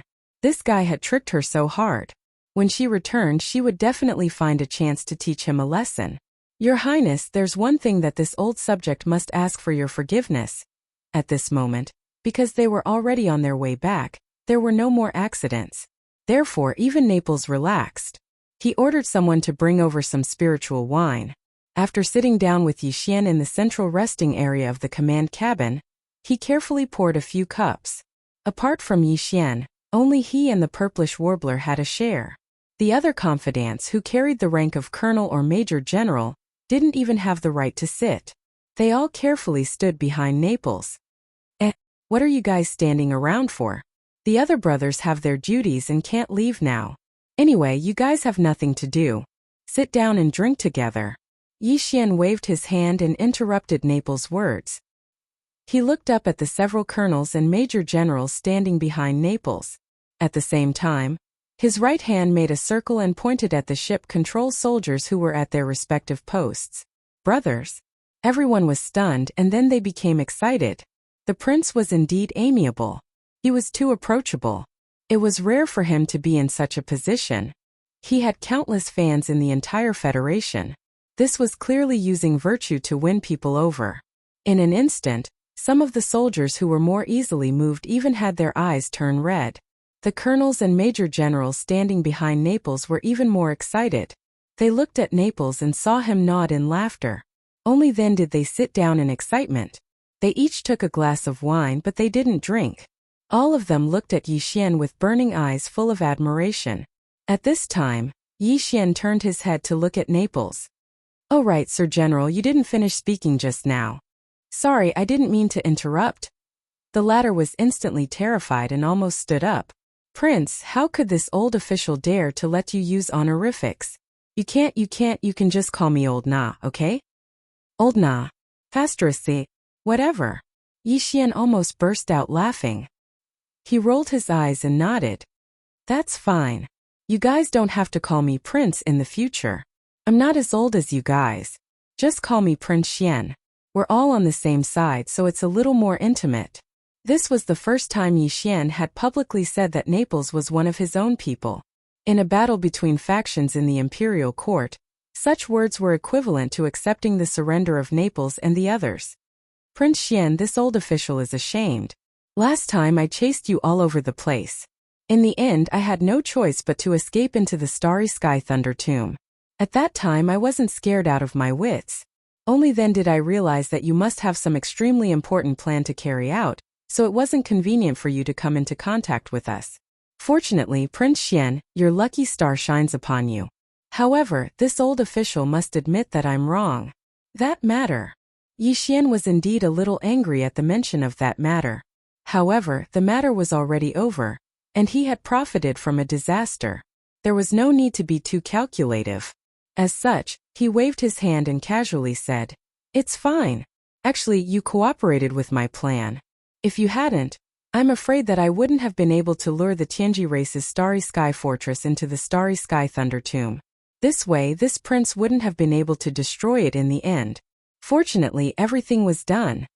Huh? Chapter 3055. Translator. Nyobo Studio Editor. Nyobo Studio Satellite Level 9 Perfection. Your Highness, you're saying that your plan back then was to lure the Tianji race's interstellar fortress into the astral lightning graveyard and then kill it? After being stunned for a few seconds, Naples swallowed his saliva and finally spoke. As he spoke, the corners of his eyes twitched. And you even succeeded? In fact, it wasn't just him. Several other colonel and major general level staff officers who were also sitting on the side had similar expressions at this time. All of this was too inconceivable. It was simply impossible. They suddenly had a feeling that this Prince Xian in front of them seemed to like bragging. The purplish warbler even rolled his eyes. He didn't believe him at all. Yi Xian saw all of this, but he didn't care. Furthermore, he revealed this information on purpose. With the headless infant corpse and the remaining 9 Thunder Origin Pearls as his trump cards, the Tianji race's interstellar fortress was no longer of much use to Yi Xian. At the very least, it no longer had the qualifications to be used as a trump card. When they returned to the human race this time, they were bound to fall into a factional struggle between the immortal dynasties. If they encountered any danger and needed it, Yi Xian wouldn't hesitate to use this Tianji race's interstellar fortress that he had obtained so cheaply. As such, he brought this matter up now as a precaution. He didn't want to suddenly take out a Tianji race's interstellar fortress in the future and arouse suspicion. In reality, it wasn't just this interstellar fortress. He didn't even plan to hide the existence of the Mosquito Beast army and the Soldier Ladle army. As a precaution, he revealed everything first. After all, no one would believe him now. However, when Yi Xian really used it, they would be able to recall what Yi Xian had just said. At that time, he would have less time to hide. He didn't plan to hide too much of these forces. After all, they weren't his trump cards. His true trump cards were the Headless Infant Corpse and the Thunder Origin Pearls, as well as the Heaven Falling Bow ability, the Rai D Seal, and a few other supreme treasures. Oh right, there was also the Longyi battleship. It was a pity that it had not fully developed yet. Of course, there was still a final trump card, and that was the interstellar coordinate jump. However, in the first universe, Yi Xian had not imprinted his own coordinates yet. That was something that could be used to escape. When he found a suitable location later, he would deal with this matter first. However, as soon as Naples finished speaking, Yi Xian waved his hand and casually said, "That's right. There was only one member of the Heaven's Legacy race in that interstellar fortress. He was a mystic light realm cultivator, and he was killed by me in less than a minute after he walked out of the fortress. Then I took that fortress. Right now, this prince not only has 2 demonic dweller scout fortresses with a diameter of 10,000 meters, but also a Heaven's Legacy race fortress with a diameter of 100,000 meters. All of them are private armies and have nothing to do with the imperial court. Don't worry, just follow this daddy's orders. In the future, those princes of mine will be like chopping vegetables. Sooner or later, they will all be taken care of by me. Furthermore, this prince also has an army of mosquito beasts. Who can stop 1,000,000 mosquito beasts? I also have an army of 10,000 void-swallowing beasts. Even if a fleet comes, it will be wiped clean. Furthermore, I have plenty of demonic dweller slaves.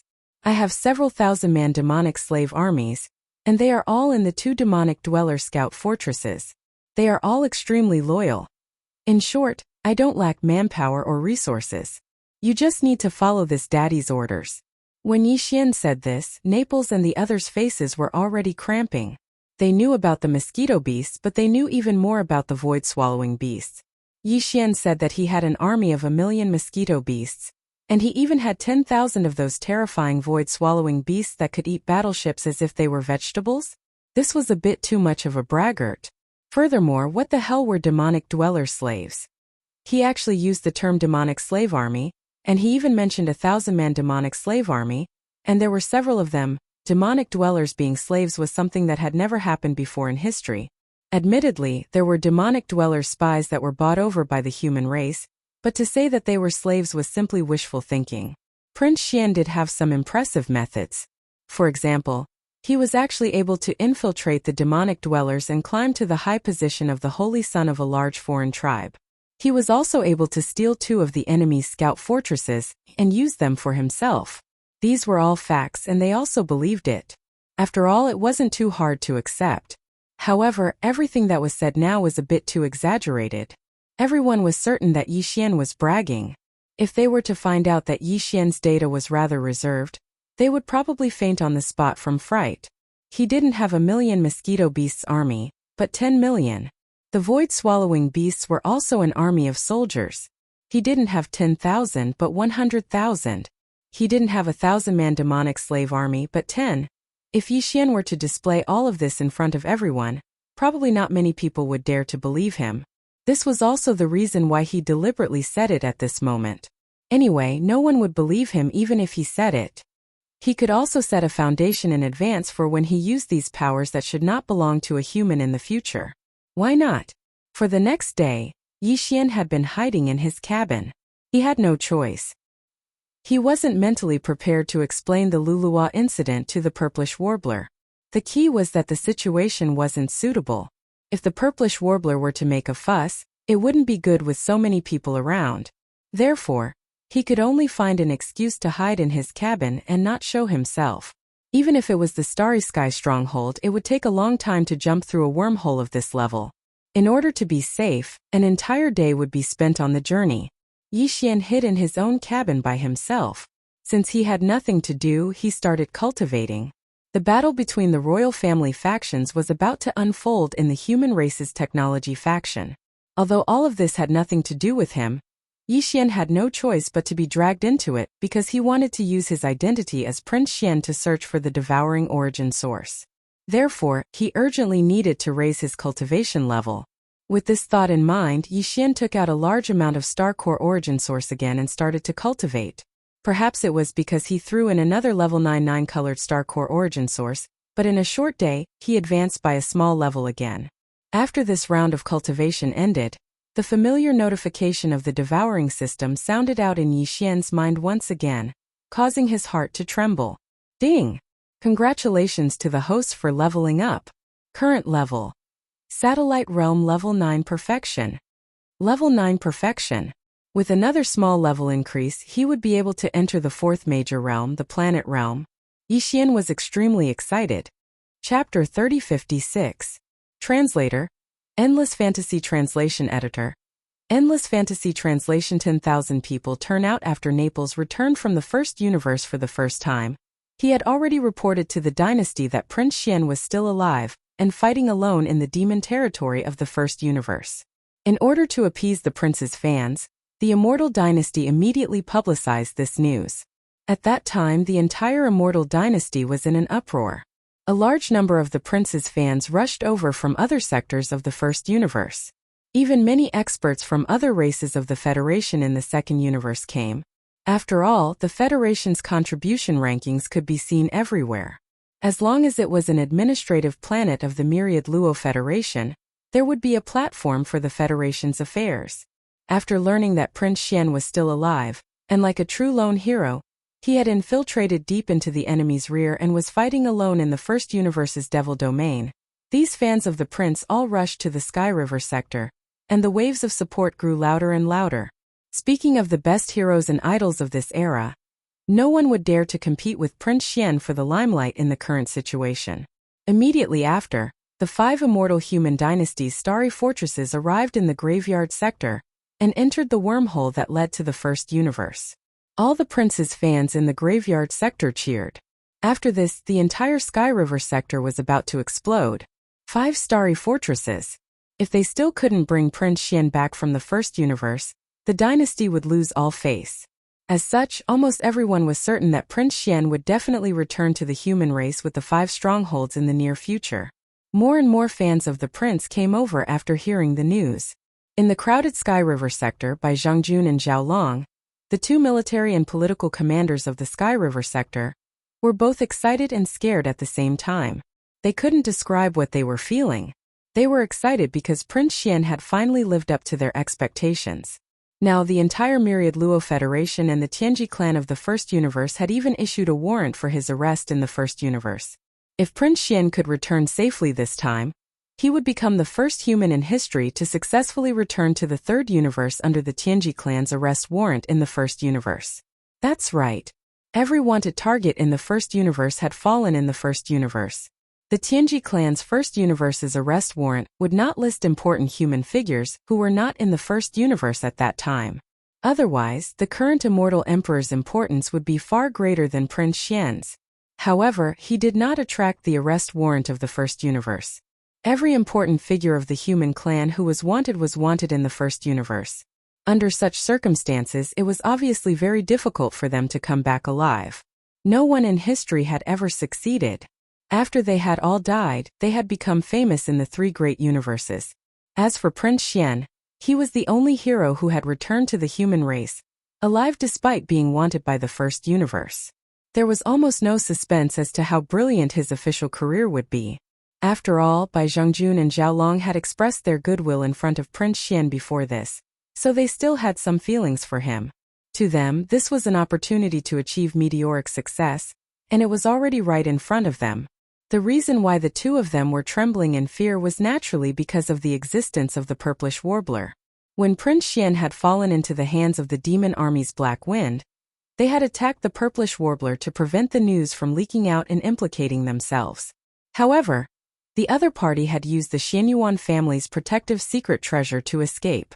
Not long ago, when the Neapolitan fleet had first arrived, the purplish warbler had appeared and almost scared Bai Zhengjun and Zhao Long to death on the spot.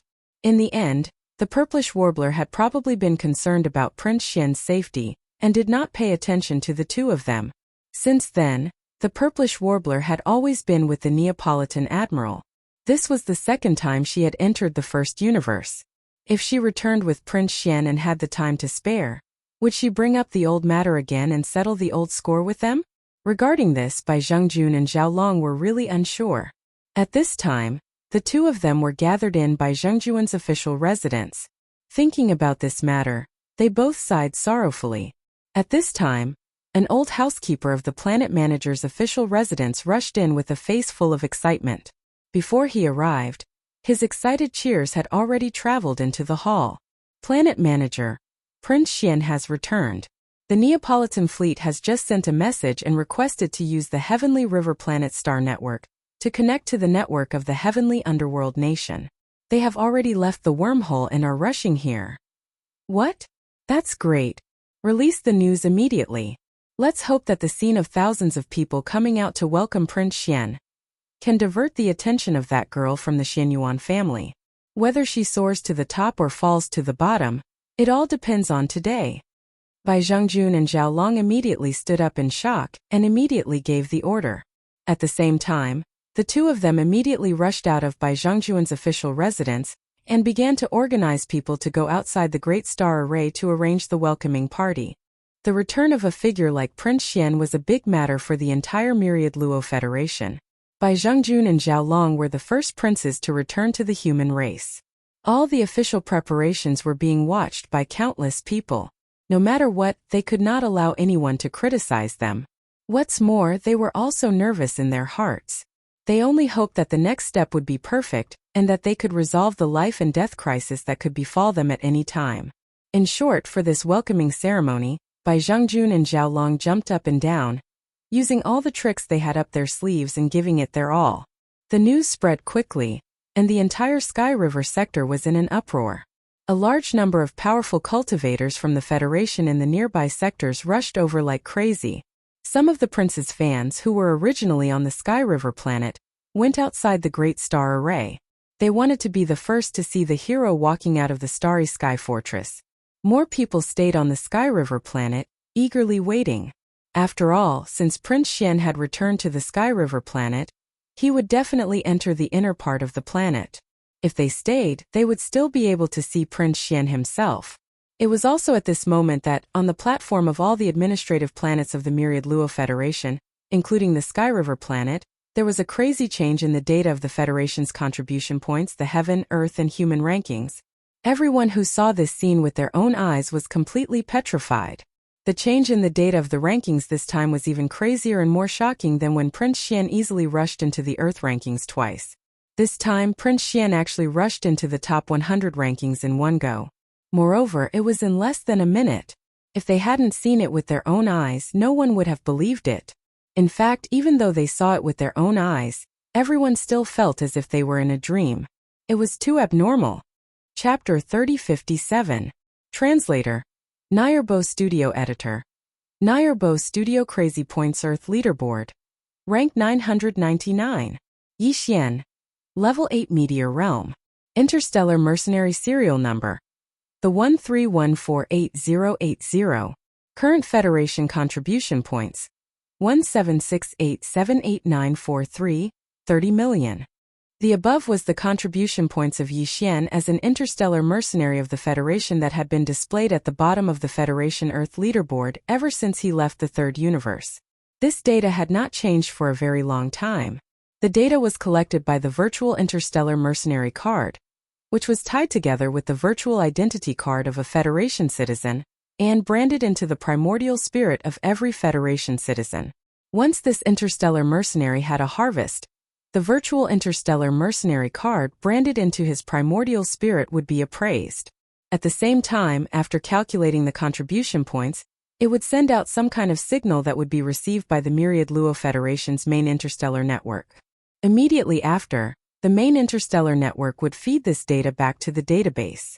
If the amount of data had reached a level where it could cause the rankings of the three leaderboards to change, then the Federation's main interstellar network would immediately send out a signal to the Federation's affairs halls in all the administrative planets of the Myriad Luo Federation to adjust the leaderboard data.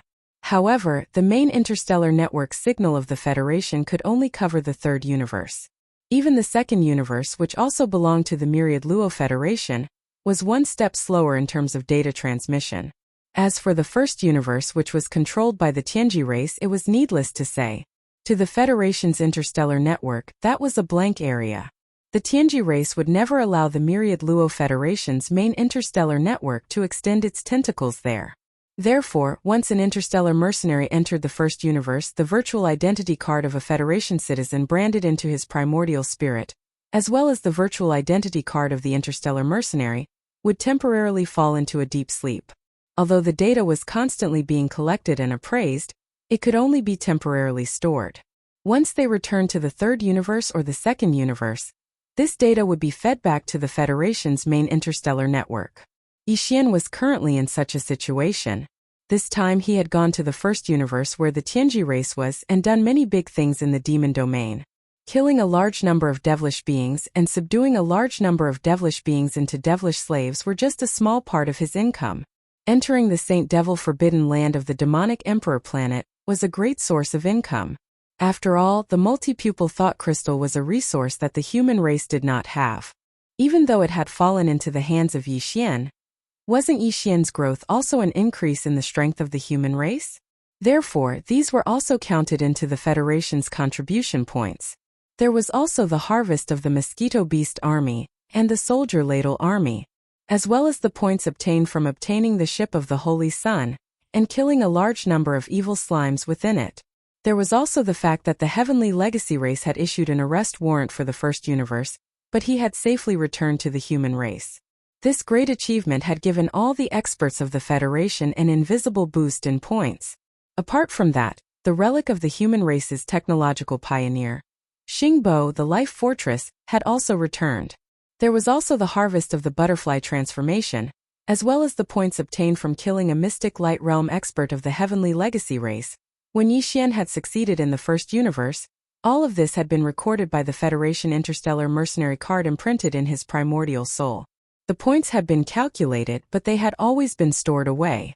However, at this moment, as Yixian returned to the third universe, the Federation Interstellar Mercenary card imprinted in his primordial soul once again connected with the Federation's main interstellar network.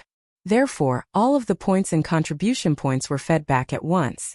This directly caused Yixian's contribution points and basic data to skyrocket. Of course, the Federation Interstellar Mercenary card would only feed back the contribution points and some basic data, such as Yixian's cultivation progress and so on. However, the Federation Interstellar Mercenary card would not feed back how the contribution points were obtained, who they killed, and what they obtained. This was also a secret method. Otherwise, wouldn't any Federation expert be monitored no matter what they did? Even if these things were only fed back to the Federation's main interstellar network and would not be publicly disclosed, some people still had the right to access the confidential data and information on the Federation's main interstellar network. If these things were recorded, it would obviously cause people to feel uneasy. Therefore, all of the Federation interstellar mercenary cards would not feed back this information. This was already a consensus. The moment Yixian's flagship fortress charged out of the wormhole, the Federation mercenary card imprinted in his primordial soul once again connected with the Federation's main interstellar network. His interstellar mercenary card imprinted in his primordial soul instantly jumped and changed. The first change was as follows. Earth ranking, 899th. Yixian, level 9 satellite realm. Interstellar mercenary card number, the 1314880. Current Federation contribution points, 37687848, 30 million. With the first change, his cultivation level was refreshed. From the first realm, level 8 meteor realm, to the third realm, level 9 satellite realm. However, no one took this data seriously. How could a satellite realm expert be so rampant in the first universe? Furthermore, how long had it been since Prince Xian left the third universe? It had only been 2 to 3 months. How could he have jumped from the first realm to the third realm? He had obviously concealed his cultivation level.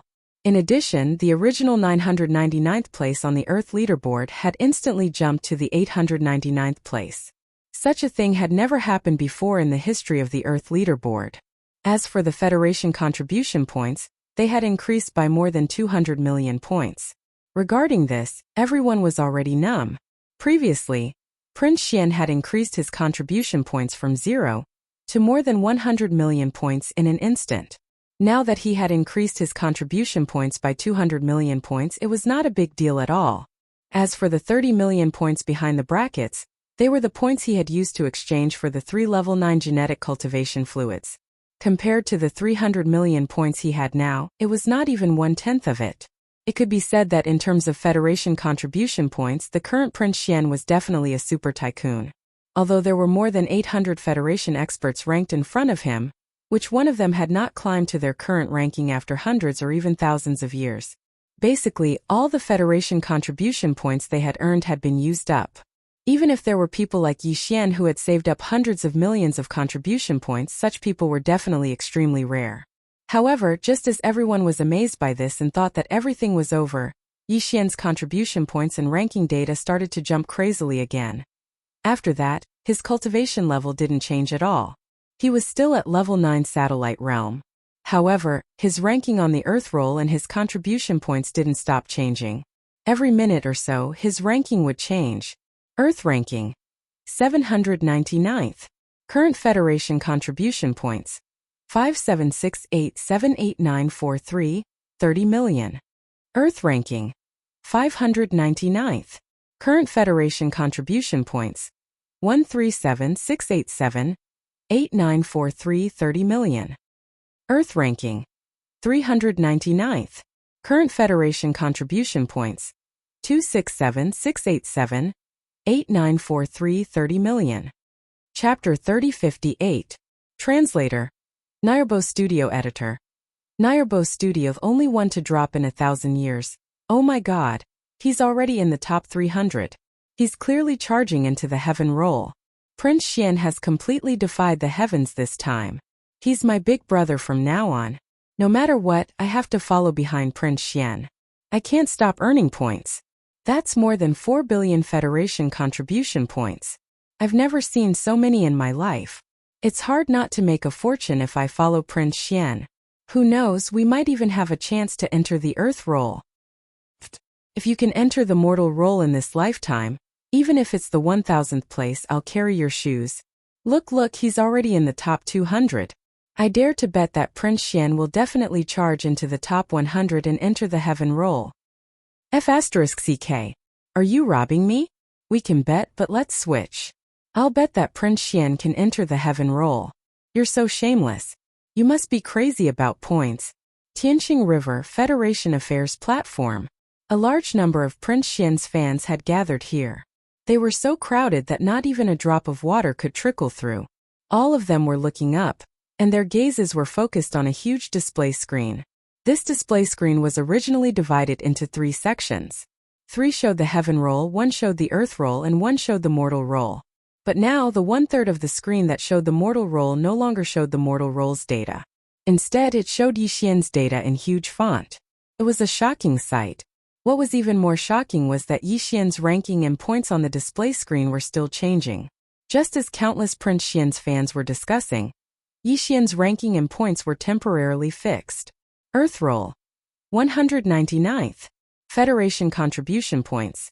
667,687,8943 30 million. Ranked 199th on the Earth roll Federation contribution points. More than 6 billion.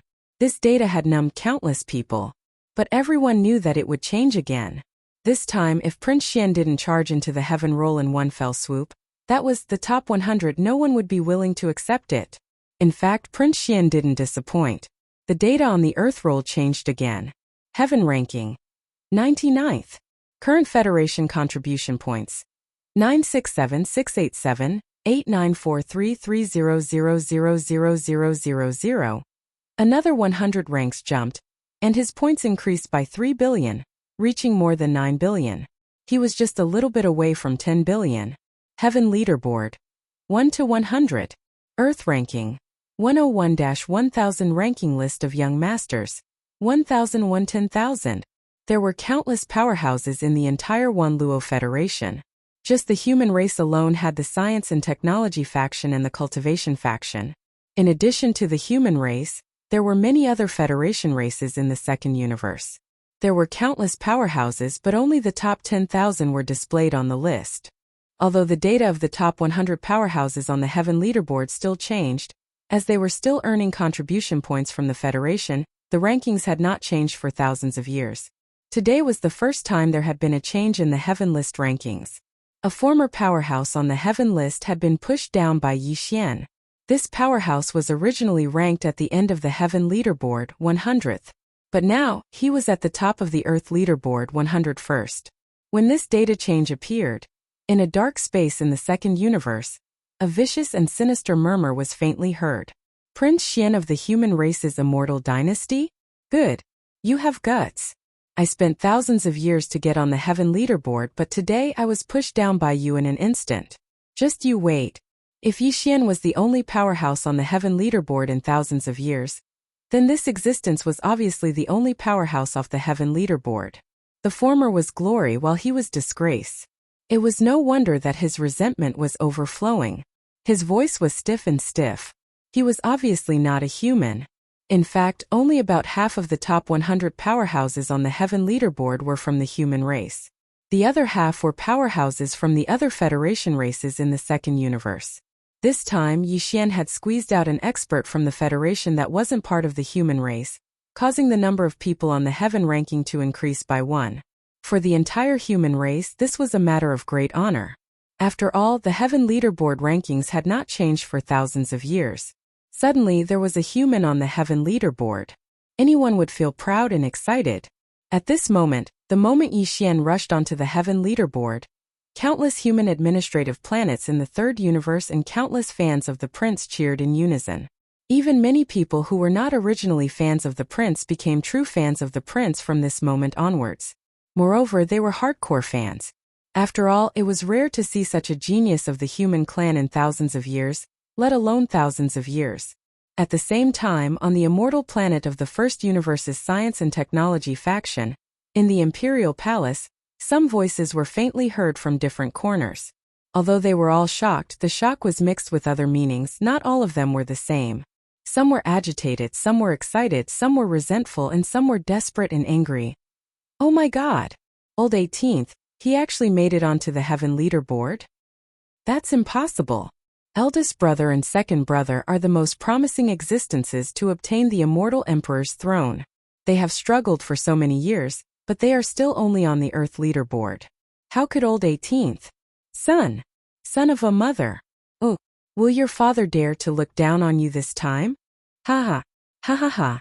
What a powerful guy. This time he went to the first universe to rob.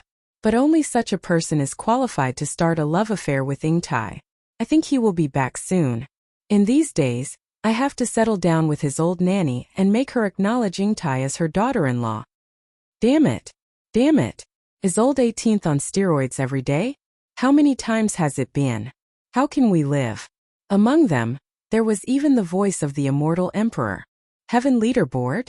Old 18th, is this really you? However, whether it is or not, it really doesn't matter. It was a simple sentence, but it revealed too much information. However, this murmur was not heard by anyone. Just as the immortal emperor finished speaking, on the administrative planets of the entire Wanluo Federation, there was a change in Yixian's ranking data. This time it was a 10 by 10 jump, but the degree of shock was far greater than when the rankings jumped from 100 to 200. After all, the entire Heaven leaderboard only had 100 names. Yixian was now ranked 99th. Once he jumped from 10 to 10, he would enter the top 10 as long as he jumped 9 more times. That would completely subdue the 3 universes. Such a thing had never happened since the beginning of time. Heaven leaderboard. 89th. Current Federation contribution points. 1267687, 8943 30 million. Heaven leaderboard. 79th. Current Federation contribution points. 1767687, 8943 30 million. Heaven leaderboard. 59th. Current Federation contribution points. 2367687, 8943 30 million. Heaven leaderboard. 49th. Current Federation contribution points. 2967687, 8943 30 million. Chapter 3059. Translator. Nayarbo Studio Editor. Nayarbo Studio 11 Tich on the Heaven Roll Translator. Nayarbo Studio Editor. Nayarbo Studio. As Yixian charged into the top 50 of the Heaven Roll, the entire Myriad Luo Federation, including the First Universe's Tianji clan, who had been secretly watching everything, fell silent. Everyone was numb. They held their breaths as they watched the Heaven Roll. The only thing on their minds was whether Prince Xian could make it into the top 10 of the Heaven Roll. There were only 5 human powerhouses in the top 10 of the Heaven Roll. The other 5 were powerhouses from other races in the Second Universe's Federation. These 10 people had occupied the top 100,000 spots on the Heaven Roll for nearly 10,000 years. Each one of them was a supreme existence in the entire Myriad Luo Federation. Many of them hadn't seen each other for thousands of years. If it weren't for the fact that their points on the Heaven Roll fluctuated occasionally, the entire Federation would have suspected that they had already died. It could be said that if Yixian could make it into the top 10, he would definitely be the next emperor of the everlasting dynasty. There were only 5 human powerhouses in the top 10. Even one more would be a great contribution to the entire human race. Just this point alone was enough for the everlasting dynasty to choose him as the next successor to the throne. After all, the invisible power to summon people was extremely terrifying. This kind of existence was like the spiritual pillar of a race. Sometimes a single sentence from him could be more powerful than 1,000 soldiers and horses. This was also why the Tianji clan in the First Universe and the higher-ups of the Federation in the Second Universe were paying close attention to this matter. The Myriad Luo Federation was formed by the human race and a large number of other races in the Second Universe. Although the entire Federation was united against the Tianji clan in the First Universe within the Federation, the human race in the Third Universe and the other races in the Second Universe were secretly competing with each other.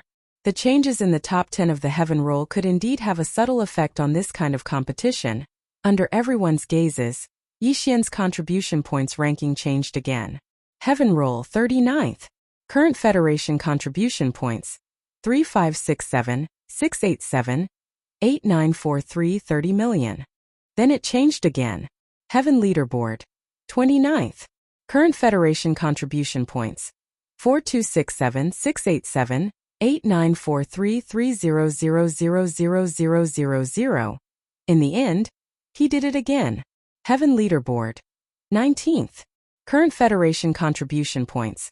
5267 687, 8943 300000000.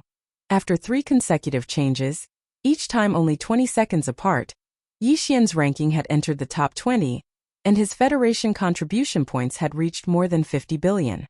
If Yixian were to jump one more time, He would be able to enter the top 10 of the Heaven leaderboard with just one jump. The three changes in the data tugged at the heartstrings of the three universes. It was not an exaggeration to say that. In fact, when the third change in the data was completed, Yixian's ranking on the Heaven leaderboard was fixed at 19th. In the depths of Universe 2, a certain high-ranking member of the Federation couldn't take it anymore, and actually fainted on the spot because his heartstrings were too tight. It was impossible for this matter to spread. Perhaps Yixian wouldn't know about it for the rest of his life. However, to the people of the Federation, the name of Prince Xian of the human race's science and technology faction was akin to that of a devil from this moment onwards. Their leader was so scared that he fainted on the spot. In fact, even though this fellow was the first to faint, if Yixian were to jump up again with such a range of 10, the person who fainted from fright would definitely appear again. Even if there was only one more person entering the top 10 of the human race, it would have an extremely huge impact on the Wanluo Federation. Some existences who had important interests in this couldn't withstand this kind of stimulation. The stakes were too high. However, no matter how frightened those existences were, what was to come would come in the end. Yixian's ranking on the Heaven leaderboard changed once again. This might be the last time, but that wasn't important anymore. This was because this time he jumped up the rankings again. Prince Xian had finally entered the top 10. Heaven leaderboard. 9th. Current Federation contribution points. 7667, 687, 8943, 30 million.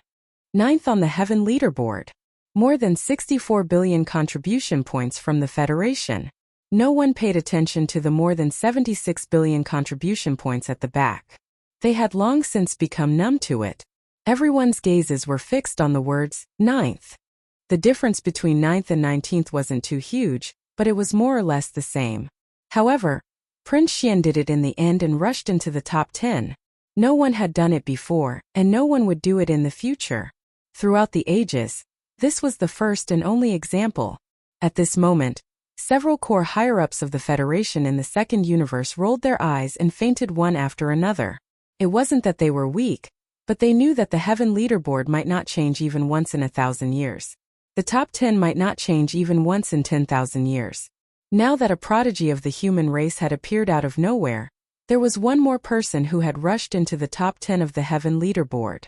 Then, in the next 10,000 years, 6 of the top 10 of the Heaven leaderboard would always be from the human race. In the entire Myriad Luo Federation, the human race was the dominant force. This situation could no longer be changed. That was why they fainted. After all, the competition within the Federation had never stopped. The many races of the Federation in the second universe had finally united together with great difficulty. They were on the top 10 of the celestial list and were on par with the human clan. Each of them occupied 5 positions. But now thousands of years of hard work had been destroyed overnight. Unfortunately, these higher-ups of the races in the second universe had indeed fainted for nothing this time. This was because Yixian's ranking on the Heaven leaderboard had changed once again. When the data started to jump again, countless exclamations rang out. What? It's still changing? He's already in 9th place, my God. Could it be that His Highness the Prince wants to rush to the top 3 in one go? My little heart, don't tell me he's in first place? Aye, it's cramping. My heart is cramping. As these exclamations rang out, the data on the Heaven leaderboard stopped jumping. This was indeed the last time, but the result made everyone dumbfounded. They almost suspected that this was a problem with the immortal-level superbrain of the Federation's main star network. This was because Prince Xian's ranking this time had fallen instead of rising. It wasn't that this kind of thing had never happened before. For example, there had been an unlucky person who had fallen out of the top 100 of the Heaven leaderboard in the past 1,000 years. However, Prince Xian had always been rising and had never fallen. Therefore, when this kind of situation suddenly occurred, everyone really couldn't accept it for a while. This situation isn't right. Generally speaking, when one's ranking falls, it can only be because someone else suddenly rose and squeezed down. However, did you notice that Prince Xian has fallen to 11th? The person who replaced him, who just got 9th place, and the 10th place behind him clearly have the same data as before. That's right. Their contribution points haven't changed at all. Prince Xian dropped himself. F***ck. What kind of situation is this? He dropped 2 places in one go and had 10 billion contribution points deducted. What did His Highness the Prince do? Is this punishment from the main network? Looking at the Heaven leaderboard in front of them, everyone was dumbfounded. Heaven leaderboard, 11th place. Current Federation contribution points, 6667,687,8943 30 million. 11th place. Total points, 66. 6 billion. Chapter 3060. Translator. Nyobo Studio Editor. Nyobo Studio Overwatch Council of the Federation. In that instant, it was as if time had stopped in the 3 great cosmoses. Everything was deathly silent. The implications were too great, and it had attracted the attention of too many peerless powerhouses. At the same time, because everything that had happened was too bizarre, too many powerhouses were dumbfounded. First, under the watchful eyes of everyone, he had risen from 999th place on the Earth leaderboard to 9th place on the Sky leaderboard. In less than an hour, he had risen by 990 places on the Wanluo Federation's contribution leaderboard. Then, he had suddenly dropped by 2 places, falling to 11th place. However, this drop wasn't caused by the increase of other people's points. Instead, it was caused by the drop in his own points. All of this was even more ridiculous than the melodramatic plots in movies. Even though they were witnessing it with their own eyes, they still felt as if they were in a dream. At that moment, everyone was in a daze. There was only one thing on their minds, and that was that Prince Xian had lost 10 billion Federation contribution points in the blink of an eye. His ranking had dropped by 2 places on the Sky leaderboard. Then what exactly had he done? What had he done to anger the heavens and cause the main control center of the Federation's main starry sky network, which was the immortal-grade superbrain on the immortal planet, to be so furious? This was only Prince Xian. He originally had more than 76. 6 billion points. After 10 billion points were deducted, he still had 66. 6 billion points left. If it had been anyone else, after 10 billion points were deducted, they would probably have had to work for the Wanluo Federation to repay their debts. They would never be able to make a comeback. However, this drop in ranking and the shocking deduction of points also reflected the fairness of the Federation's main starry sky network. This made those who were unhappy and wanted to criticize Prince Xian after seeing him earn more than 70 billion points in an hour, rising by nearly 1,000 places, wisely shut their mouths before they could say anything. However, what exactly Prince Xian had done had become an eternal mystery. It was just like how he had been able to earn points so quickly time and time again. It had only taken him 3 times to reach the top 9. It had become a knot in the hearts of countless cultivators in the 3 universes that could not be undone. Moreover, as his heaven list ranking dropped from the top 9 to the 11th in an instant, he stayed at the 9th place for less than a minute. It was completely negligible. The tension in Universe 2 was finally moderately relieved. Although the 11th place was only 1 place away from the top 10, it was not the top 10 after all. In the top 10 of the Heaven list, there were still only 5 human elites on the list. The other 5 were elites from various Federation races in the second universe. The Myriad Luo Federation was able to maintain a weak balance between the 2 major planar factions. This kind of situation was what many people were willing to see. However, because of all this, countless elites from the 2 universes remembered Prince Xian. They remembered this young descendant who had made them tremble with fear and who had even caused a few of them to faint, while countless elites in the 3 universes were speculating about Prince Xian's mistakes. The Overwatch Council of the Myriad Luo Federation, which was located on the immortal star of the Everlasting Dynasty, immediately launched an investigation into this matter. It had to be mentioned that this was the headquarters of the Myriad Luo Federation. The Myriad Luo Federation was an alliance formed by the human race of the 3rd universe and a large number of other races in Universe 2. Their power included the 3rd and 2nd universes. However, their headquarters was located on the immortal star of the human race's science and technology faction in Universe 3. The reason for this was that the mainframe of the star web on the immortal star was an immortal-level starry sky superbrain. This was the only one in the 3 universes. It was said that the headquarters of the Tianji race also had an immortal-level starry sky superbrain. But this had yet to be confirmed. The Myriad Luo Federation's headquarters was located on the immortal star, not because the Everlasting Dynasty was very powerful. In fact, the Everlasting Dynasty was only the sole overlord of the human race's science and technology faction. On the human race's side, there was also the overlord of the cultivation faction, the Tenju Celestial Palace, which was on equal footing with the Myriad Luo Federation.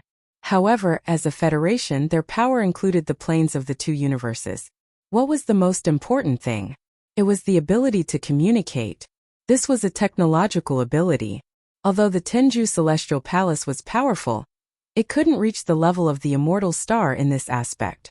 It was the same for the other Federation races in Universe 2. Therefore, the Immortal Star became the headquarters of the Myriad Luo Federation.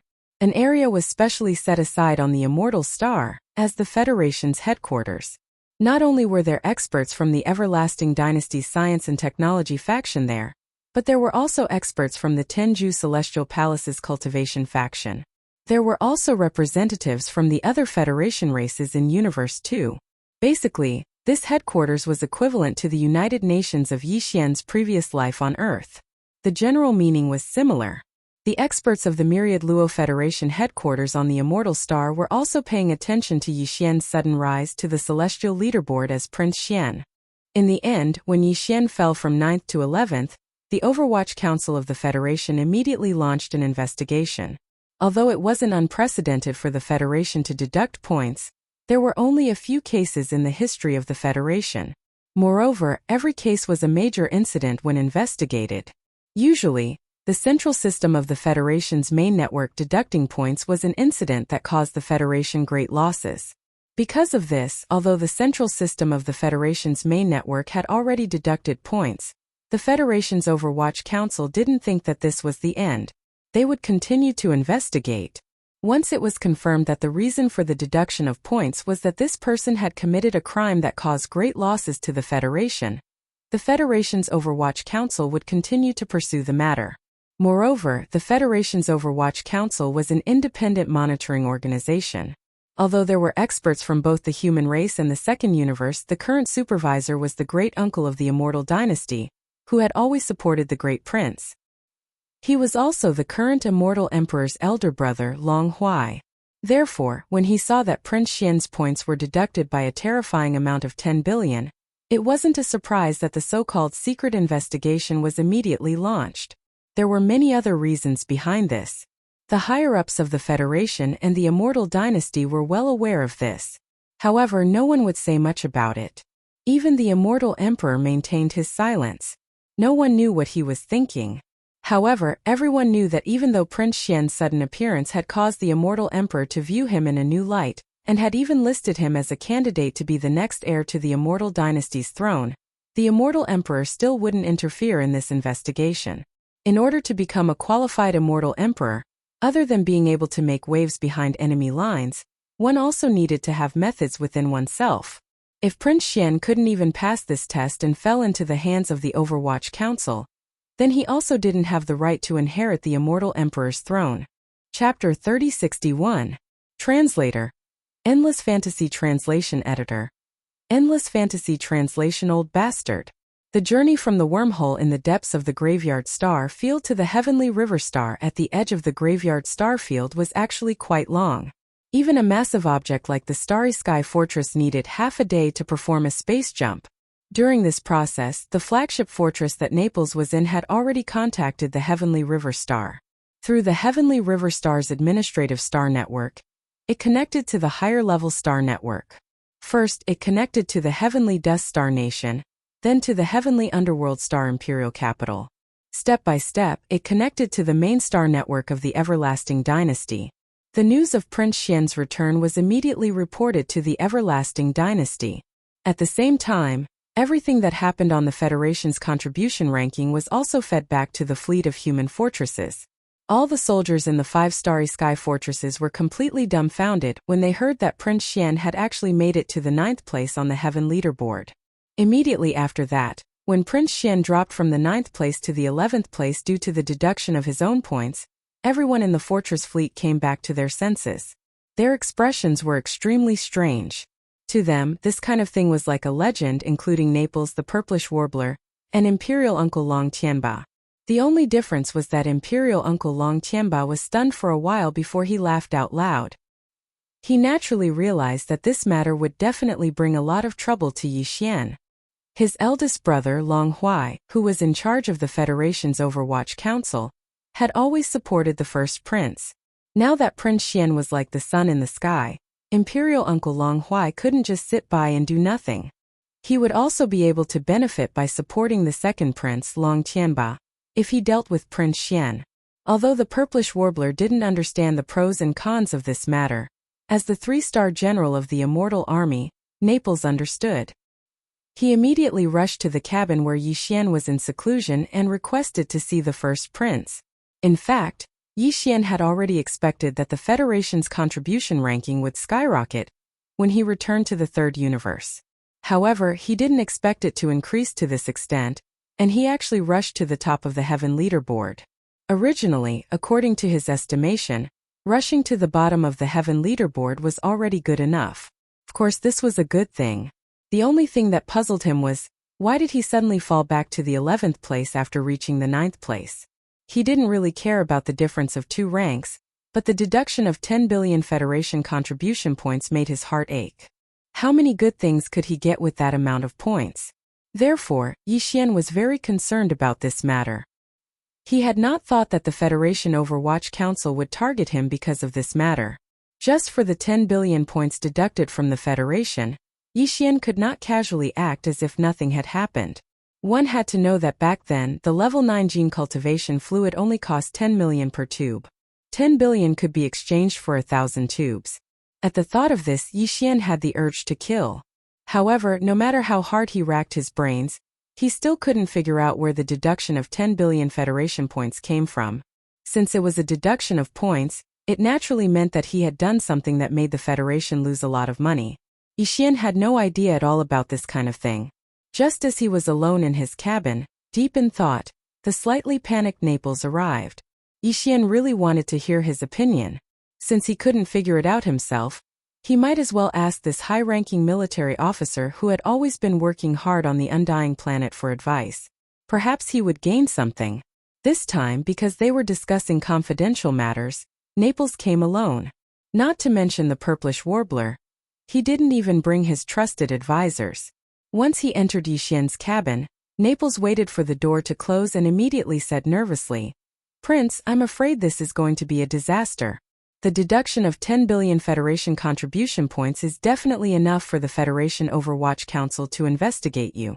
To be able to make the Federation's main network deduct such a terrifying amount of contribution points, it means that the person you killed is definitely not an ordinary person."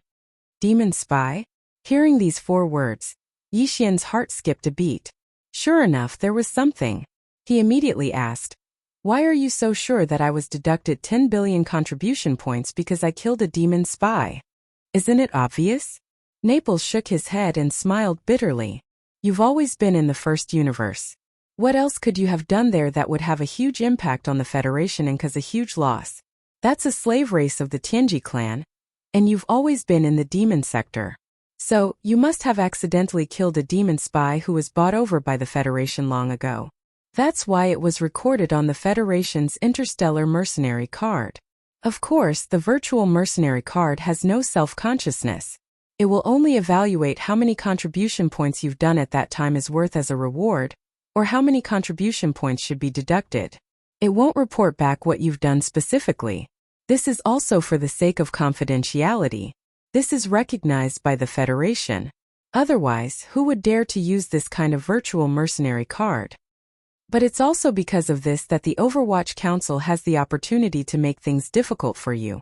After all, they're the ones investigating, and the final result is all up to them. You have no way to refute them. The current head of the Federation's Overwatch Council is the great Imperial Uncle Long Huai, who has always supported the Great Prince. He won't let go of this opportunity to suppress you. After all, Your Highness now is indeed like the sun in the sky. Yes, what you said makes sense. It's just, who is this guy? General Naples' words made Yi Xian feel as if he was suddenly enlightened. However, Yi Xian didn't care about the great Imperial Uncle, who was the head of the Federation's Overwatch Council at that time. He quickly fell into deep thought and his mind quickly turned. He pondered about who the despicable person who caused him to lose 10 billion Federation contribution points was. To be able to cause this prince to lose so many contribution points, there's no need to mention how important he is. And the importance of this kind of demon spy is directly linked to the other party's position in the demon race. Therefore, the identity of the other party should be investigated from top to bottom. After muttering a few words to himself, Yi Xian's eyes quickly lit up. In almost an instant he had a result. Then a dull expression appeared on his face. He exclaimed in disbelief. F***ck. The high priest of the imperial city, Wenxing. That old guy is actually a spy planted by the Federation in the demon race? That old bastard. This is really F***ket up. What? The first high priest of the demon royal city Wenxing died at your hands? That's a master of the heavenly passage realm.